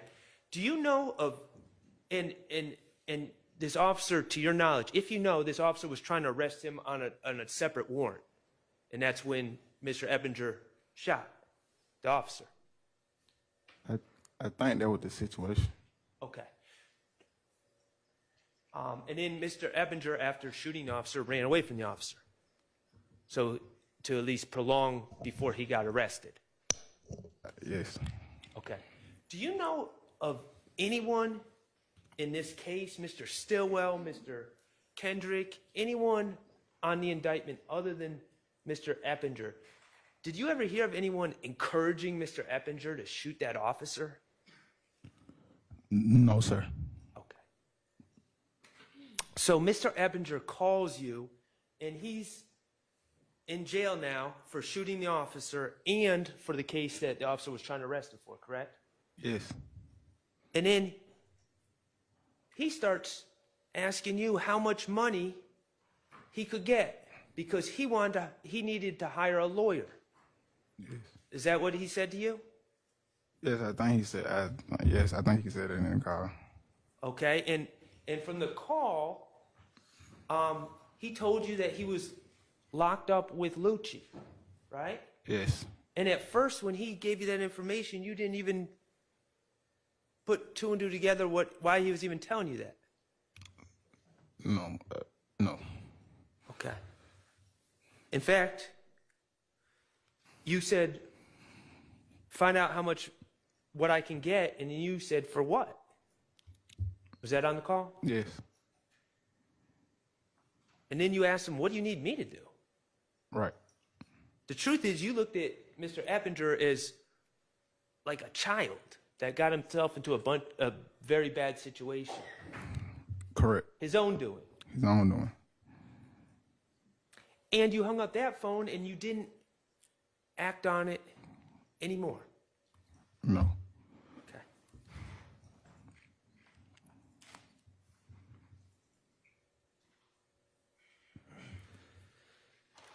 So, on December 22nd of 2022, you pled guilty. Yes. Okay. And before pleading guilty, you were still in jail. You pled guilty from jail, essentially. Yes. Okay. The plea took place in the courthouse, but you were brought over from the jail. You were not free on December 22nd of 2022, correct? No, sir. All right. And part of pleading guilty to what you pled guilty to was a condition was you had to sign this form, correct? Yes. All right. And you did not write this form. No, sir. You were given an opportunity. Were you given an opportunity to review this form with your lawyer? Yes, sir. Okay, but you did not write this form. No, sir. And the letterhead on it is the Fulton County District Attorney's Office, correct? Yes, sir. All right. After agreeing to what was written on this form and entering your guilty plea on December 22nd, 2022, you were allowed to go home, correct? I went to Clayton County. Oh, you had a hold in Clayton County. You were released on this case, and Right. then you were transferred to Clayton County. Yes. And then since you've resolved your situation in Clayton County. Yes. All right, great. Thank you so much. Ms. Weinstein, anything? Redirect? Okay.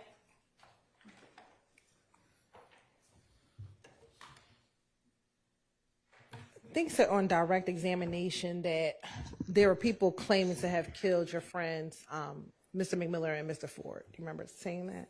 Yeah, I said they were trolling on Instagram. Trolling. Do you know if Lucci was affiliated with the people who were trolling on Instagram? My personal knowledge, no. My personal knowledge, like they. When you ask that, what you mean? Like what you? The individuals who were trolling, were they associated with YFN? Yes. And is Lucci associated with YFN? Yes. Have you ever heard the term dry snitching? Dry snitch. Yeah, I heard it. How have you heard that term? I mean, I heard the term before. I can't even explain how I heard it. I can't. What is your understanding of what the term means?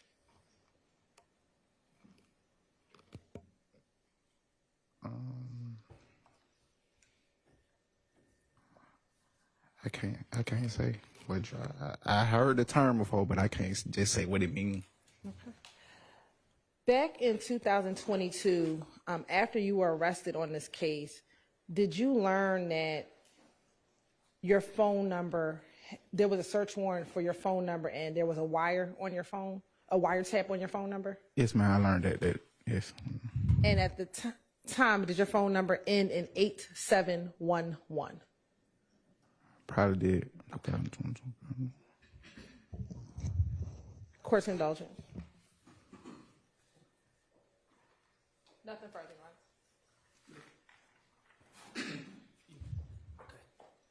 Ron. Sir, you were just asked about people trolling on Instagram after the Christian McMillan, Darius Ford double homicide. Right. Okay. And that was in March of 2022, correct? Yes, I was locked up. All right.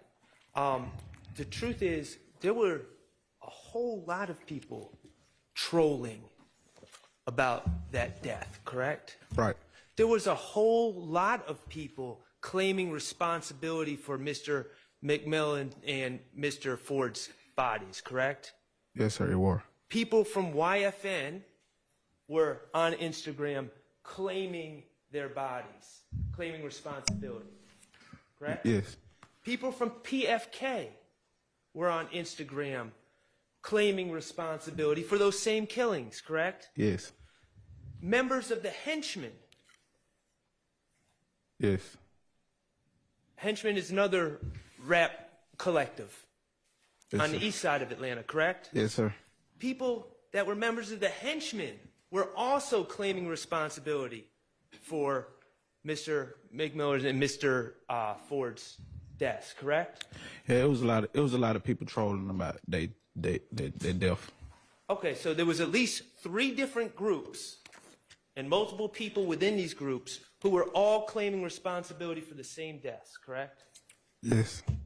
And they were doing it publicly, right? Yes. So the world could see. Yes. And all 3 of these groups are involved with rap music, correct? Yes. With drill music, Yes. correct? Yes. Okay, thank you. No further questions. All right. Mr. Sumlin, you are excused. Call your next witness. Your Honor, the state calls Gerald Walsh to the stand.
Gerald Walsh, Gerald, Walsh, Walsh. Good afternoon. How are you doing, Mr. Walsh? I'm doing well. Can you tell the jury where you currently are employed? The Department of Defense, Cyber Crime Center, DC3, as a technical instructor.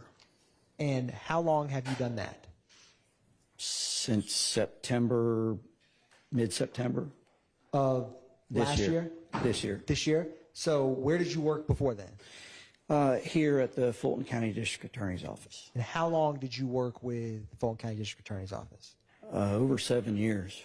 Now, can you describe for the jury, before you left, what was your last position? I was Assistant Chief Investigator over the Technology Unit. And in a general sense, can you briefly summarize what would be some of your duties and responsibilities?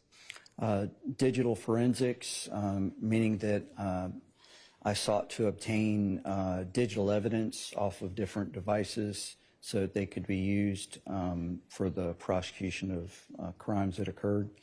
And then also I was a wire room administrator, which we're going to get more into. Because you just brought it up, can you explain what is a wire room administrator? So a wire room administrator just make sure that, you know, the wire room is where we do a lawful interception of a communication. And in that wire room, we have to have everything set up, all the computers set up correctly, all the users set up to use the software, the collection software, and just all these different things. Kind of like IT, but more specialized for that law enforcement purpose. And let me ask you this, is part of, or did you have some involvement with wiretaps related to this case? Yes, I did. And is that what you're here to testify about? Yes. Now, before working in the DA's office, what was your law enforcement background? I started my law enforcement career in 1990 with the Leon County Sheriff's Department, Tallahassee, Florida. Then I went on to the Seminole Department of Law Enforcement at the Hollywood Indian Reservation. I was a tribal police officer in Hollywood, Florida, and covered 6 reservations in Central and South Florida. Then went to West Virginia State Police, where I left there as a trooper first class after over 7 years. And then I came down here to Alpharetta Police Department, where I was a patrol officer, and went back to West Virginia. All these moves had to do with different family reasons. I know there's a lot of them, kind of nomadic. At any rate, in West Virginia, I was with the West Virginia Medicaid Fraud Control Unit as an investigator and initiated a digital forensics unit there after completing a degree in computer forensics from Marshall University when I was living there. And then came back down here to the DA's office. Now, I wanted to ask you about, in general, can you describe for this jury a wiretap and what that involves? So a wiretap is a lawful intercept of communications. And when I say lawful intercept, I mean it's a really big deal and should be the last kind of enforcement action that any agency would take. And you have to go in and explaining that in any kind of lawful intercept and explain the circumstances that got you there.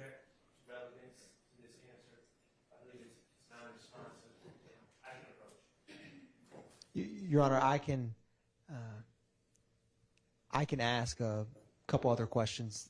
All right, go ahead. So, can you describe when a wiretap comes up, are you able to get voice calls that are made?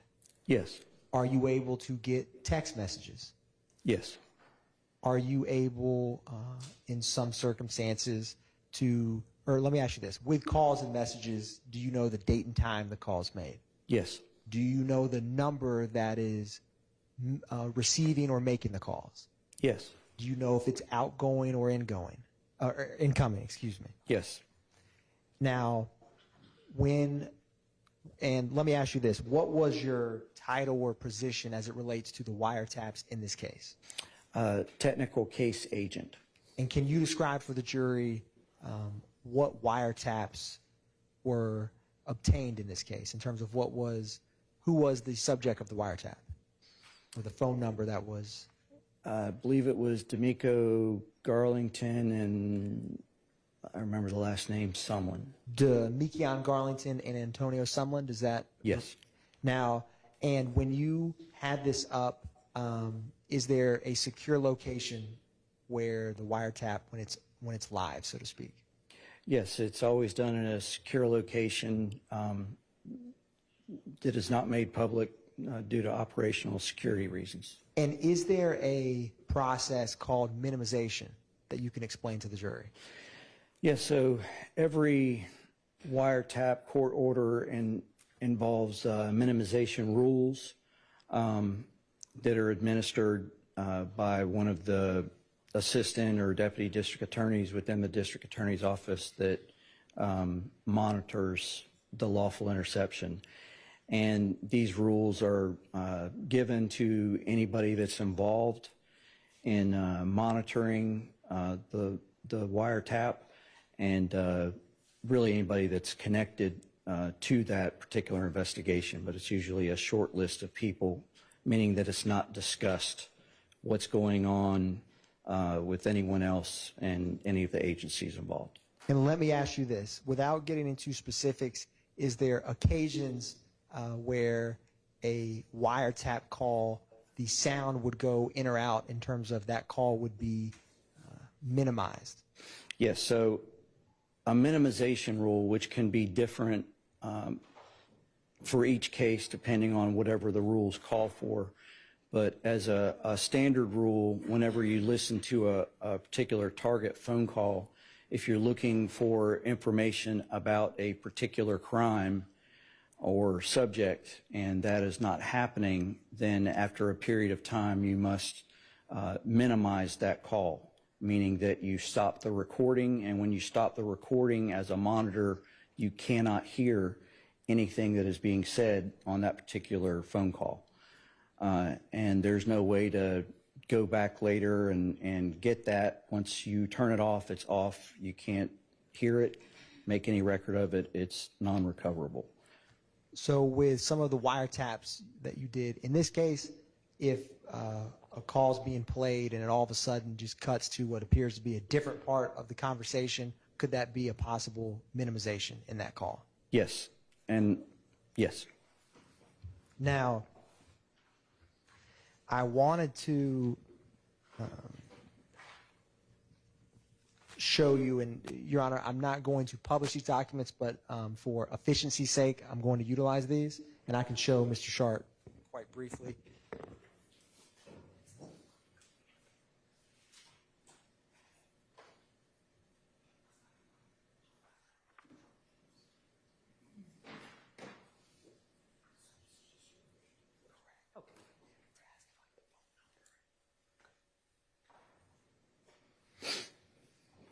I was going to, let me ask you this, Mr. Walsh. Would some of the paperwork that you filled out and submitted to the various cell phone providers for these wiretaps, does that contain some data that's helpful in terms of phone numbers or dates as it pertains to the wiretaps you were involved with? Yes. And would looking at those documents help aid in testifying about phone numbers and data that you may not have on your memory as you sit here today? To refresh my memory, yes. Your Honor, I am going to approach the witness, and I will mark these before we conclude the day. All right. One brief moment, Mr. Walsh.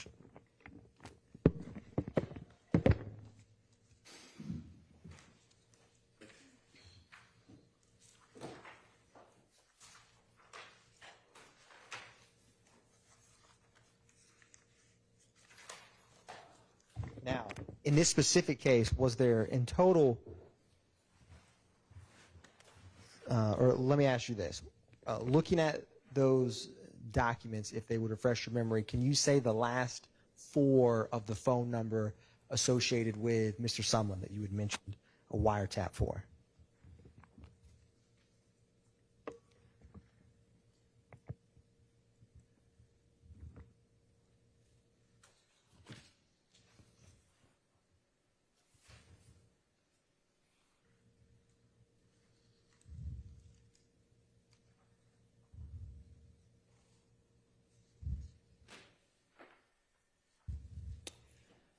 I believe it was 7355. Well, I'll ask you about for Demekion Garlington, did you ever have two numbers or two wiretaps that had to get obtained? Yes. Can you explain that briefly to the jury, how that came about? So if communication on one line stops for whatever reason, if someone stops paying a phone bill or turns off the phone and stops using it and communication ceases, then the inference is that target may be using a different phone number. So if you find that other phone number out, then you can, with the same probable cause, go up on that different phone number. Understood. Now, we're looking at, and did that end up happening in this case? That did end up happening on this case. And I will say for the record, when I'm looking at these are face sheets that have a lot of data on them, and they talk about target numbers and types of data that are going to the carriers themselves so that they can use them for programming the back end of the connection, so to speak. So it doesn't necessarily say this number goes with this person. It's more about the technical data on these face sheets. Is there a phone number that ends in 7355? Yes. And is there one of those documents a phone number that ends in 8711? Yes. And is there, was there initially one of those documents that ends in 3244? Correct. And let me ask you, before testifying here today, were you able to review a medium, bless you, ma'am, blessed to review a medium that has some of the data from these wiretaps? Yes. And is, once the wiretap is complete, is someone, for example, defense counsel, a prosecutor, law enforcement, whoever, that after something's complete, are they able to tell the date and the time of the call and listen to the calls that are not minimized? Yes. And does this medium contain that data, so to speak, that someone could use to review a wiretap after it's complete? Correct. And it pertains to the wiretaps that were conducted for Mr. Garlington and Mr. Sumlin? Correct. And were you able to mark that medium after you reviewed it? I'm approaching the witness with what's marked as 437 Victor Victor. And is that a USB drive, Mr. Walsh? Yes, And is that the USB drive that you initialed? it is. And is it a fair and accurate depiction of the wiretap information for Mr. Sumlin and Mr. Garlington that you obtained? Yes. Your Honor, at this time, the state would tender or move to admit 437 Victor Victor at this time. It's admitted. Your Honor, before we admit it, could it be conditionally admitted? I'm just reiterating the prior objections and prior litigation that has already occurred regarding this, as well as conditionally subject to the litigation regarding the contents of that. I'm not sure I follow you on the approach. conditional admission. Everything we've litigated, any objection you have that was overruled is reserved. Okay. Do you mean something beyond that? No, that's Okay. what I'm hoping to do. Thank you. That they are admitted over objection, your objections are reserved.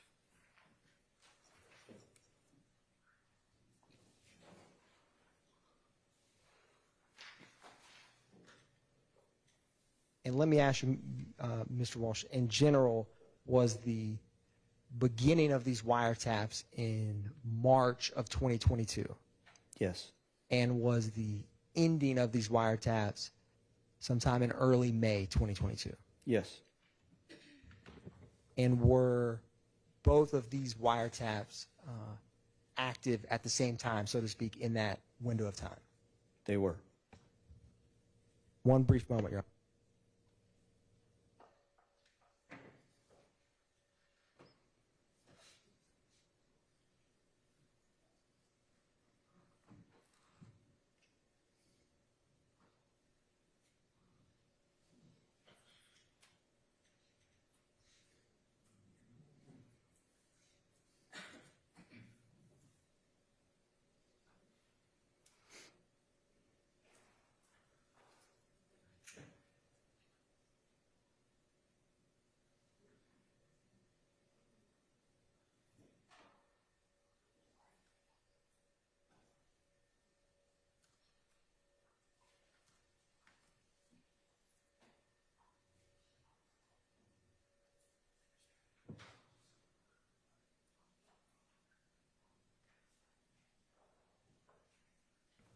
Do you know when you worked this wiretap, did Investigator Viverito have any role or assigned title as related to this? Yes, she was the case agent, which is different from the technical case agent. And in a brief nutshell, what would your role be as the technical case agent? As a technical case agent, my job was to get the connections made in between the cell carriers, the intermediary computer company that would control the collection data and servers, and connect it with the server in the wire room. And would in general, the case agent for wiretaps, what in general is their main role or function in this process? Their job is to review all of the collections and to make sure that the minimization rules are followed, and or if they need to be changed for whatever reason.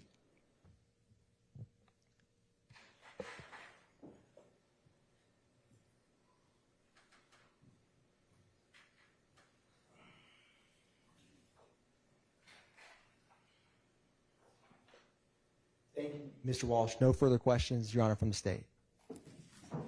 Any cross? All right, thank you for your time. You may step down, call your next witness. Call Special Agent Bernie to the stand.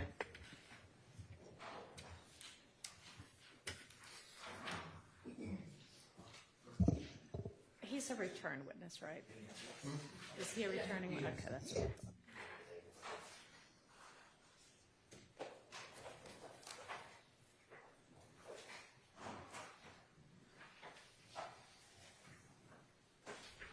Good afternoon, Mr. Bernie, or Special Agent Bernie. I'm sorry. I'll just remind you that you're still under oath. You can go ahead and have a seat. Thank you, Your Honor.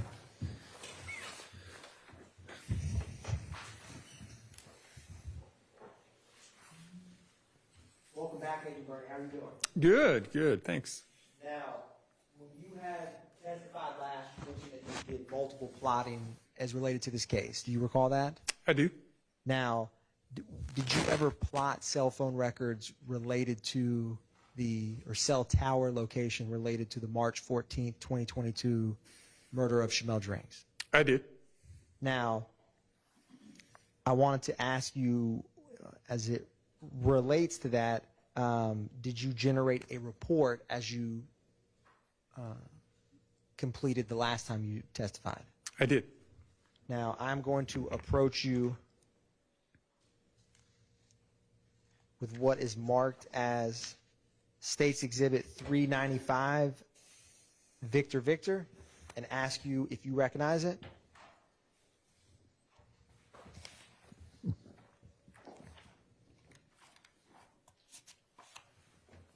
I do. And is that the report you generated for this case? It is. Your Honor, at this time, the state moves to tender into evidence 395 Victor Victor.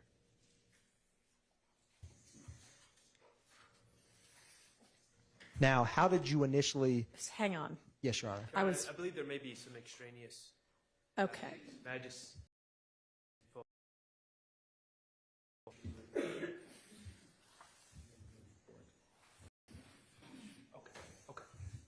I'm good. Thank you. All right, admitted.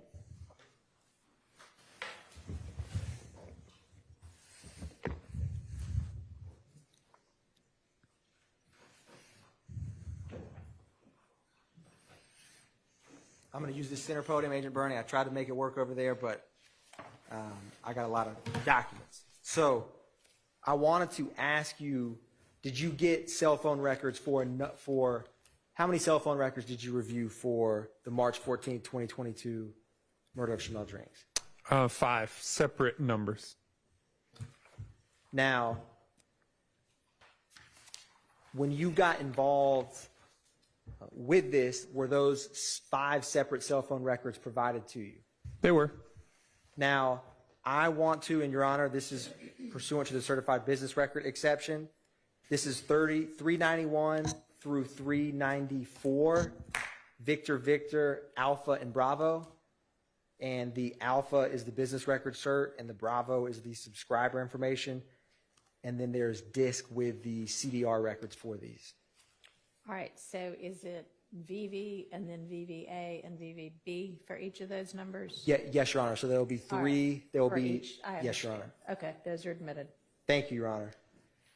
Now, Agent Bernie, I'm going to hand you, or put up here what has just been admitted and ask you a couple questions about it.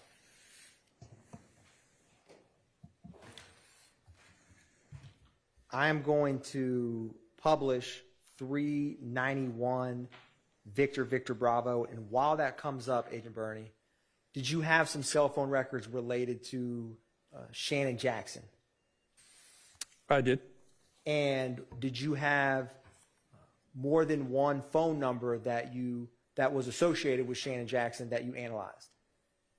That's correct. Were they both Verizon cell phones? They were. And was the last 4 of one of them 8694? It was. And was the last 4 of another one 1103? It was. Now, I'm going to zoom in on this document and ask you a couple questions. Do you see this search and start date and search end date in the Excel spreadsheet before us? I do. What is that time frame pertain to in these Verizon records? Yeah, that is the search start and end date is when the records were reviewed for the information. And is this top column the phone number ending in 1103? It is. And is the second column the phone number ending in 8694? It is. Now, scrolling to the right, I wanted to ask you about, as we keep going a little bit further, at the top when it says please forward to reseller track phone. Previously, you had testified about a track phone. Do you recall that? I do. Can you tell the jury what this column indicates with that data? Yeah, that just means that track phone was the provider that was actually collecting the bill. But track phone doesn't have its own cell phone network. They use or rent another network. And in this case, in the Atlanta area, that's going to be Verizon. So if you go buy a track phone from Walmart or wherever, Target, you buy a track phone and activate it, it's actually running on Verizon's network. And if we scroll a little bit more to the right, you will see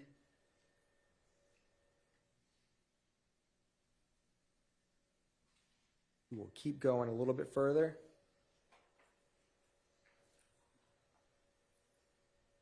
Where it says disconnect type. And I'm going to expand that alpha column because sometimes Excel won't show it, and ask you, what does that MTN effective date mean? That's the mobile number effective date, meaning that first, that phone number for the top row, which I believe was the 1103 number, the subscription or service for that number started on March 15th of 2022. So the effective date is when the service started for each of those numbers. And I'm going to ask or see if it's up there. Do you see a laser pointer that looks like a green flashlight by chance? No.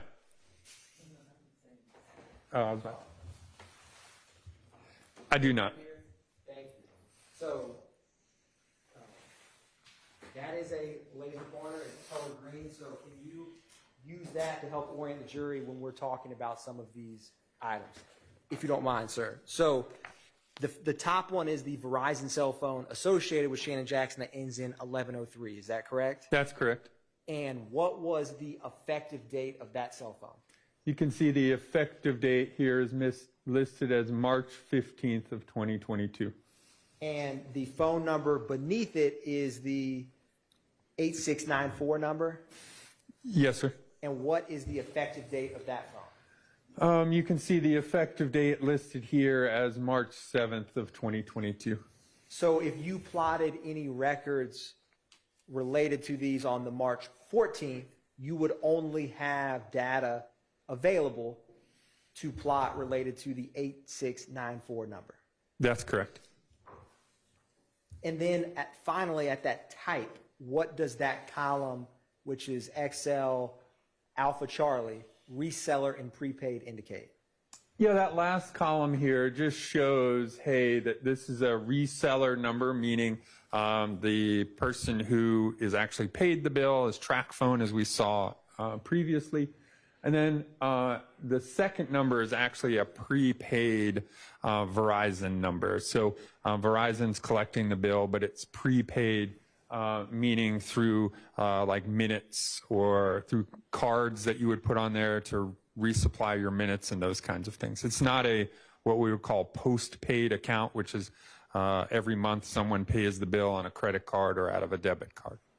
Now, Agent Birdie, what's going to populate for yourself and the jury, I'm going to publish 392 Victor Victor Bravo, and you may be able to get a jump start with the hard copy there before you. And I'm going to ask you a couple questions. And while this comes up, was the number ending in 0027 one of the numbers that you plotted? It was. And was that number associated with a Quarmavius Nichols? It was. Now, as this comes up, was the phone number associated with Mr. Nichols, what was the provider? Was it Verizon, AT&T? T-Mobile. T-Mobile. And who requested the records for Mr. Nichols' phone? Those were done previous to me coming in, so probably Atlanta Police Department. Now, this is going to populate momentarily.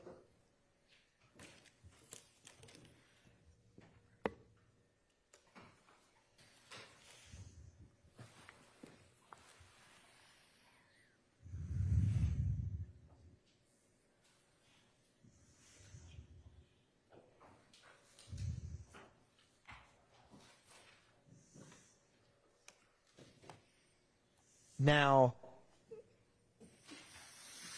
at the very top of this, do you see the requester from these records? I do. And we're going to zoom in a little bit. Who is the requesting party?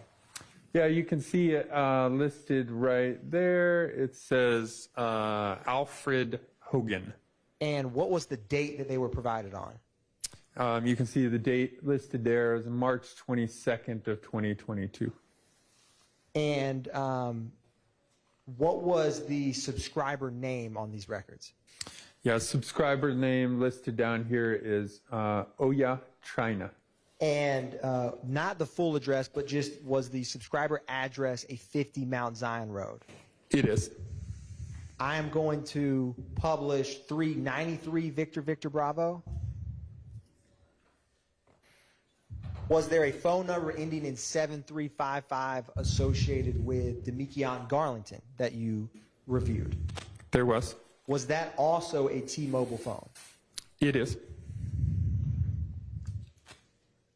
And as that's coming up, 393 Victor Victor Bravo, what was the activation date on that 7355 number with Mr. Garlington, or associated with Mr. Garlington?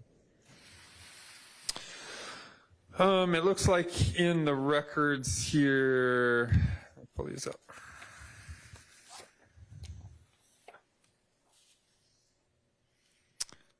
Were you asking the effective date of the account? Correct. Okay.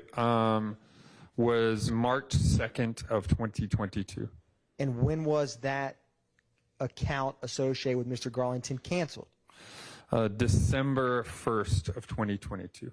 And was this a prepaid account? It is. So is there no, at least within the records, associated name or address? Correct. If you scroll down some more, you'll see that it says prepaid unlimited account with T-Mobile. It's right there, listed right there. So no subscriber information is required if you do a prepaid card. So I wanted to, thus far, we have 2 Verizon numbers associated with Mr. Shannon Jackson, a T-Mobile that is associated with Mr. Nichols and Mr. Garlington. Was there one last phone record that you were requested to review? There was. What was the last 4 of that number? 8940. And was that associated with a Miles Farley? It was. Now, I'm going to publish 394 Victor Victor Bravo, and while that's coming up, I wanted to ask you who the subscriber name on that 8940 number was. Yeah, you can see it on this report listed right here. Billing address and billing name is Miles Farley.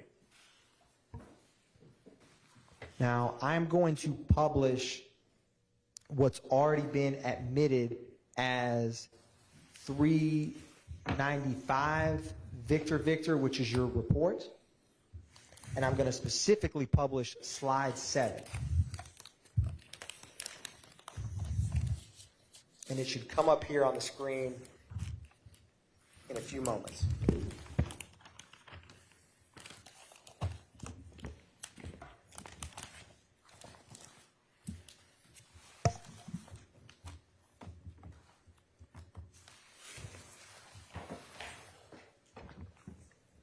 And as it relates to the phone records that you plotted for March 14th, were you requested or asked to focus on around the time of 10 p.m.? I was.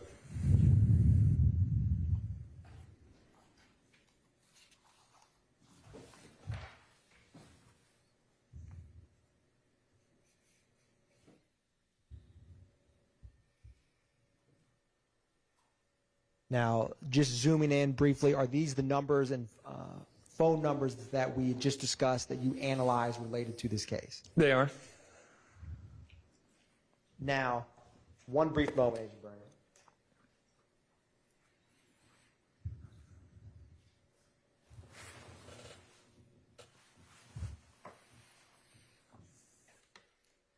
Now, just can you give the jury a brief refresher? We're going to publish page 6 to orient them to the data that they will be seeing in these slides. Yeah, so if, in my previous testimony, I talked about, how a cell phone works. And in the records, we can see the cell phone tower and the sector that's used for each, call, text, or data session, depending upon the records that were obtained. And then for each tower shown, there's going to be a box. It looks like this. We call it like a call-out box. And that box contains information relevant and information obtained from the call detail records. The old school phone bill, right, that had who we called, what date and time, duration, but also the cell phone towers and sectors or side of the towers that were used. So on this call-out box, again, it has the unique cell phone number and sector, has the date that we're looking at the records. It'll have the phone number whose records we're looking at. In this case, it's the blue number ending in 8905. And then again, a time period will be in local time. And then it'll say the type of activity, whether it was an outgoing or incoming call. And then this number right here is going to be the number of degrees out of 360 degrees that the middle of this sector is pointing. So in this specific example, this sector points toward 122 degrees, which is south and east. And then the last phone number listed there is the other side of the call, whoever, in this case, placed an incoming call to our number. Now, I'm going to publish slide 8.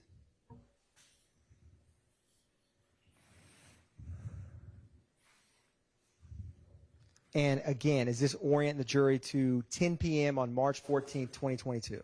It does. All right. Now, I'm going to publish slide 9 and ask you, is this the 8694 associated with Shannon Jackson? It is. And can you orient the jury? Is this just capture a single call on March 14th, 2022? It does, and we see that, again, it's on March 14th. We see the time period at the top. Again, the phone number whose activity is mapped will be on the left-hand side. It says that here. On the right side will be any key locations. And then also one thing to remember is each of these red dots on here are other towers. So in this case, these are all other Verizon cell phone towers. So here we can see at 316, the red phone used this tower, specifically this sector, again, putting that device in this general area here. And do you see the Hartsfield-Jackson Atlanta International Airport on this map? I do. And can you just, is it to the right, northeast, so to speak, of that tower? Yep, it's located right here. And the time of this call is 3:16 p.m. on March 14th, 2022? It is. Now, I'm going to move to slide 12, or excuse me, slide 10. Is this from the time frame of 9:40 p.m. to 10:20 p.m.? It is. And we're going to zoom in a little bit, but that red CS icon, can you describe for the jury what that address is? Yeah, we see the address listed up here. It's 400 Windsor Street Southwest in Atlanta. We're going to go back one slide. And what is the first call that you see on this slide? Yeah, so again, the first call we see is at 9:50, and we see that listed here, 9:50 p.m., and we see the tower and the sector, again, that was used by this device. Now, is the 950 call in the vicinity of the crime scene, the tower location, I should say. It is. Both the 950 and the subsequent call at 957 both use the tower that's closest to the crime scene and the sector that would cover the crime scene, as we can see here. Now, after that 957 call on March 14th, when is the next call? So after the 957, again, that uses this tower and sector here, the next activity is over in this general area here, and that's at 10:14 p.m.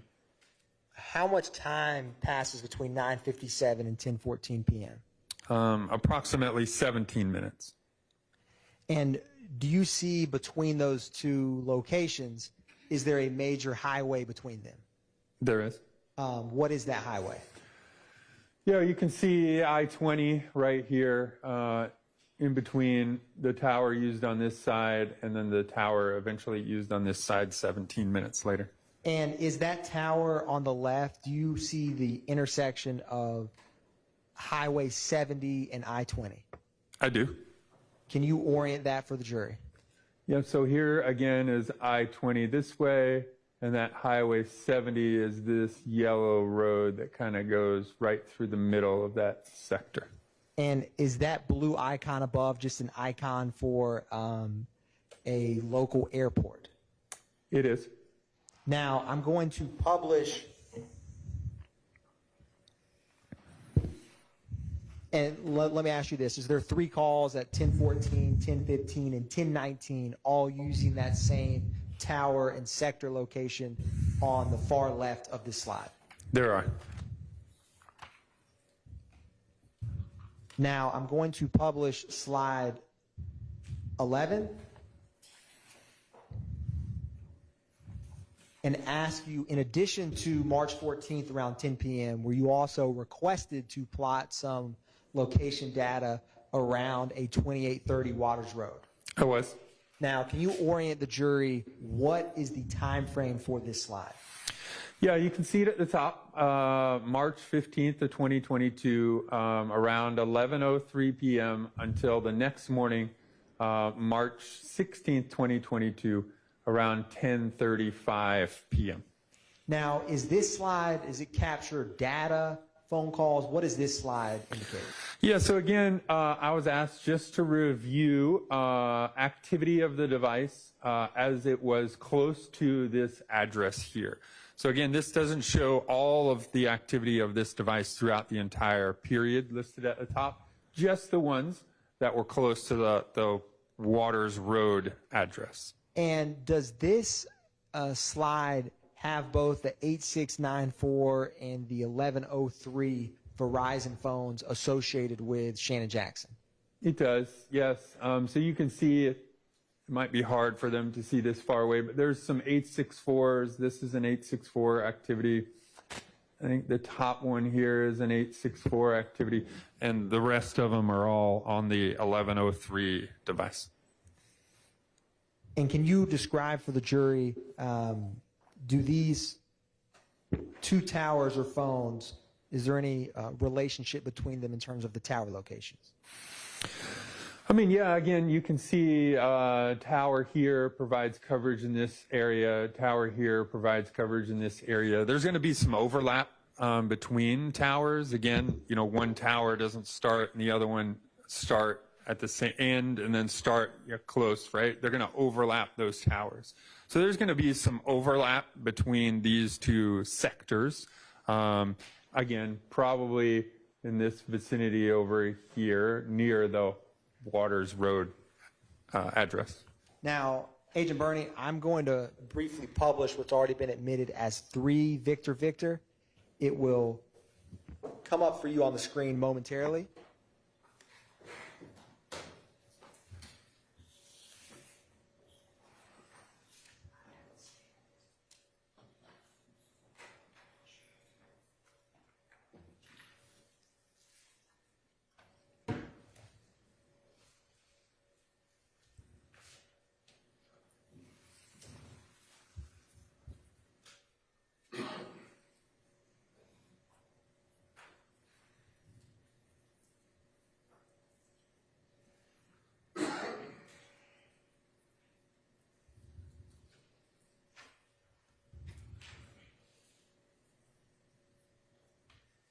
And Agent Bernie, I'm going to ask you, what is the date on this admitted document? 3 Victor Victor. The incident date? Yes, sir. Yeah, so you can see the incident date listed here is March 16th of 2022. And what is the address? The address is listed further down, right there. 2830 Waters Road, Southwest. And in under Atlanta. incident times, what is the time that the dispatch on this document received the call, as where it says dispatch received? Yeah, you can see the under this column here, incident times. Here's the dispatch received at 8 minutes after midnight, 8 minutes and 39 seconds after midnight on the 16th. Thank you, Agent Bernie. I'm going to republish slide 11.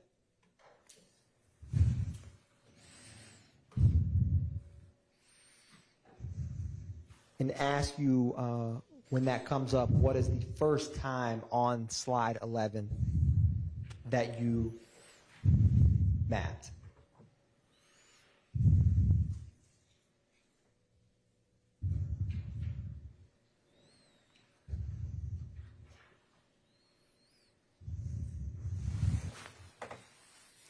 Yes, so the first time that's mapped on here is this one here at 11:03 using this tower and sector. And then this one's 11:18, and then all of the other ones starting at 12:03, again using this tower and sector here. And is there a call at 12:03 a.m. and 12:17 a.m.? Yeah, there's some phone activity at 12:03, 12:17, and 12:25 a.m. And is there also phone activity at 12:25 a.m.? There is. Now, I am going to publish slide 12.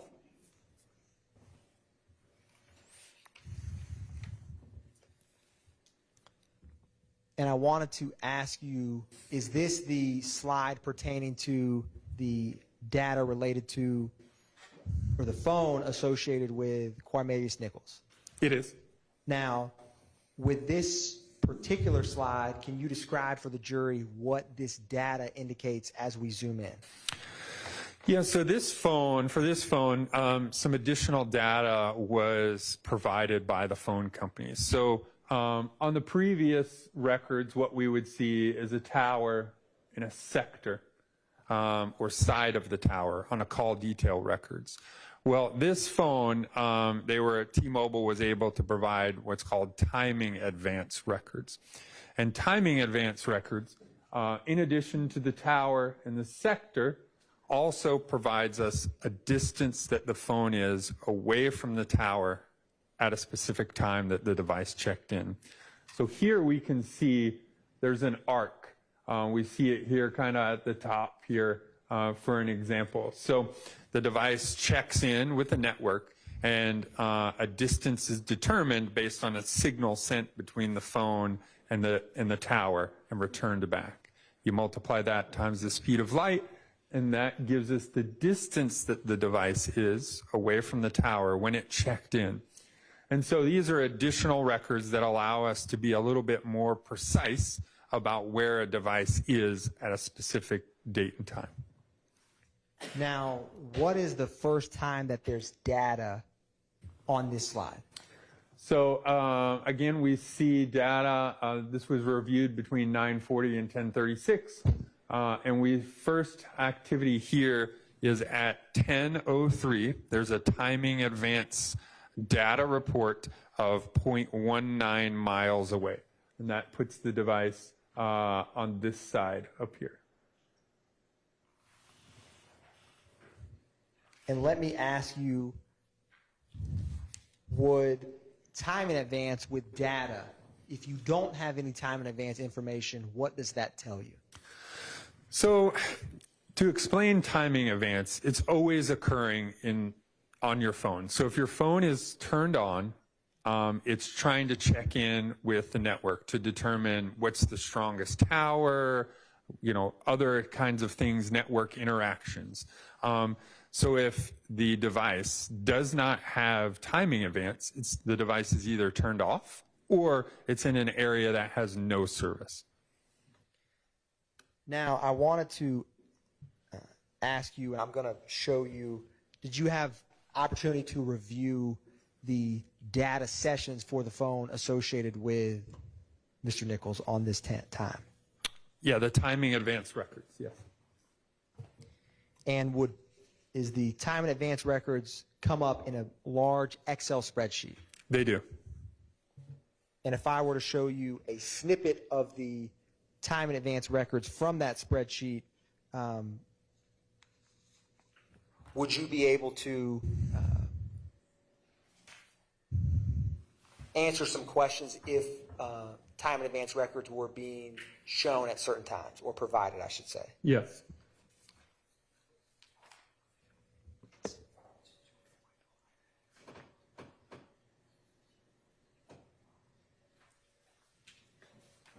I am approaching you, Agent Burney, with a snapshot from what's already admitted as State's Exhibit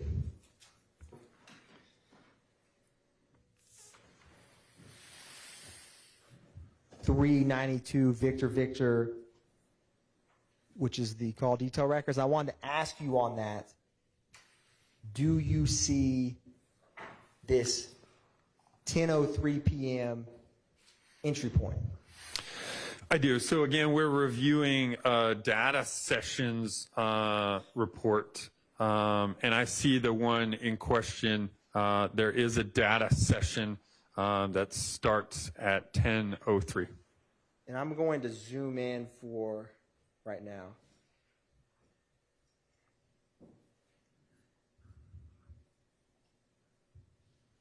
And on this slide, what you first have is this 10:03. Do you see that on the screen? I do. So with the Excel spreadsheet with the data sessions that you have before you, do you see that same 10:03 p.m. data point? So that data point at 10:03, 22 seconds listed there is off the timing advance report. And what we have here is a slightly different. It's the data sessions report at 10:03 and 23 seconds. And with data sessions, what is the previous data session before, or what is the, do you have a data session around 10 o'clock on March 14th, 2022? Yeah, there's one on the records. So the one thing to remember about T-Mobile records, they're kept in UTC time. So again, this record shows 2:03 a.m., but when you transition it from UTC time to Eastern time, that would be 10:03 p.m. And what is the what is the data session before that time? Listed on this report in UTC time as 14:33, and then when you convert it, that's going to be 10:33 a.m. And is there any data sessions before 10:03 p.m. on March 14th? There are. There's a series of data sessions. Again, the last one, the one we have, there's a 10:03 p.m. Previous to that is a 10:33 a.m., and then a 10:18 a.m., and then a 10:03 a.m. So a series of data sessions. And that goes from 10 a.m. to 10 p.m. Correct. And so during the day of March 14th, with the data sessions of that phone, is there any data before 10:03 p.m. in that 12-hour window, roughly? There is not. Now, I am also wanted to ask you, you see how it has this RTD and it says 0.19, 0.10, 0.15? I do. Is that where, can you describe for the jury briefly, now that they can see it, what that indicates? Yeah, so again, that comes from the timing advance report. What that stands for is range to device, RTD. So again, what's happening is the phone is on, checking in with the network. a signal is sent from the tower to the phone and then back to the tower. However long that takes in milliseconds, they multiply that times the speed of that light, and that lets the network know that that device is a certain distance away. So in this case, listed on the report, the phone checked in at 0.19 miles away at 10:03 and 22 seconds. At 10:03 and 25 seconds, it checked in on a different side of the tower at 0.1 miles away.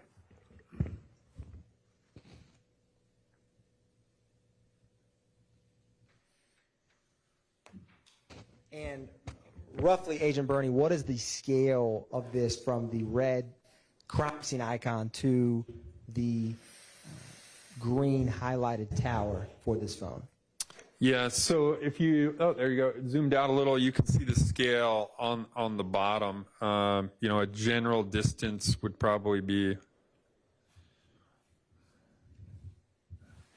you know, like 2 miles, a little bit over 2 miles in between the crime scene and the tower represented in green up here. Now, did you also, I'm going to publish slide 13.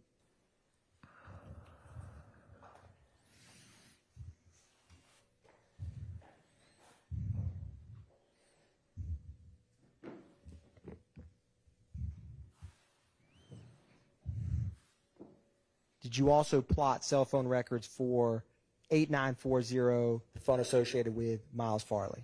I did.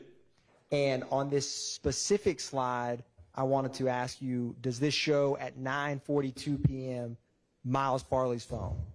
It does. And what is that blue W icon that we see on the screen?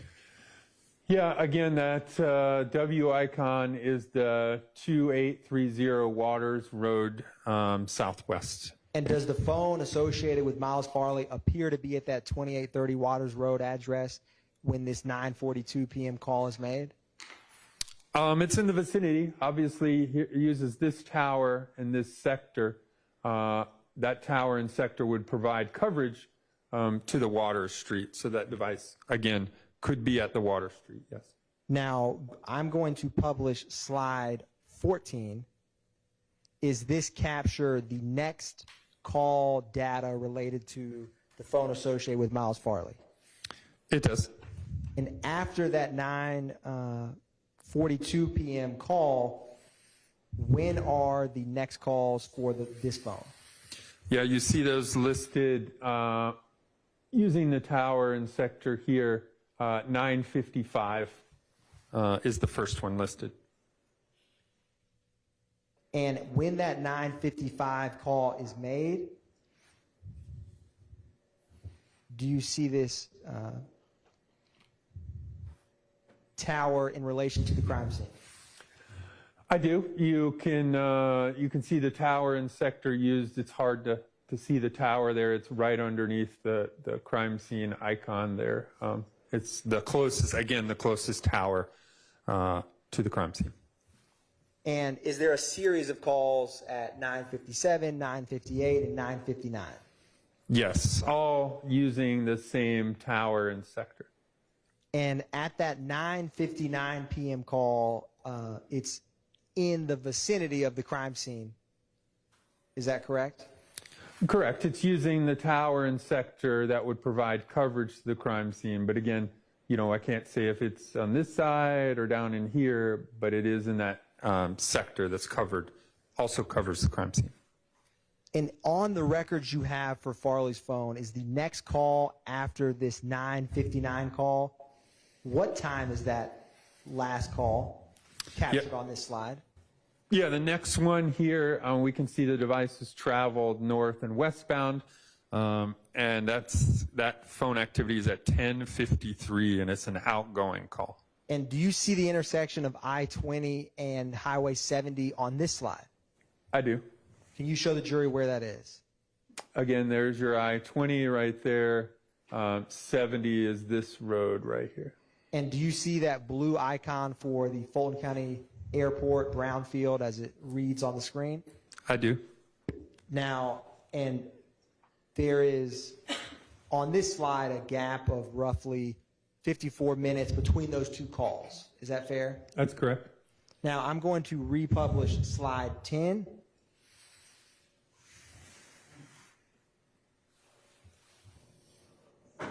And this slide is the 8694 associated with Shannon Jackson around this time frame. Is that fair? It is.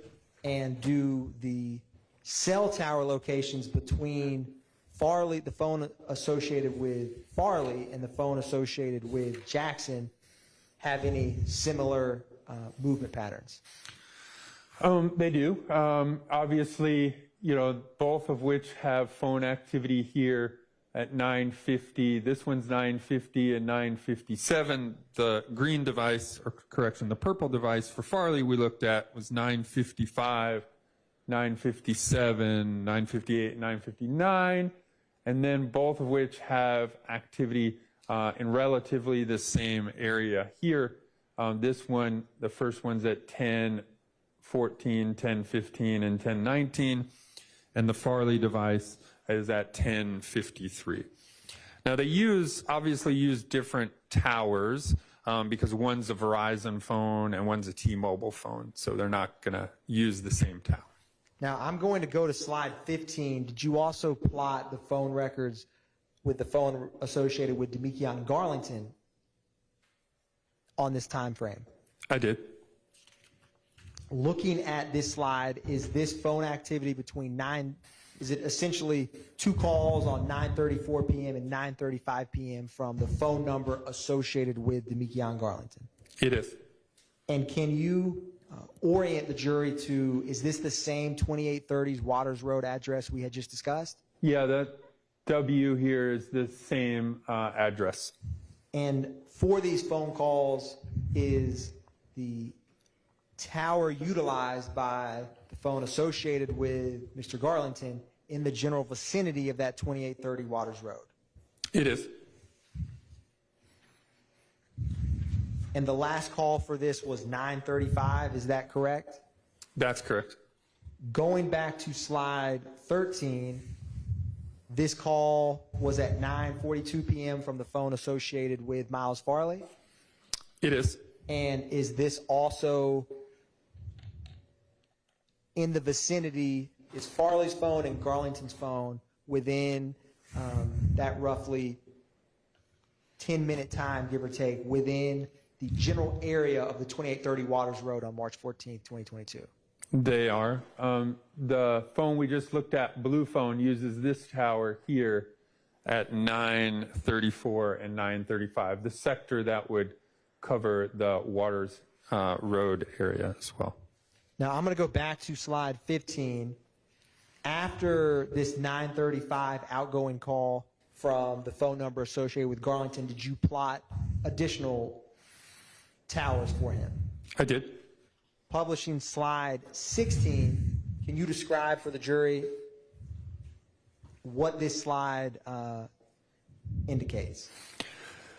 Yeah, so this is a continuation of that 7355 phone, the blue phone here. We can see between 9:48 and that's 10:59. And then we can see the towers and sectors used. So the first is at 9:48 using this tower and sector here, 9:48, 9:49, and 9:56. Again, putting that device in this general area here. And then the next tower that's used is at 9:59. There's 3 separate incoming calls, all using this tower and sector here.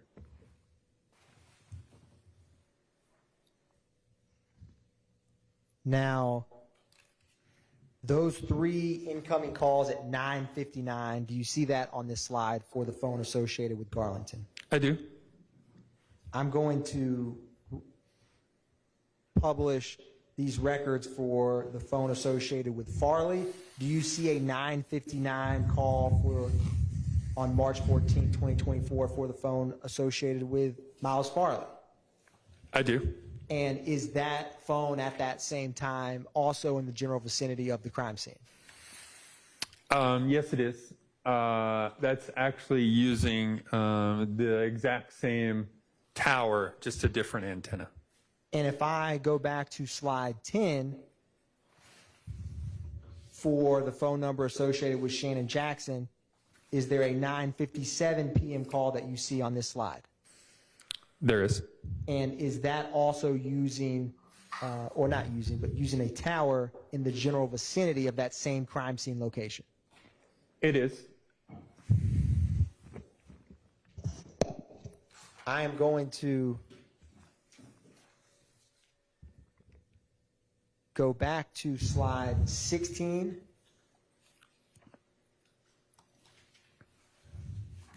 And this slide itself captures phone activity from 9:48 p.m. to 9:59 for the phone associated with Garlington. Is that correct? It does. Now, publishing slide 17,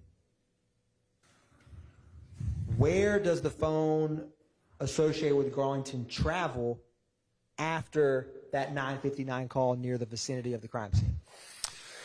Yes, so you see that device. Again, we're still looking at the blue device, 10:06 to 10:54. We see that device has phone activity, and that activity moves westbound, starting at 10:06 and 30 seconds, an incoming call in this general area here. And then we see the next one is at 10:06, 55 seconds, 10:07, 10:08. And then eventually on this slide, the last ones are at 10:45 and 10:50.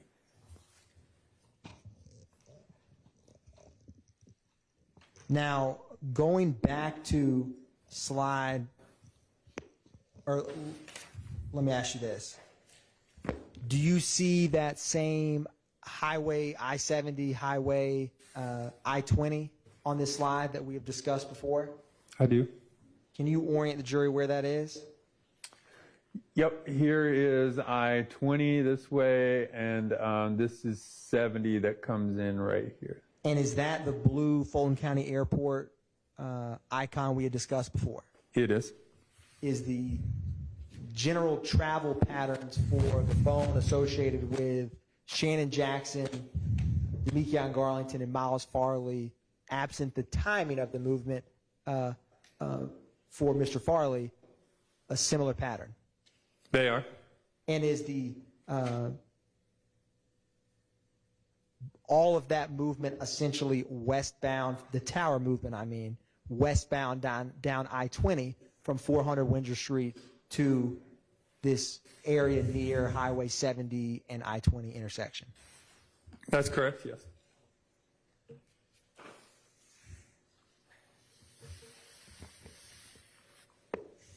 A brief moment, Your Honor. Mm-hmm.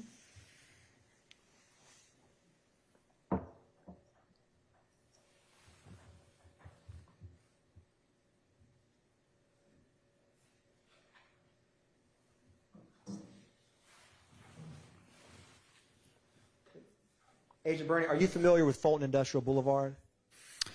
Not exactly the location, no. Understood.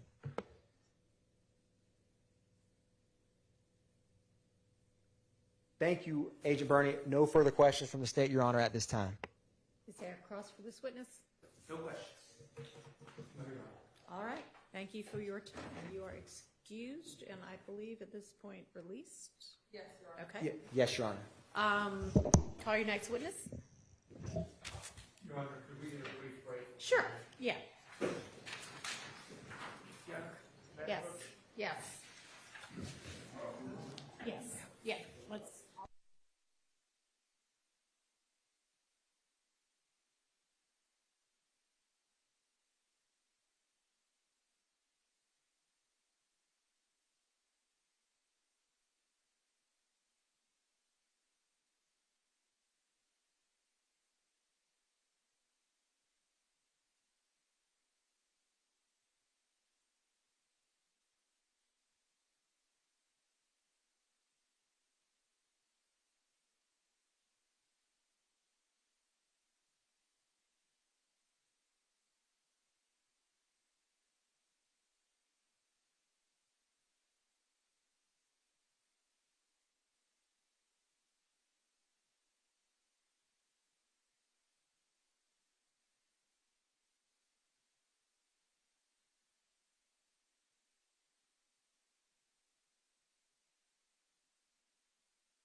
A folder I should be looking at?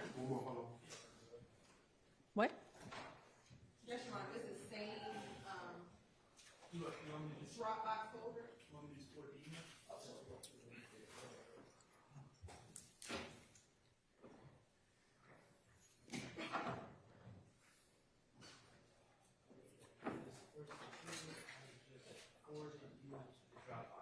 Okay. The updated Dropbox. Okay.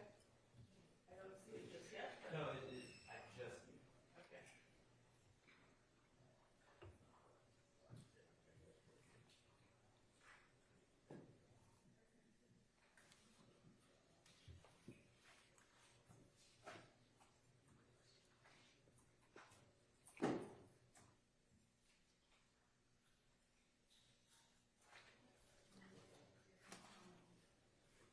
Oh, is this the one we got set this morning? Oh, I didn't know you were attached to CC. Yeah. Yeah, no, I got the one this morning. Is there something different, or is that the one? Same one. Okay. That's you, if you re-forward it to you, or do you have it? What would it have been this morning?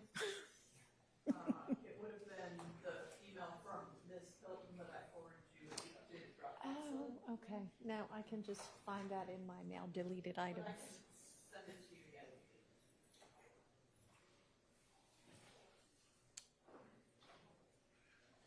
Did you send it this morning? Should have. I thought I did. And will it have issues for tomorrow, actually today? Is it that one? Okay. All right. Okay, and so it'll be the link that Ms. Hilton sent? Yes. Got it.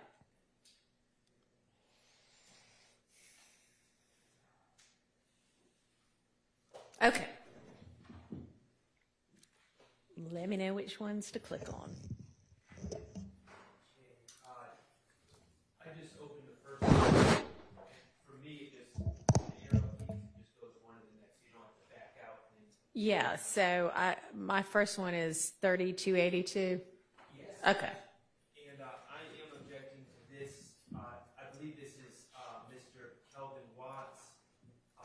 The caption says, "Hey, we at war, but tell me why I feel so safe. It's my shelter." And then hashtags.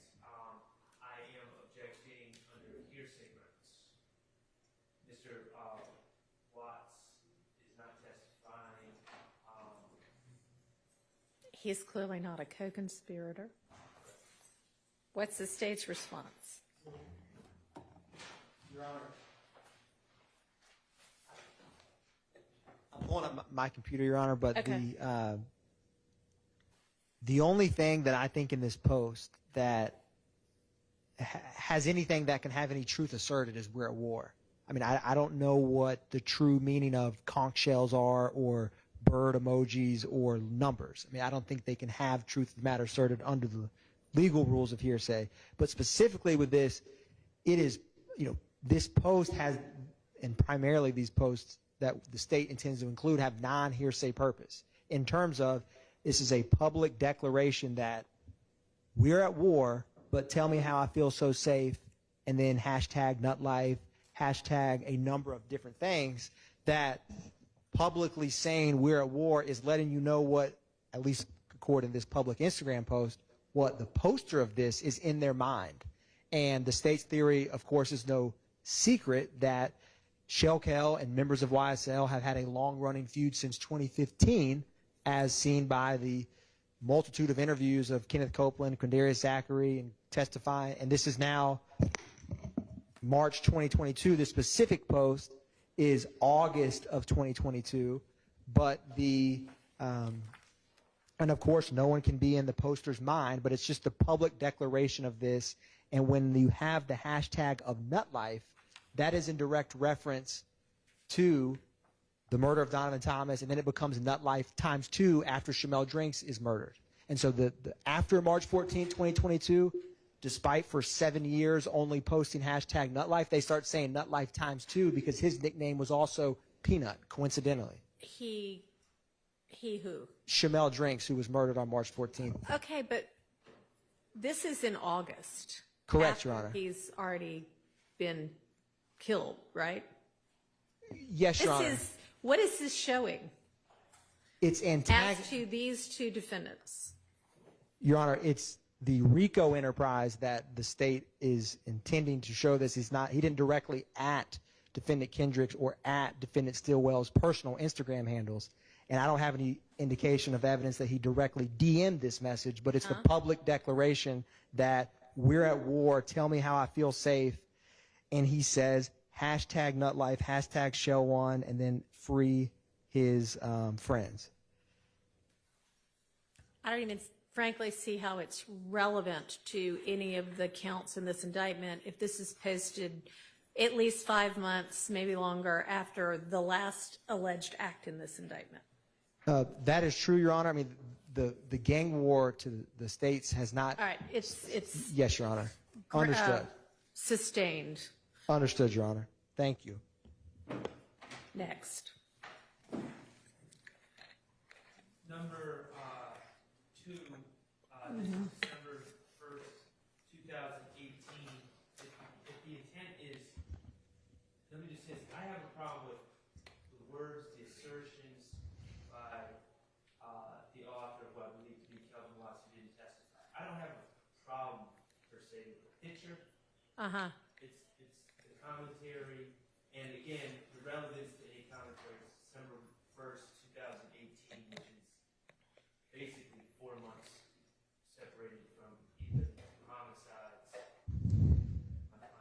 4 years separated from the 2 homicides, no matter what. Right. Your Honor. There's multiple acts that are not just in 2015 and 2022 in this indictment, to include when the vehicle that it was believed that Lucci's vehicle itself, that someone else just happened to be driving, was shot up by Javon Fleetwood. And so that was in 2019. But specifically, this is Rayshawn Bennett, who the court has heard multiple testimony about, and Shell Kell, who the court has heard and the jury has heard. I don't know what the truth of the matter asserted of long live nut is. The state is not intending to say, I mean, that is it is a state of mind associating Shell Kell, who posted this, who's Kelvin Watts, Rayshawn Bennett, and a post showing them associated with one another. And I believe from evidence admitted in this trial that is trestle tree, from just the way that is designed with the front porch, because we've had, and I'm not 100% on that, but it looks quite like the. All right, what's the specific objection? Relevance and what else? It's relevance and hearsay to the right. Picture, I don't have a problem. Okay. Is all of it, all of the language hearsay? Oh, well, the long-lived nut is what I have a problem with. The hashtag long live nut? Yes. I just don't, I don't even know what, unless the state knows something I don't know about the hashtag free me, which I don't know the relevance of that, but it doesn't really bother me. All right. I will permit it with, the picture to show the association, and then it's Shell Kell Nut Life anyway. Redact the 2 hashtags, long live nut, free me. And does that satisfy? Yes, sir. Okay. And just the hashtag? Yeah. I mean, unless there's some objection to the rest of it. I mean, I don't know what the UNs don't know the half is really relevant to. Right. So I don't know what any of this. we could redact that as well.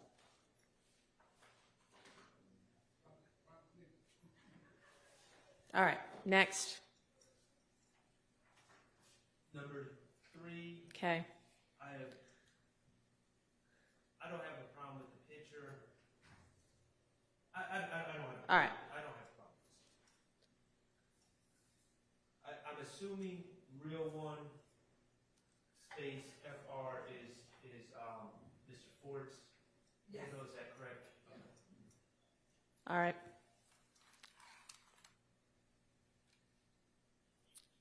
Any issue with the next one? No. All right, are y'all's like 4 in a row and then you go down to the next line? When I just hit the side arrow, it just keeps going. Okay, mine's not set up like that. But. Oh, okay.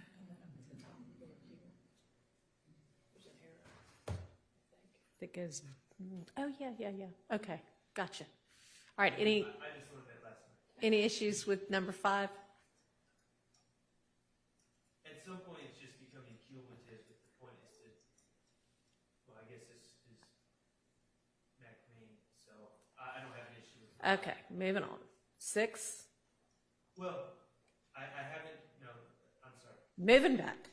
Number 5, I have an issue with the commentary, the post. I don't have a problem with the picture. I don't see it. Oh, the snake and the sword and the 4L? I don't know. What's the purpose of this picture? Don't we have Ocean Drive Slim's posts with We various do. people already? The state believes, I mean, there are obviously 3 emojis, that the snake is for YSL, the sword is a common thing that comes up in PDE 21 slaughter gang type street gangs, which is allied with YSL, which comes up because of Investigator Viv Rita will discuss that in talking about DeMarco Boyer, who was the one who got on FaceTime and said, get on FaceTime real quick. And the state believes that was minutes before Shamel Drinks was murdered. And then they pull out of the gas station and follow him. And so this specific post is showing Christian McMiller, Jeffrey Williams, and is highlighting the, he posted that snake emoji, the knife, and the 4L. And what? Viverito's going to give her theory about what each of those emojis means? Yes, Your Honor. Okay. And the video that Wooney Lee, where he said, shh, we put that, you know what, on your gravestone, was that video vlog was titled A Night with YSL and 4L, which that's why this snake emoji, the knife, and the 4L, it is connected. All right. These are statements by someone sadly who can't testify. Right. I just, unless it's in furtherance of a conspiracy, I don't. To me, there's no legal mechanism for them to be admitted because they are assertions. They're definitely, yes, they are. But they are assertions. So is the argument that they are co-conspirator exception? And this is all the fostering of the gang cohesion concept? Well, I mean, this can be, yes, a public pronouncement of an ally between 2 gangs with the way that these emojis are stated.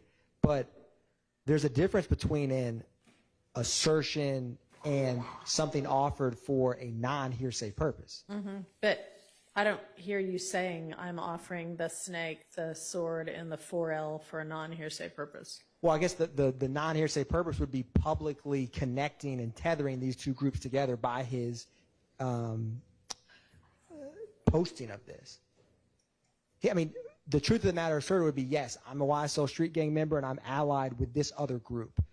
It's like if someone posted heart emojis next to a sports team. They may genuinely love that sport team or hate them, but if they publicly said that, it's like, oh, they must be a fan of, that they're showing fan allegiance to XYZ. It's similar here. I don't know what the truth of the matter of 3 emojis can actually be, legally speaking. I know what a We're gang... going to have an expert say exactly what you just said. And so that seems to be for a hearsay purpose, not a non-hearsay purpose. You would like everybody to believe that, right? Ultimately, but she could say, you know, have you seen the snake emoji? Have you seen the knife emoji? Have you seen what is 4L? And then the jury can piece together that information and disregard her testimony or accept it. But the state views this post. Okay, so circling back then on the hearsay, it is a co-conspirator exception. I believe it's both, Your Honor. Yes. Yes. Okay, then it is admitted under that exception. Okay, number 6. Number 6, I do not have an objection. All right. 7. I do not. 7, I do not have an objection. All right. Why don't you tell me the next one you have an objection to?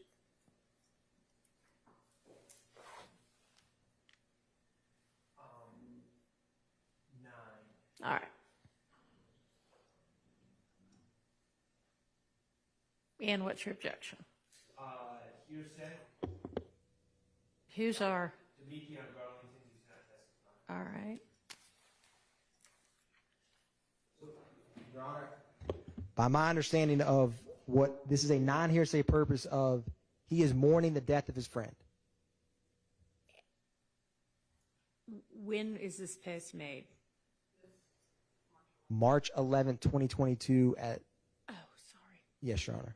It's not on the post itself. It's just you're going to be able to establish. Yes, Your Honor. Investigator Viverito, when it has the date and time, is when she screenshotted it to show when it was posted. Post the death of Ford and McMiller.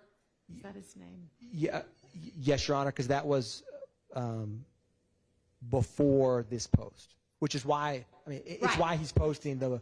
That had just occurred at the time this post was made. Yes, Your Honor, Okay. but before. Right. I mean, the same day, but it preceded this post. Yes.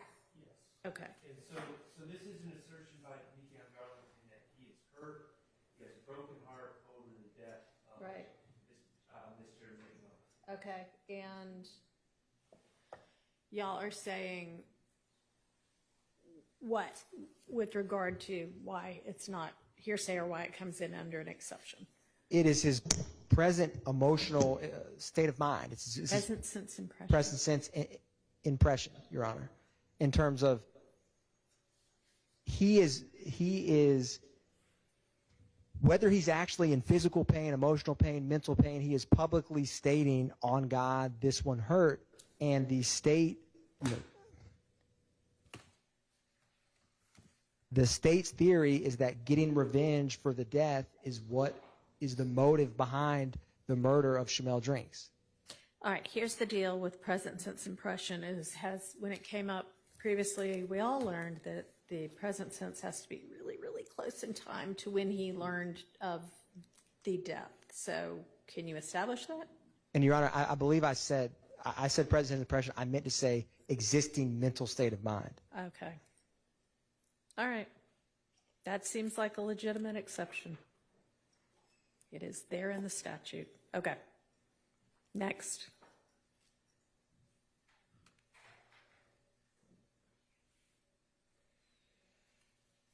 Number 10. Okay. I believe this is a post by Mr. Kelvin Shredwell. Is it not?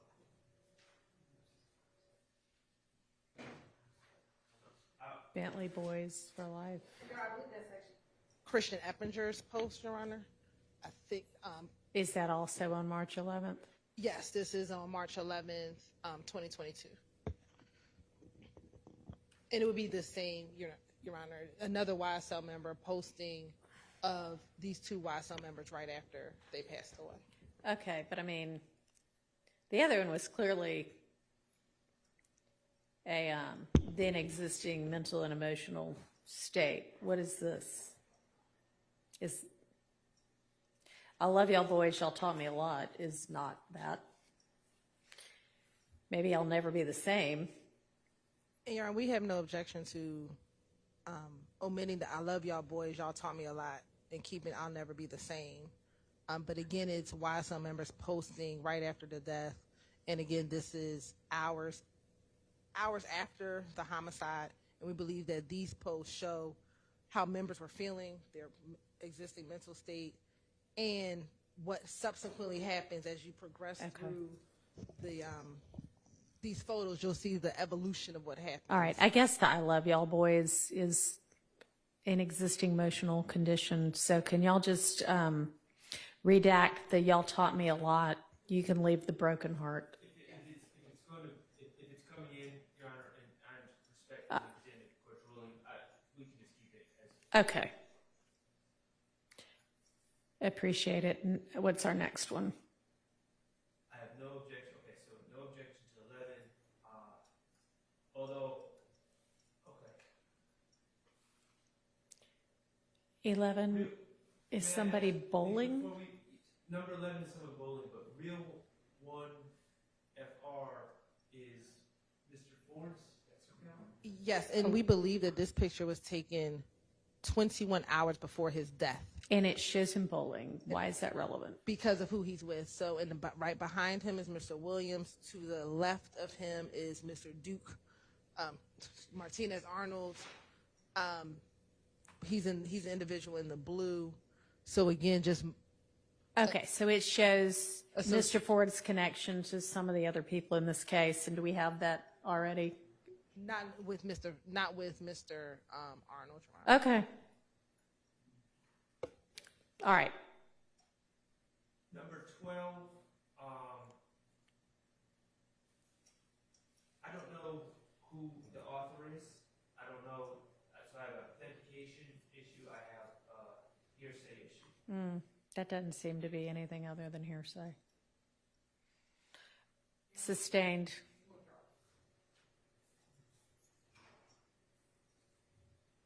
Number 13, I do not have a problem. Okay.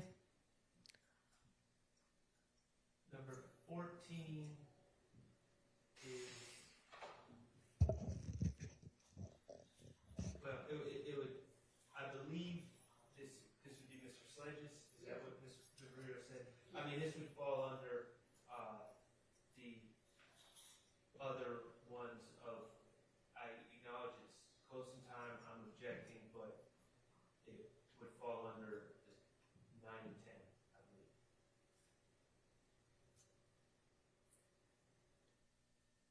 Because it's another person expressing being upset All right. at March 11th in the morning. Okay. Okay, so then are you saying you acknowledge that there's a legitimate exception? I'm objecting, but for the purposes of just open candor, I think it would fall under the, if those other ones were Yeah. as, Okay. under the hearsay exception, which hearsay exception was it? Then existing mental emotional condition. All right. Okay. Number 15, I don't, again, I don't mean to keep saying the same thing. Investigator Riverito wrote no reports for any of this. I have no idea who Edward James is to even address it. I'd like to know a little bit about it before we. So, Your Honor, we believe that this post, Edgewood_James, is a post associated with individuals with YFN. This is some of the taunting posts that both Mr. Sumlin talked about, as well as Investigator Vivarito will talk about, that this Instagram handle posted a number of disrespectful, I would say, messages after the death of Mr. McMiller and Mr. Ford. And so these are some of the, the examples of those posts that were posted. So we're not offering it for the truth of the matter asserted, but these are some of the trolling posts that Mr. Sumlin was talking about, and Investigator Vivarito will discuss further, and you'll see more examples of the trolling. I'm not objecting to the admission, I'm just trying to figure out what it is. Do we have an actual individual that's identified? I don't believe there's an actual individual, like I don't know if Edgewood_James is an individual, but the posts are all directed at the death of Mr. McMiller. Well, we don't know that if we don't know who the poster was. But you can tell from the content of the post. So when Who OPPAC just came in could mean any number of things. But if you can, the posts are in very short order. So if you continue to go through his posts, he's specific. This same person is going to have other posts, so that will give me context to understand what this one is. Okay, then I guess we. I don't have any objection to 16 or 17. Okay. 18.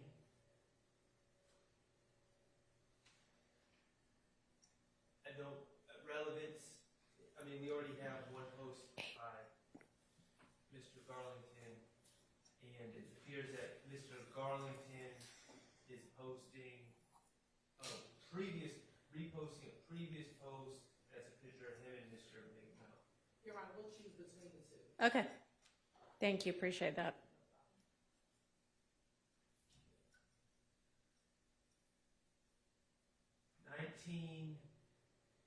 I object to hearsay. We can omit the neighborhood, some of the neighborhood hero of the week. Yes. We can omit the cash. All right, there's floaties that say Scarface and 2 times Funk. Those weren't in the original post, were they? They're tags of the people who are in the post. So if you hover over the post, and then when she screams. All right, so she'll explain that. Okay. And this is showing the connection of everybody. And I would object to that I am part of the, oh, it's our part. I would object to her commentary as well. All right, y'all gonna redact that? Okay.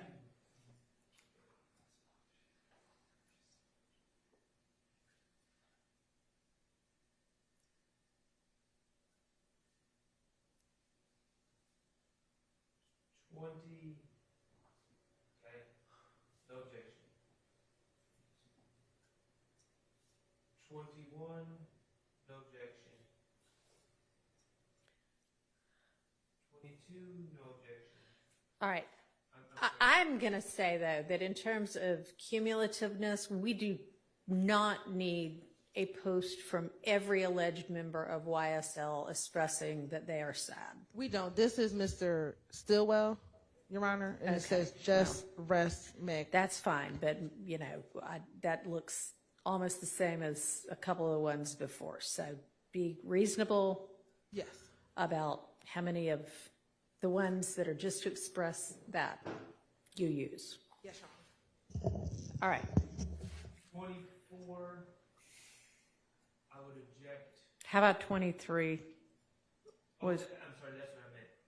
23, I object to hearsay and also relevance. Your Honor, this is the post that we believe was the reason for Shamel Drinks being murdered. So Shamel Drinks is the individual in the black jacket with the pants. Next to him is Jasper Walters. Next to him is Shell Kell.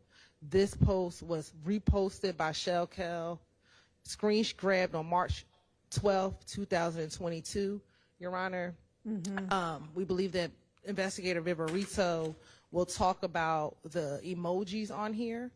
There are 2 shells, which could indicate 2 bodies. Then there's a zipper lip and a black heart that one could interpret as they were the ones responsible for the death of McMiller and Ford, Your Honor. And so Mr. Drinks posted the initial post, the post that says no love _ nut. And he posts Mr. Drinks posted, I'm with y'all 100 at Shellkel _ nut life at Summerhill, Little Man, LLN Mafia. Then Shellkel on March 12th reposted his post on his public Instagram page, Your Honor.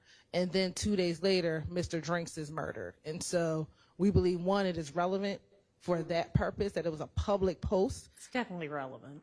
And again, we're not offering for the truth of the matter, sir, about whether or not he's with them or not, but the fact that Shell Kell reposted it, and Shell Kell is the one who put the shells and the zipper lip in the heart, that could be considered an indication of they're taking responsibility for the murder of. Okay. I mean, do you think that she is going to testify these 2 shells could mean 2 bodies? Yes. Is it typical within gang life to make a post of whatever your symbol is and have it mean a body? Yes. And she's going to be able to say that? Yes. Well, then these are Because sometimes they'll use teardrops. So as opposed to using the teardrops to represent death, they sometimes use a shell Kel because he is shell Kel. So that's his thing. So she will testify that could be. That would seem like it would represent him. So unless, I mean, I may need to hear from her on the basis for which she can opine as an expert that 2 shells could mean 2 bodies, okay? Yes. So you need to make sure we do that before I permit that testimony. Yes, sir. There's two aspects of hearsay in my mind that are both assertions of fact. One, we have Mr. Drinks, who is saying, "I'm with you 100%." That is hearsay.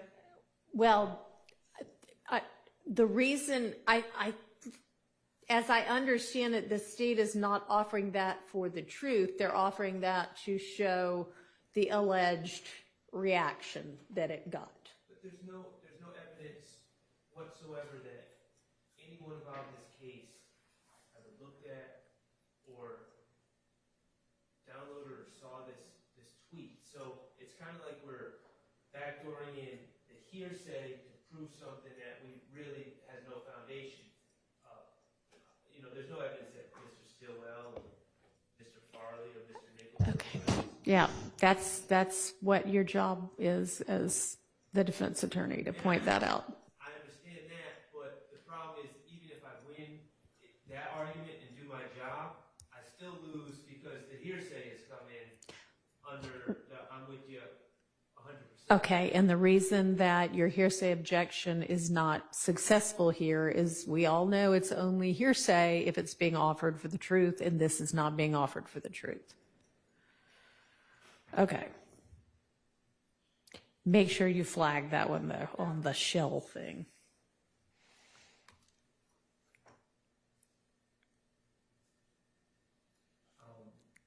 I'm just objecting to this hearsay.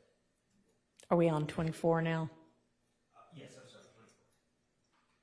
This is Shell Kelly. Your Honor, this is a day after. This is posted on March 4th. So this was initially posted on March 4th. Okay, what part of it was posted on March 4th? The shell Kel, why you buy a watch, it's time to die? Yes, this whole post was March 4th. So. And are y'all alleging that something significant was happening around that time? Yes, Your Honor, we do believe that on March 3rd is when the public was made aware of Mr. Rayshard Bennett being stabbed in the jail. So there was a bond hearing, a bond motion filed on March 3rd. And then, of course, the media picked that up on around March 3rd, around the same day. And then this is posted the day after that information came out. So we believe that because of what happened at the jail, which is what we think started the trickle-down effect of what happened between February 9th and March 14th, that this was an indication of being prepared to retaliate for what happened to Mr. Bennett in the Fulton County Jail. And then, is it reposted or? No, this is his post. So we just screen grabbed it on March 12th, but he posted it himself on March 4th on his public page. And again, this is just showing the antagonizing that started happening. I know you don't like the word subliminal, but this is what the culture calls subliminal messaging, right? Because they are throwing just shots. not up on the lingo then. Okay. They're throwing, well, let me not say throwing shots, but they're talking back and forth, but in coded language such that. It's not very coded. Yeah, right. I'll also point out that the 2 shells are showing up on March 4th at the bottom before the double homicide. Mm-hmm. Okay. Well, I'm going to admit it over objection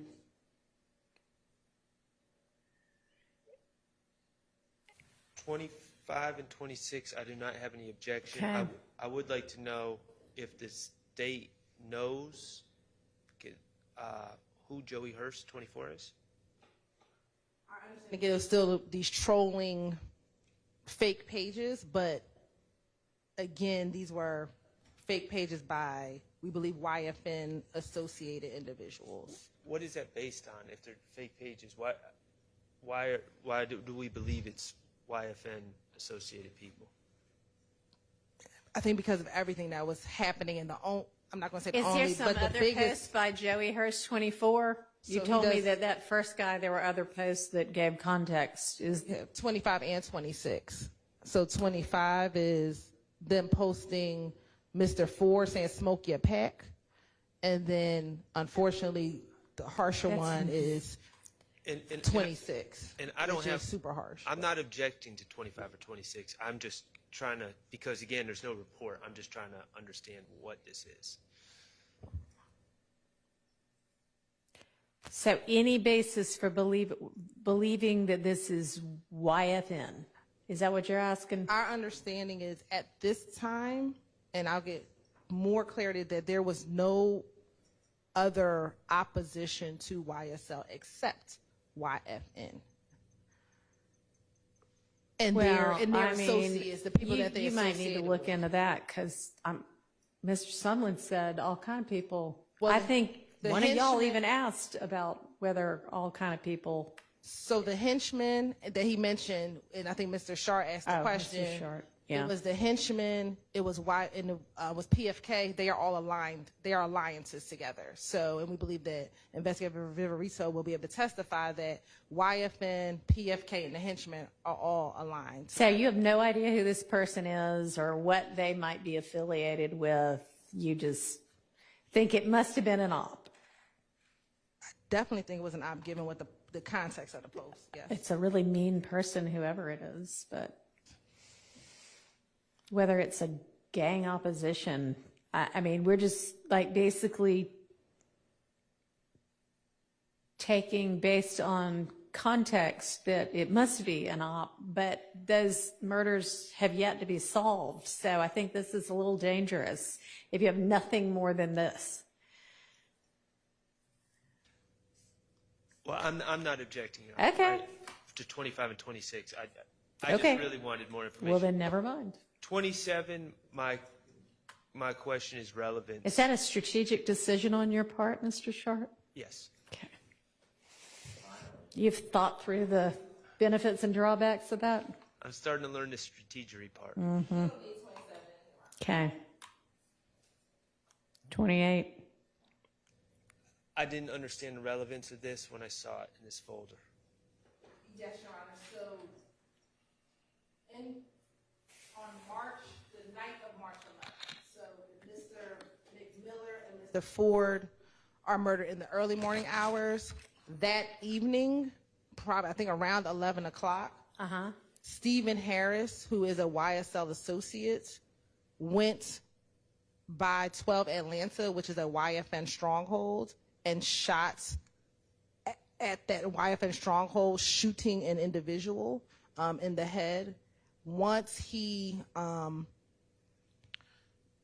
then ended up, Mr. Harris, driving to a wall at a location near 12 Atlanta. Okay. This picture was taken by one ABG, it says Big Nick, but he's known as Fat Nick, who is a YFN associate, and he posted this picture when Stephen Harris ran into the wall. That's the actual picture of that person having hit the wall? Yes, Your Honor. And then, of course, laughing about it. And so this, again, we believe was retaliation for Mr. McMiller and Mr. Ford shooting.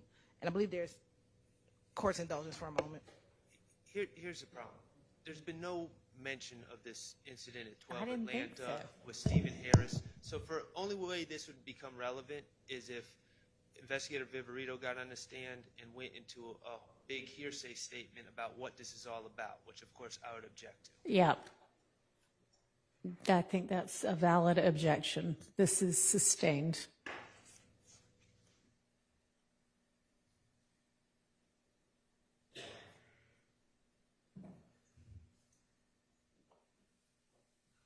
All right, which one should we look at next? 30. I don't know the relevance. I don't know who the author is. The author, Your Honor, is Javon Fleetwood, who is another YSL member, who's on this indictment as well. He is _TL World, and this was posted, I believe, 2 minutes before the actual caption. So this is posted on March 13th, 2 minutes 2000. before what?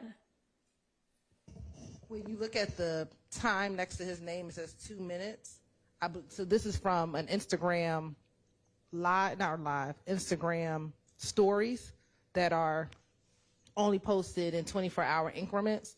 So where it says 2 minutes, he had posted I this. don't see anything that says 2 minutes on number 30. So if you look at the top where it says Portrait World. Yep. Do you see the two? Thank you. No problem. Sorry, I'm just old, y'all.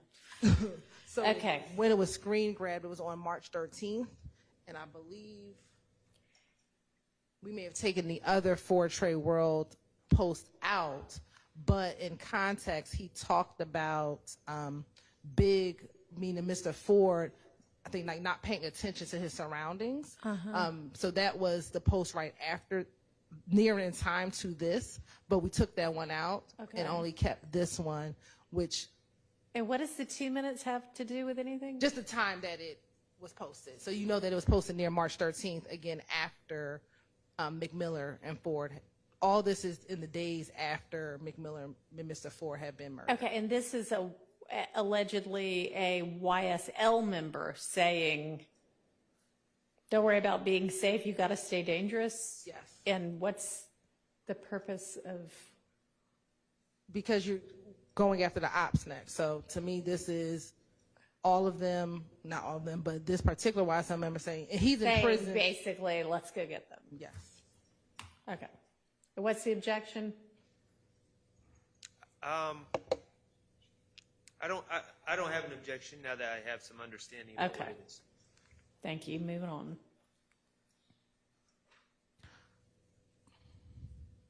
Going to object to hearsay. Is this 31? Yes. So, Your Honor, this is relevant. If you can recall, Mr. Shard asked both Nico Flores and I believe Investigator Hogan, when Mr. Drink, this is Mr. Drinks. Okay. When Mr. Drinks was murdered, you didn't know he was a part of YFN. And what the testimony that will develop is they did not know that he was associated with YFN. And yet he was, because They his started thing seeing says Shell Kill Nutlife. And they started seeing multiple posts, and you'll see the next few posts, Your Honor, are YFN associates reposting him after his death. So this is posted on March 15th, 2022, after Mr. Drinks is murdered. And so Okay, so this will show how the being offered. I'm trying to understand what you're saying. This is being offered to show that even if the gang people didn't know that he had a connection, he clearly had a connection. Is that what you're saying? Yes, Your Honor.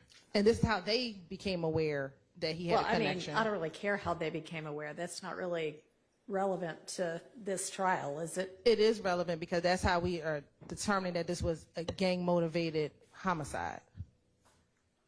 How they determined it isn't relevant to the issues that this jury has to sort out. But I get that if you need something to establish that, in fact, he was connected, that one or a few of these might do that. Yes, Your Honor. Okay, so I don't know how many of them you have. How many of them do you have other than this one? I think for that purpose.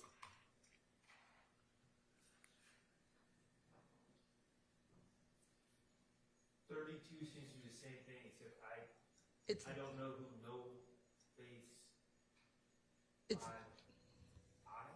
L? I don't know. It's different individuals, Your Honor. I have to get his name, but I know. Okay, well, at least 31, whoever is posting it is Shell Kill Nutlife. Yeah, So, we know that 31 is Shell Kel. okay, so that one. is another YFN associate. 44 Stevo, which is 33, is his last name is escaping me, but his name is Steven. When you turn away from the mic, I can't hear you. I was just saying 44 Stevo is another YFN associate. And y'all can establish that somehow. Okay, well then why don't you use 31 and 33 and, I don't know, 32 if you can't establish. Well, what do you have to say about 32? I believe we can establish his name. I just don't know it right now. Your Okay, Honor. well, mark that one and you can potentially circle back to it. 34, any objection? Yes. Okay. Hearsay. And what is this that we're looking at? Why is it not hearsay? I don't know, and relevance. I mean, I get that this is Medium Garlington's post, and it's on March 15th at approximately 5:30 p.m. But other than that, every post that he makes is irrelevant, so I don't understand what's relevant. What's the relevance to this? So, Your Honor, Your Honor, may I remain seated? You may. When We all have been, so. one of the emojis that comes up a lot in criminal street gangs is the tornado, which is a short rendition of spinning. If you spin the block, if I'm going to go spin them, I'm going to go shoot them. And so you'll see, and there's another post that will come up where when they're back at it spinning, this is the day after shooting by the state's theory and murdering Shamel Drinks. And so when that Demekion Garlington, we believe, was in the vehicle where the fatal shot was fired from. And so when he's saying, and this is at the studio, and we believe they went to a studio immediately after, which is the slides we just showed with Agent Bernie when they go to 600 Interchange. I don't know if this is that exact studio because I haven't been inside of it myself, but they go and make music. And when Demekion Garlington, we're going to get to one in a second, and we've already argued it and expressed to the court in the wiretap when he says, take that boy's name out the song before something happens to him. There's a song that Demekion Garlington makes with, I believe, DeMarco Boyer, but certainly Garlington, where he says, we're going to get Shell Kell whacked. And so so the state wanted to include this because of it's the emojis in this piece of on the way, we're back at it, with a black heart, green heart, and then a tornado emoji, which the state believes is talking about spinning, which is shooting. And I understand that it could be he wants to go windsurfing or he wants to go somewhere where it's windy or something like that. I understand that we can make different arguments, but that's what the state believes it means when you're going to spin someone, you're going to shoot them and hopefully murder them. I'm not interested in arguing in front of the jury how to interpret a tornado. What my objection is that these are assertions of fact given by Demekion Garlington. He was not here testifying. And I will not be able to cross-examine him, so ultimately we can argue about what it means, but the person who could really answer that question will never take the stand. Okay. It'll come under the co-conspirator exception. All right. It would be the state's theory that the two hearts would be for Ford and McMiller, and they went spinning to them, which is this was right after Mr. Drakes was killed, who was one of the ops. Well, then it's spilling the beans at that point. Like, how is this co-conspirator? Well, if it's not spilling the beans because It's say we just killed for you. saying we're back at it. We're gonna go do this, I guess, is the theory. I think that they've met the showing they need to make under the co-conspirator exception. Okay. Well, I just want to make one thing clear. This is posted after, so this isn't we back at it, we're about to do it. This is posted after. Oh, well, okay. The drinks. Thank you. Thank you for clarifying that. Okay, so this is after Mr. Drinks is murdered. So what y'all's, his argument is, how is this anything other than spilling the beans? So, Your Honor, I don't believe that, well, the state's position is this is the inverse of what we were just arguing about with it's the public dissing and claiming responsibility. I don't think they believe that the Atlanta Police Department or the state would be understanding these emojis, but fellow street gang members most certainly would. And so that's the whole point of this, is that regardless if Demikian Garland says we are back at it, and again, the state's allegation is it's talking about the street gang we. The state actually believes Demikian Garland was involved in the murder, but someone else could easily post it and say we're back at it, meaning my collective group is back spinning at y'all. And so be on the lookout, we're coming for you, is essentially the message that this, by the state's argument. I'm just concerned about the co-conspirator A1D2E just swallowing the rule. You know, if people are going to say that my client committed a heinous act, I want to be able to cross-examine him. And that's my problem. He's clearly, according to the state's interpretation, he's clearly saying, we're back at it, we just killed someone, we went spinning, and I'm never going to get across it. Yeah, I mean, he's bragging, and he's bragging, I take it this is a public post, he's bragging to the world, so he's not really talking to a co-conspirator. I mean, he might be talking to a co-conspirator amongst many other people, but having a hard time. Yes, Your Honor. The state's argument regarding that is that public displays of dominance or violence does further the gang because people won't mess with you. And so if you claim or assert, and that's why like these posts basically celebrating an opposition's death or asserting that you either will or just did enact violence sends a message.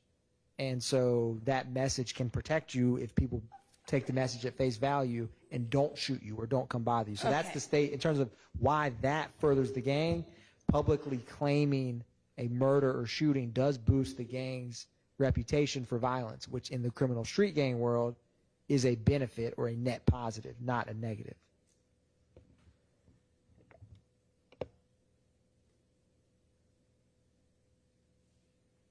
All right, so your argument is it's furthering the gang conspiracy by making the gang tough.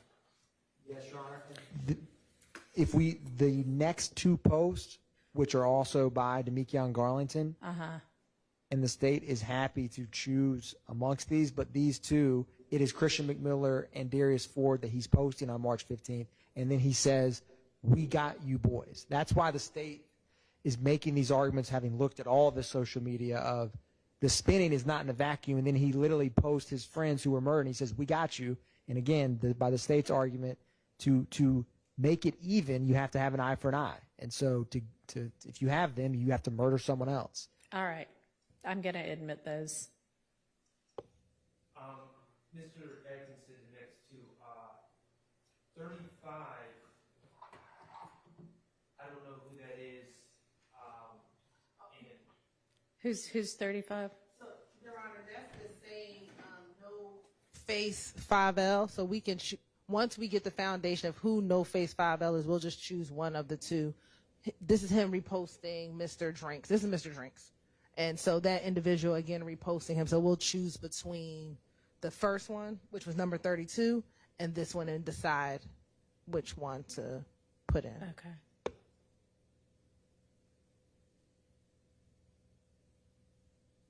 Number 36, I'm strongly objecting. That's Demikian Garlington spilling beans. Your Honor, I may have clicked too quick. The two posts I was just mentioning about we got you boys was what's marked as 36 and 37. Okay. Which is Christian McMiller, Darius Ford, in two separate posts. We got you boys on March 15th, 2022. 36, Your Honor, the gentleman, the more thinner gentleman, Mr. McMiller. 37, that's Darius Ford. Both times, this is Demikian Garlington, and again, he's not taking a stand, and this is a day after the killing of Chanel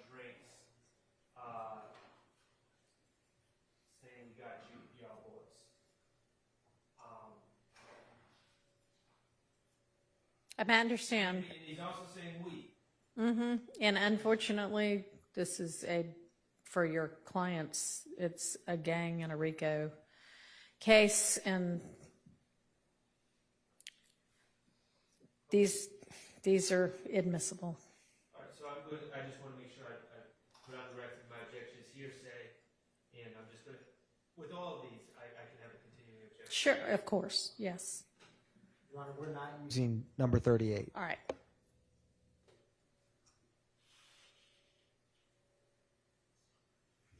Is there an objection to 39?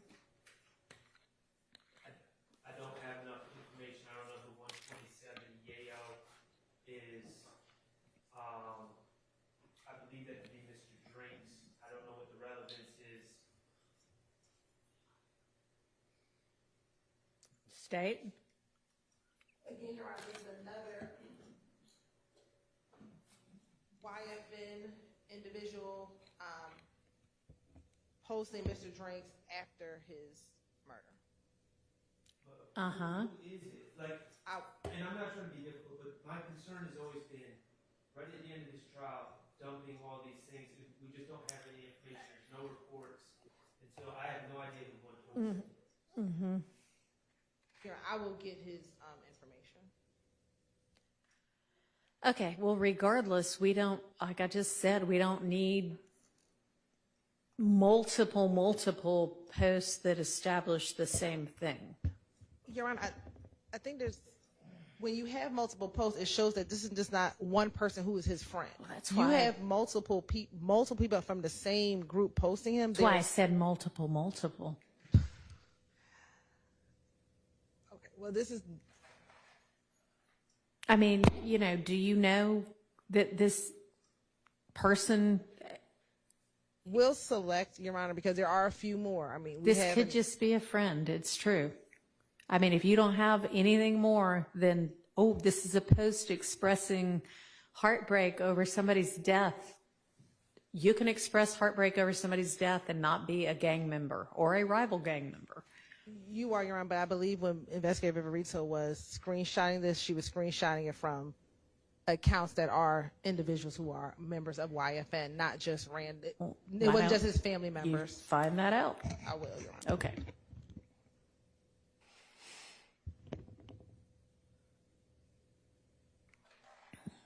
And I'll say 40, 41, 42 are, we know that 42 is definitely Jasper Walters, who is a member of YFN. So can we go back to 40 and 41 then? 40 is YFN Fats. I don't know his name offhand, but he is definitely a YFN member. And this was posted? On March 15th. Okay. And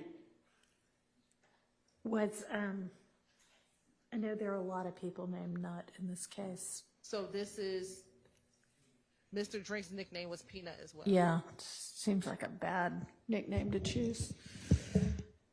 Okay, so this is another of the, all right, at the end of this, why don't y'all figure out and let me know how many of these immediately post-murder posts there are that are alleged YFN members saying, we're so sad?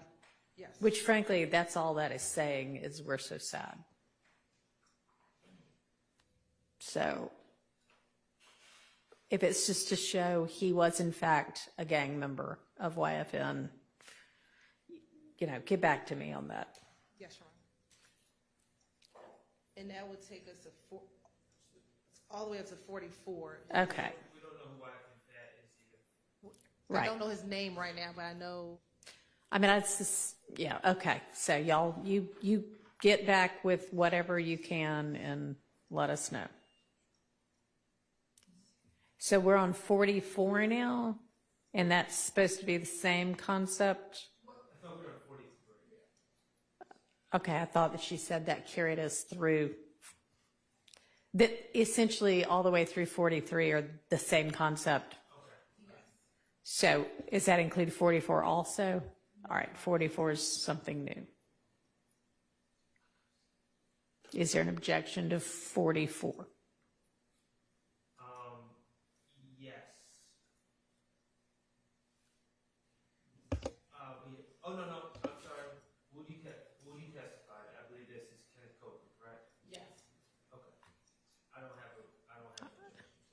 Okay, what's the relevance of it? Is this that same bowling alley gathering? What's the relevance of this? On 44, Your Honor? Yeah. He's in front of a plane. Of a what? The 44 that, You're at 45. It's a bowling alley. It's a bowling alley. my 44 is a plane, I'm sorry. Maybe you got rid of Woody at a bowling alley. I don't know. I mean, the 45 is, Now, I'm asking about 44. 44 on ours is Mr. McMiller. It looks like sitting on the thing that returns the balls that bowling.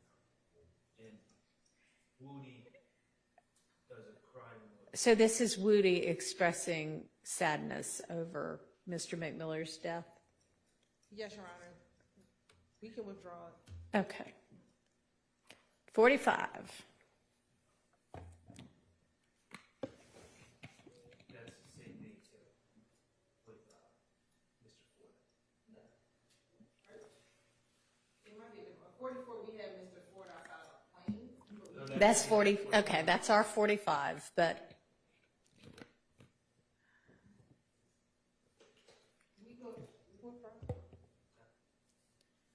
okay. What's 46? Is there objection to 46? 46 is a picture of Mr. Nichols.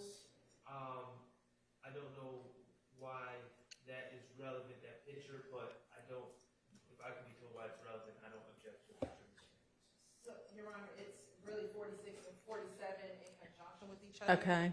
So 46, just to show whose face it is, but 47, Mr. Nichols posted about 2 days after the murder, Shamel drinks a song, and specifically the words are what you saying, I run with cold-blooded killers, blooded killers. And so that's why we posted. All right.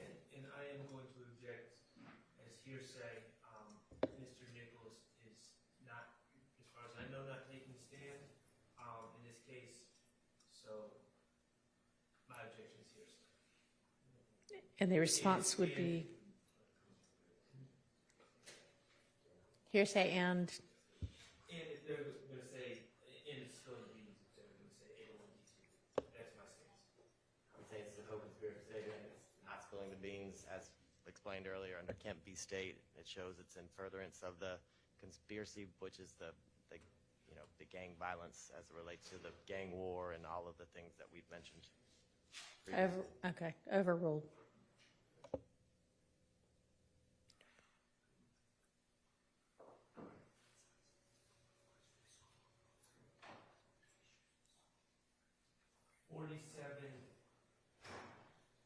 Yeah, that was kind of both of them together, 46 and 47. I'm sorry.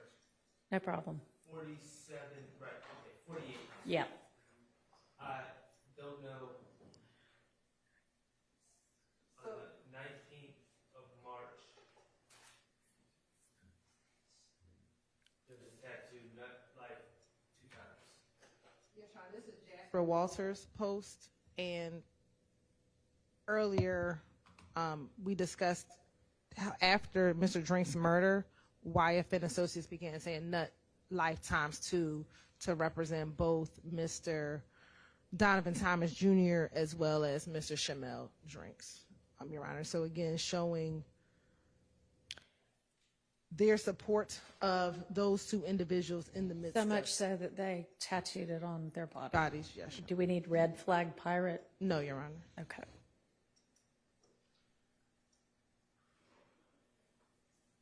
And 49 is similar to the other ones. We'll just choose a select grouping of Alrighty. those reposts, Your Honor. 50. 50 is Mr. DeMarco Boyer, Your Honor. This is the individual that we believe was in the car with Quamarvius Nichols when the murder happened. We believe that he is the individual that says get on FaceTime right now, right before the murder, and so to show a picture that this person is a real person and they exist. Are y'all going to assert that he's not a real person? I wasn't planning. All right, you don't need that picture.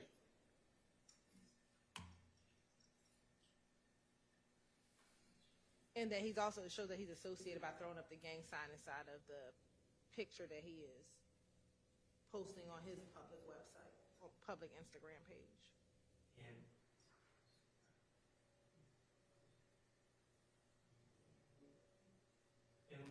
what is,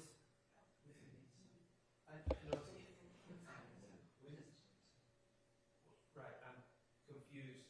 What is this gang sign? Yeah, it's, thank you.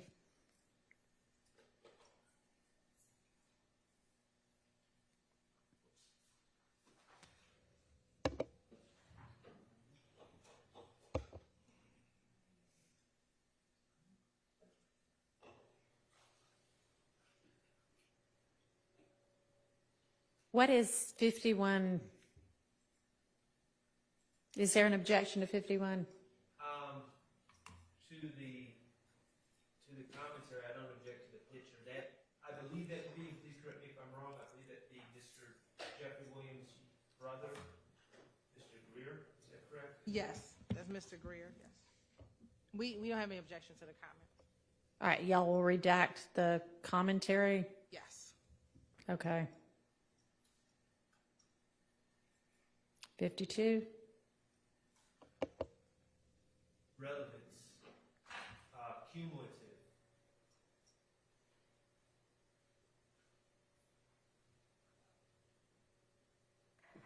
I think you're right. We do have another one, so we'll choose between the two.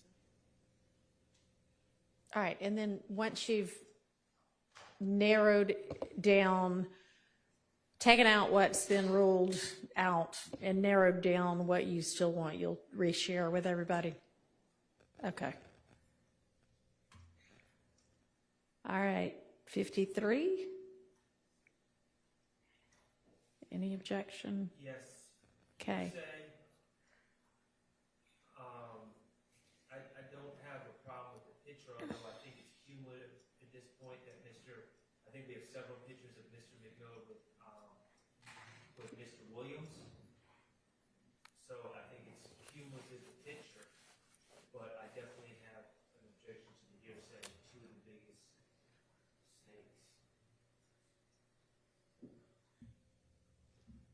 Response? So, Your Honor, the state included this, of course, because of the two of the biggest snakes emojis. And so the only argument for its admissibility would be that would be promoting the gang for All right, two of the I'm biggest. going to exclude at least the language Yes, Your on Honor. that. That doesn't seem to be like making anybody. Understood, Your Honor. Okay. 54. Are you planning on introducing that picture or? Mr. Sharp. Okay. 54. Your Honor, that's relevant. Is there an objection? I would just ask that all the commentary be taken out. I don't have a problem with the picture in and of itself, other than relevance. I'm interested in relevance.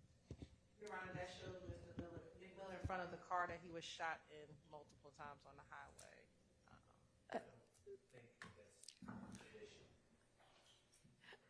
Okay, this is not a trial of that case. So I'm going to exclude that.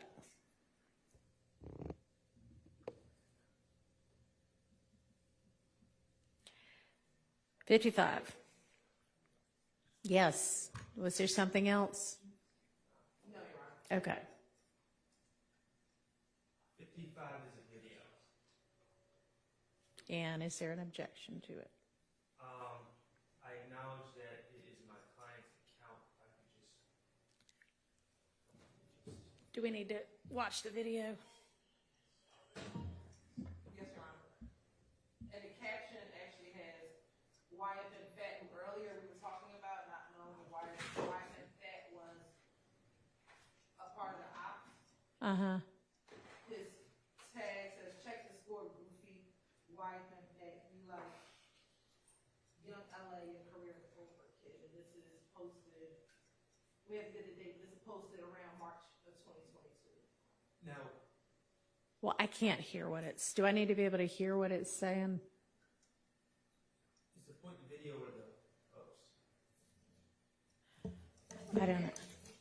So then you won't play the video, you'll just show it as a still with the caption? I'm just asking.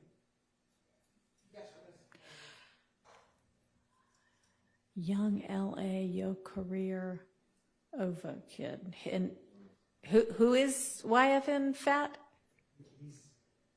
Cluster, Your Honor. He's what? He is a YFN gang member. His name is Sabian Cluster. Okay. He is close with Mr. Rayshawn Bennett.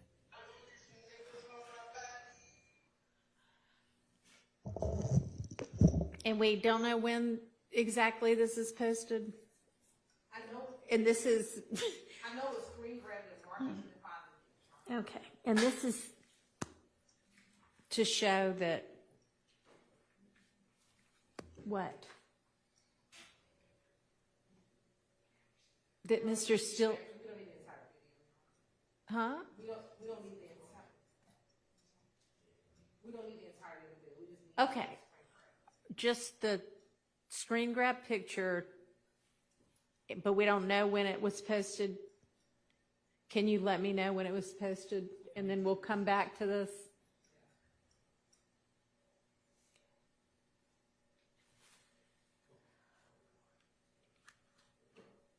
Somebody writing down all the ones we need to come back to? Okay. All right. 56. Again, I'd ask what the relevance is.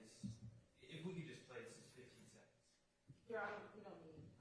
They're withdrawing it. All right. You get some stuff done if you make people stay till after 6 p.m. in court, apparently.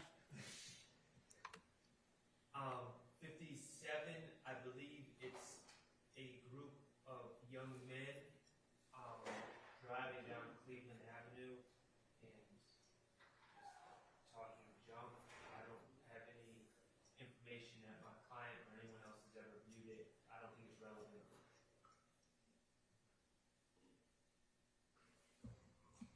Do we know when it was posted? Your Honor, we can ask Are they like the investigator who pulled it. They are saying in the beginning they're in their car and they're just. I mean, I see them driving. I don't have the audio on mine, probably because I don't have my speaker. We can turned go up, to the but- to 54 seconds.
Lil' D kill the killers.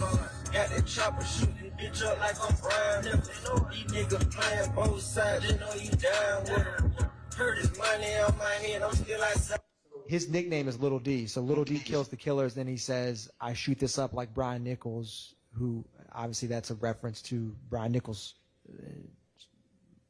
murder and shooting. Okay, So it's an existing Yes. song, right? So this is more of the, does it mean, is it true or is it not? And I don't know I do not know in this moment if that he makes some songs too. I don't know who made that song he's singing. It could very well be. But the point is, He's posting it, he's Yes, Your posting Honor. himself singing it, and then Post a video of Christian McMiller shortly thereafter.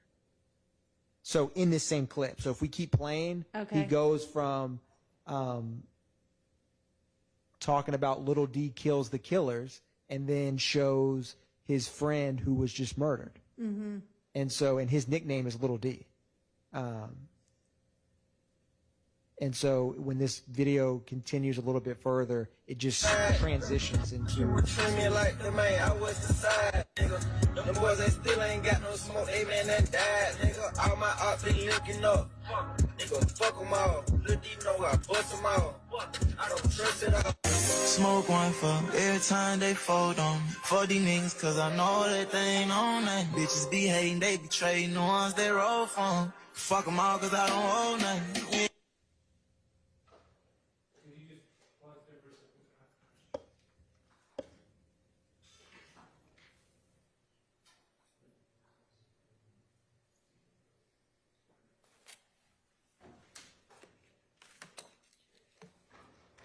any objection?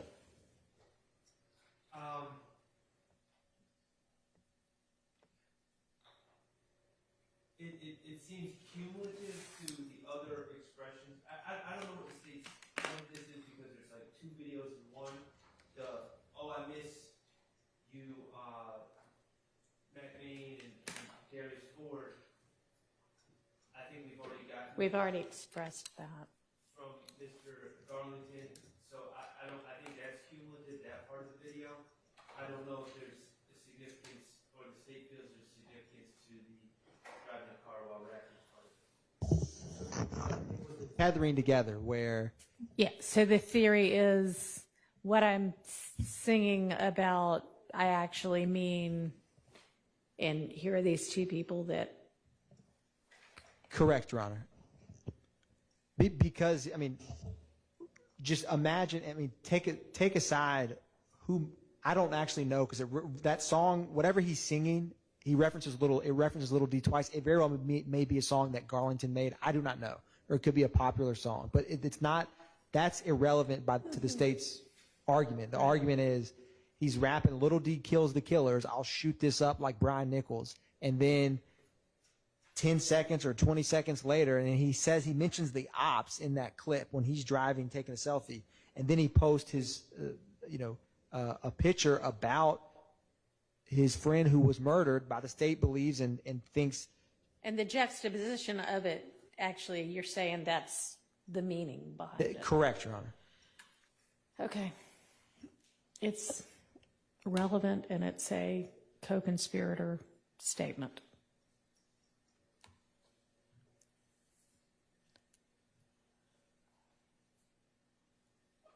All right, we've got two more.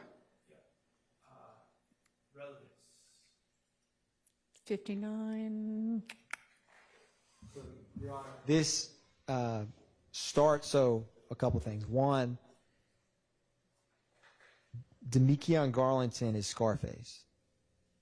And he's on Instagram, he's playing a song by Slime Life Shorty, Wooney Lee, and he posts, this is Christian McMiller, leader of, Rock Gang or Rock Main Boo Gang, but it's a video. And the reason that the state includes this is it starts there, and then, Mr. Abadi is going to play it. This is where, and this is that wiretap where the state mentions Demekion Garlington calling people and basically talking about this song he just made that's awesome, but we got to take that guy's name out of the song because if he gets whacked, they're going to be on to us. That Okay. was a Do wire. we have to actually hear the song?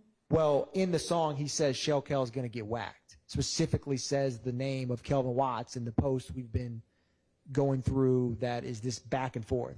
So the state thinks, so we want to play this for the court briefly so that you could see, the song he's referencing on the wiretap aligns with when this video is made, where he's at the studio and the people at the studio are singing along to his song where he says, I think the line is either Shell Kel's going to get whacked or we need to whack Shell Kel.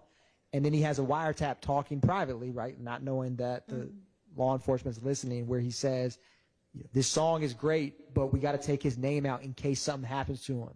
And then the song lyric is Shell Kel's going to get whacked.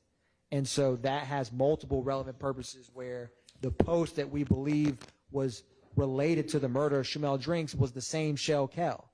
And so him posting in April of 2022 about this song and talking about it. This is March 14th. Well, the wiretap, he talks about this song for weeks because, once he makes the song, he keeps telling people, you got to hear my song. Have you heard my song? And so he has multiple wiretaps referencing this song where he's talking about killing Shell Kel, and he's got to figure out another word because there's, he's saying if Shell Kel gets murdered, and the state's theory is that they are trying to murder Shell Kel. Okay, but all of that is coming in through what he says on the wiretap. Why do we need to hear the song? To prove that the wiretap clip doesn't say Shell Kel's name. It just says we need to take that boy's name out the song in case something happens to him. Where the song itself, literally, there's no subliminal or it's overt. Shell Kel needs to get whacked. I understand. Yes, Your Honor. Nothing, to my knowledge, is happening to Shell Kel. That's good for you. I understand, but we're kind of like... Well, I would imagine that the counter argument is that, well, I'll let the state make the argument. For the last one, Your Honor? Yeah. The back-to-backs. I apologize, Your Honor. I was talking yes, to go ahead. co-counsel when. So for this last one, No, for 59. What was Mr. Shart's rebuttal argument? I was just pointing out that nothing's happened to Shell Kel. I don't understand how the fact that Mikion is calling people and saying he needs to take Shell Kel's name out of a song. It seems like we're pretty far afield from everything at this point. Your Honor, I respectfully disagree about. Kenneth Copeland, Quindarius Zachary, these interviews from 2015, right, related to Donna Thomas's murder, have multiple mentions of YSL members fighting Shell Kel. Shell Kel's the one who punched Martinez Arnold in the club with when Martinez Arnold and Diamante Kendricks get arrested in Trestle Tree after Shell Kel, the same person. That's 2015. Fast forward, you have the repeated back and forth. Shell Kel comes up multiple times on these wiretaps. Yeah, we know that. But this specifically saying that you're going to, I don't have anything else where they say, explicitly, we're going to kill him. I mean, like on a recorded line. And so him on the wiretap saying, it's clear by the state's rendition, if you listen to the wiretap, that we've already argued, for that wiretap clip, we just wanted to play the song so the jury knows, oh, he's talking about the same Shell Kel that we have heard has had a conflict with YSL for 7 or 8 years, and they have to determine or adjudicate multiple YSL alleged murders of members that are very close with Shell Kel, who's currently posted in 2022, #Nutlife. He's still posting pictures of Donovan Thomas. And they have a song with Demekion Garlington saying we need to get Shell Kel whacked. I think it's highly relevant. And it's not like the jury is going to see this and say, you know what, I don't need to deliberate on any other evidence. My mind is made up. It's so prejudicial to hear that clip from Demekion Garlington. And because 403, elements of scant relative value dragged in on the heels of its feet to create some kind of inflammatory rhetoric or decision by the jury. And I don't know how that's remotely possible in a 12-month trial for the jury to see this one song and this one wiretap and say, I've seen enough. I'm going to convict because of this Demekion Garlington song. So I think it fails the 403 analysis, and I think it's highly relevant that someone who back in 2015 and in 2022 is heavily tethered to one of the victims of the murder, is a member of a quite public, not secret feud between these two groups. And then in 2022, Demekion Garlington is making songs about having him killed, and then calling someone else on a wiretap that the state was going to play has been deemed admissible by this court, that we need to take that boy's name out of the song in case something happens to him, and the timing of that wiretap aligns with when he's in the studio, promoting this song. In terms of that time frame, you can make the song one day and then share it with other people for weeks and months later. And so the state feels that under just the 401 and 403, it is relevant, and the prejudicial value, the prejudicial, it is not substantially outweighed. The probative value is not substantially outweighed by its prejudicial effect. All right, and what exactly is said in that song that's the relevant part about killing or potentially I want to killing quote it verbatim, Your Honor, so we're going to get to it. It's a very brief portion. So we're going to pit 27 seconds in this video. And then you see a number of people in the studio. Correct. And the state also, the backstory to this is what we've been discussing in terms of this is after the death of Christian McMiller and Darius Ford. And so.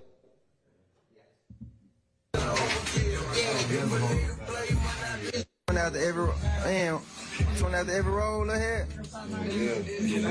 That boy doing 20 after, that shit killing me. I can't go. They fucked you up, Kim? Damn, man. I can't get.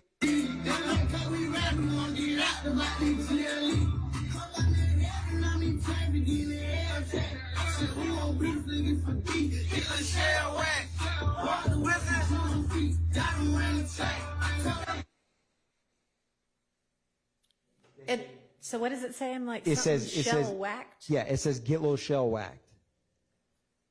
Shell SHELL. Get G-E-T. Old shell whacked. Whacked. I've never even heard him refer to it as little shells. And then, you have the other wiretap call where he's saying. And so this is them just playing that song he's working on in the studio on March 14th. And yes or no, March 14th, or this is just when somebody grabbed the video? I will confirm with Investigator Viverito who pulled this. Okay, find out when it was posted. And then a month and a half later, or maybe a month later, he says on the wiretap, we got to take that guy's name out of the song. He has multiple wiretaps talking about the calls. I've reduced what we're using, so I need to check to see the date of the call. I mean, about a month later, he's saying we need to take that guy's name out of the song. I believe he has some in March, Your Honor, but I may have not argued those to the court because I tried to reduce when he talks about the song. Find out for me when that Yes, Your Honor. video is made, and we'll come back to that. All right, what's 30?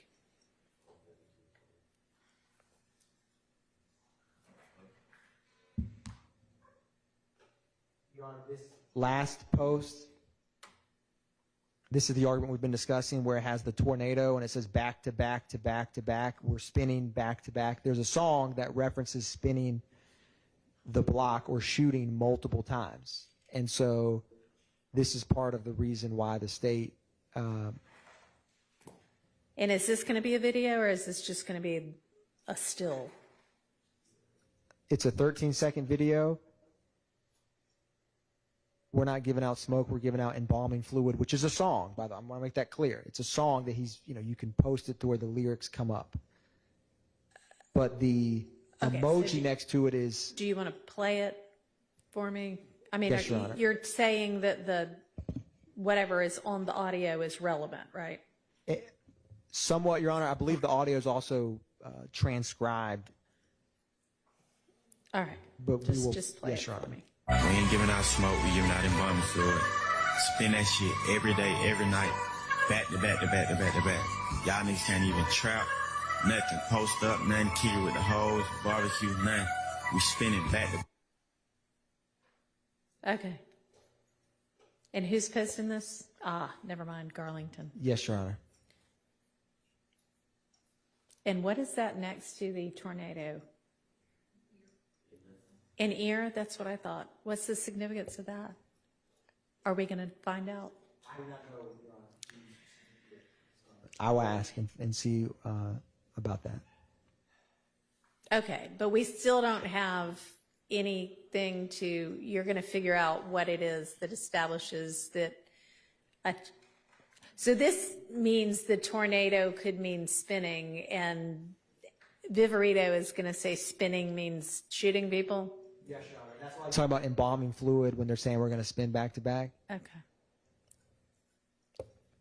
Well, just for the record, I'm objecting, even though these are not yours, clearly he's portraying it towards the public.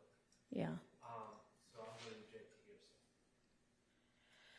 All right, and I'm going to have to overrule that on the 802 D2, 803 D2E basis. All right, I think we're done for the day.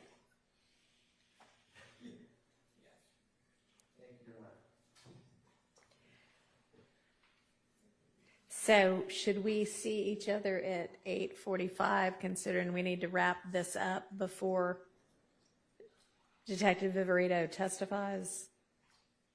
Yes, Your Honor. Okay. All right. We are adjourned.